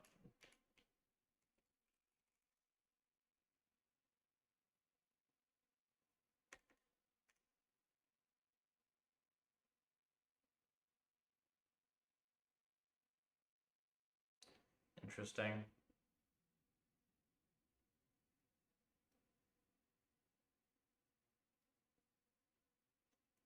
I don't really know how to think about this though, to be fair, because like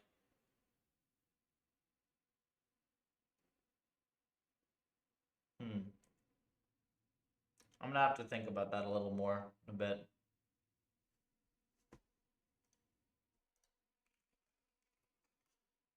Let's see if Spencer's around.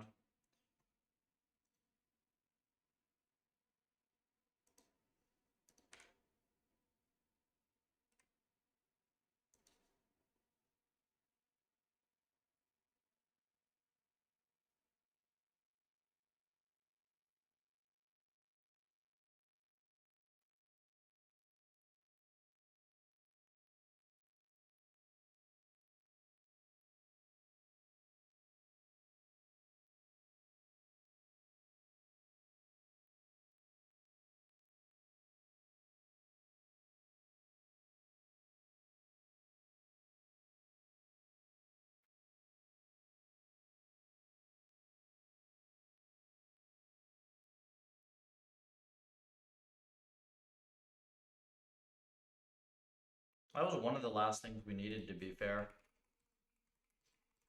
Oh.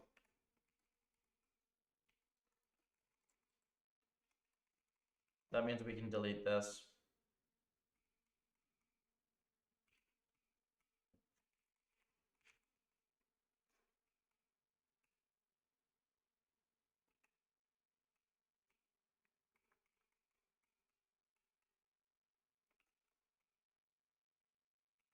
Wait, underscore c dot profiler.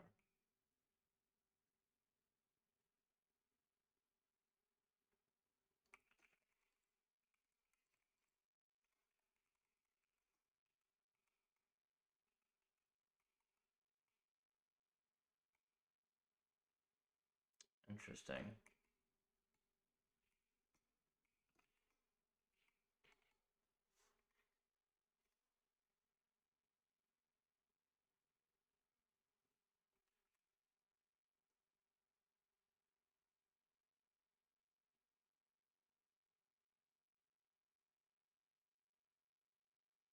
Utilization and such.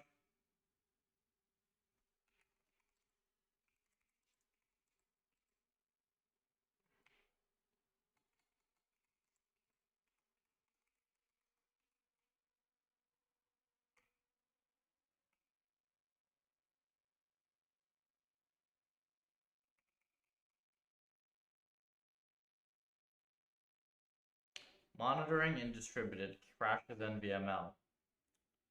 Lovely.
Jonah says about 8% MISC overhead is what's expected at the moment, which is what I have.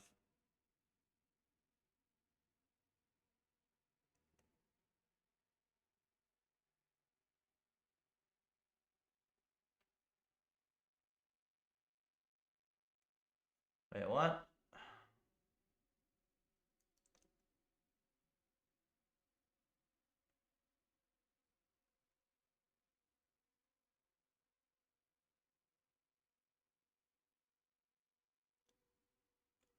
Oh, okay, it's micros. Cool. Let's see.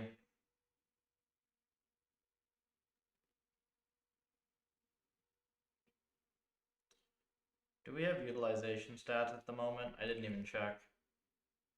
We do have utilization stats. Do I want them to be in C++ for whatever reason?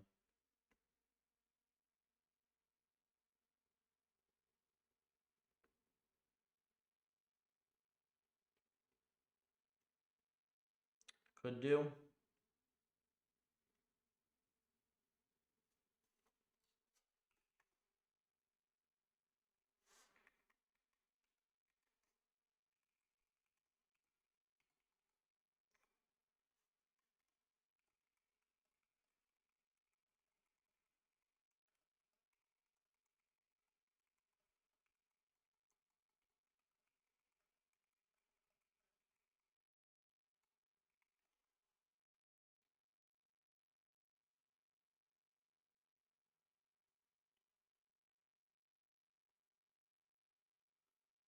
Into actual profiling code.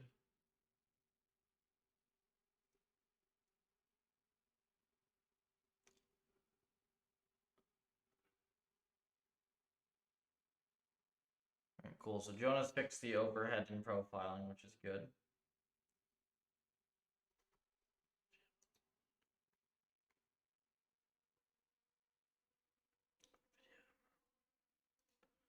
Oh, there is like a low level to it.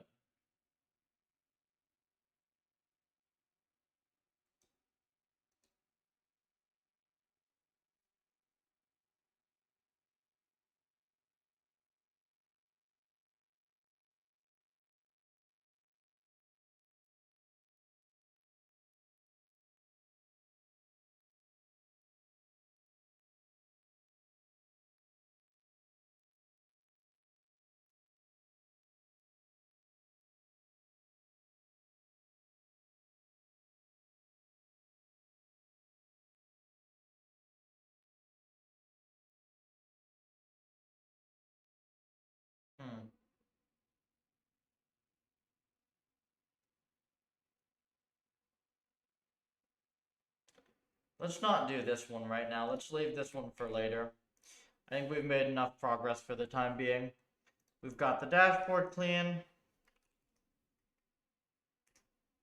We've got no more Python profiling hook is nice. Stable 15 plus mil with all the profiling, even 16 plus, very, very low overhead. And we've seen it get as high as 18 in the benchmark end, so very nice. I think what I'm going to do, guys, I'm going to go get myself a quick snack before I have to start the rest of this work, because I'm not going to have 10 minutes spare until dinner from now until then. And I think I would normally stream after dinner, but I'm pretty exhausted. I think I'm going to call it an early night. I will be most likely streaming a couple hours in the morning tomorrow. Probably cleaning up this profiling code manually when I'm fresh.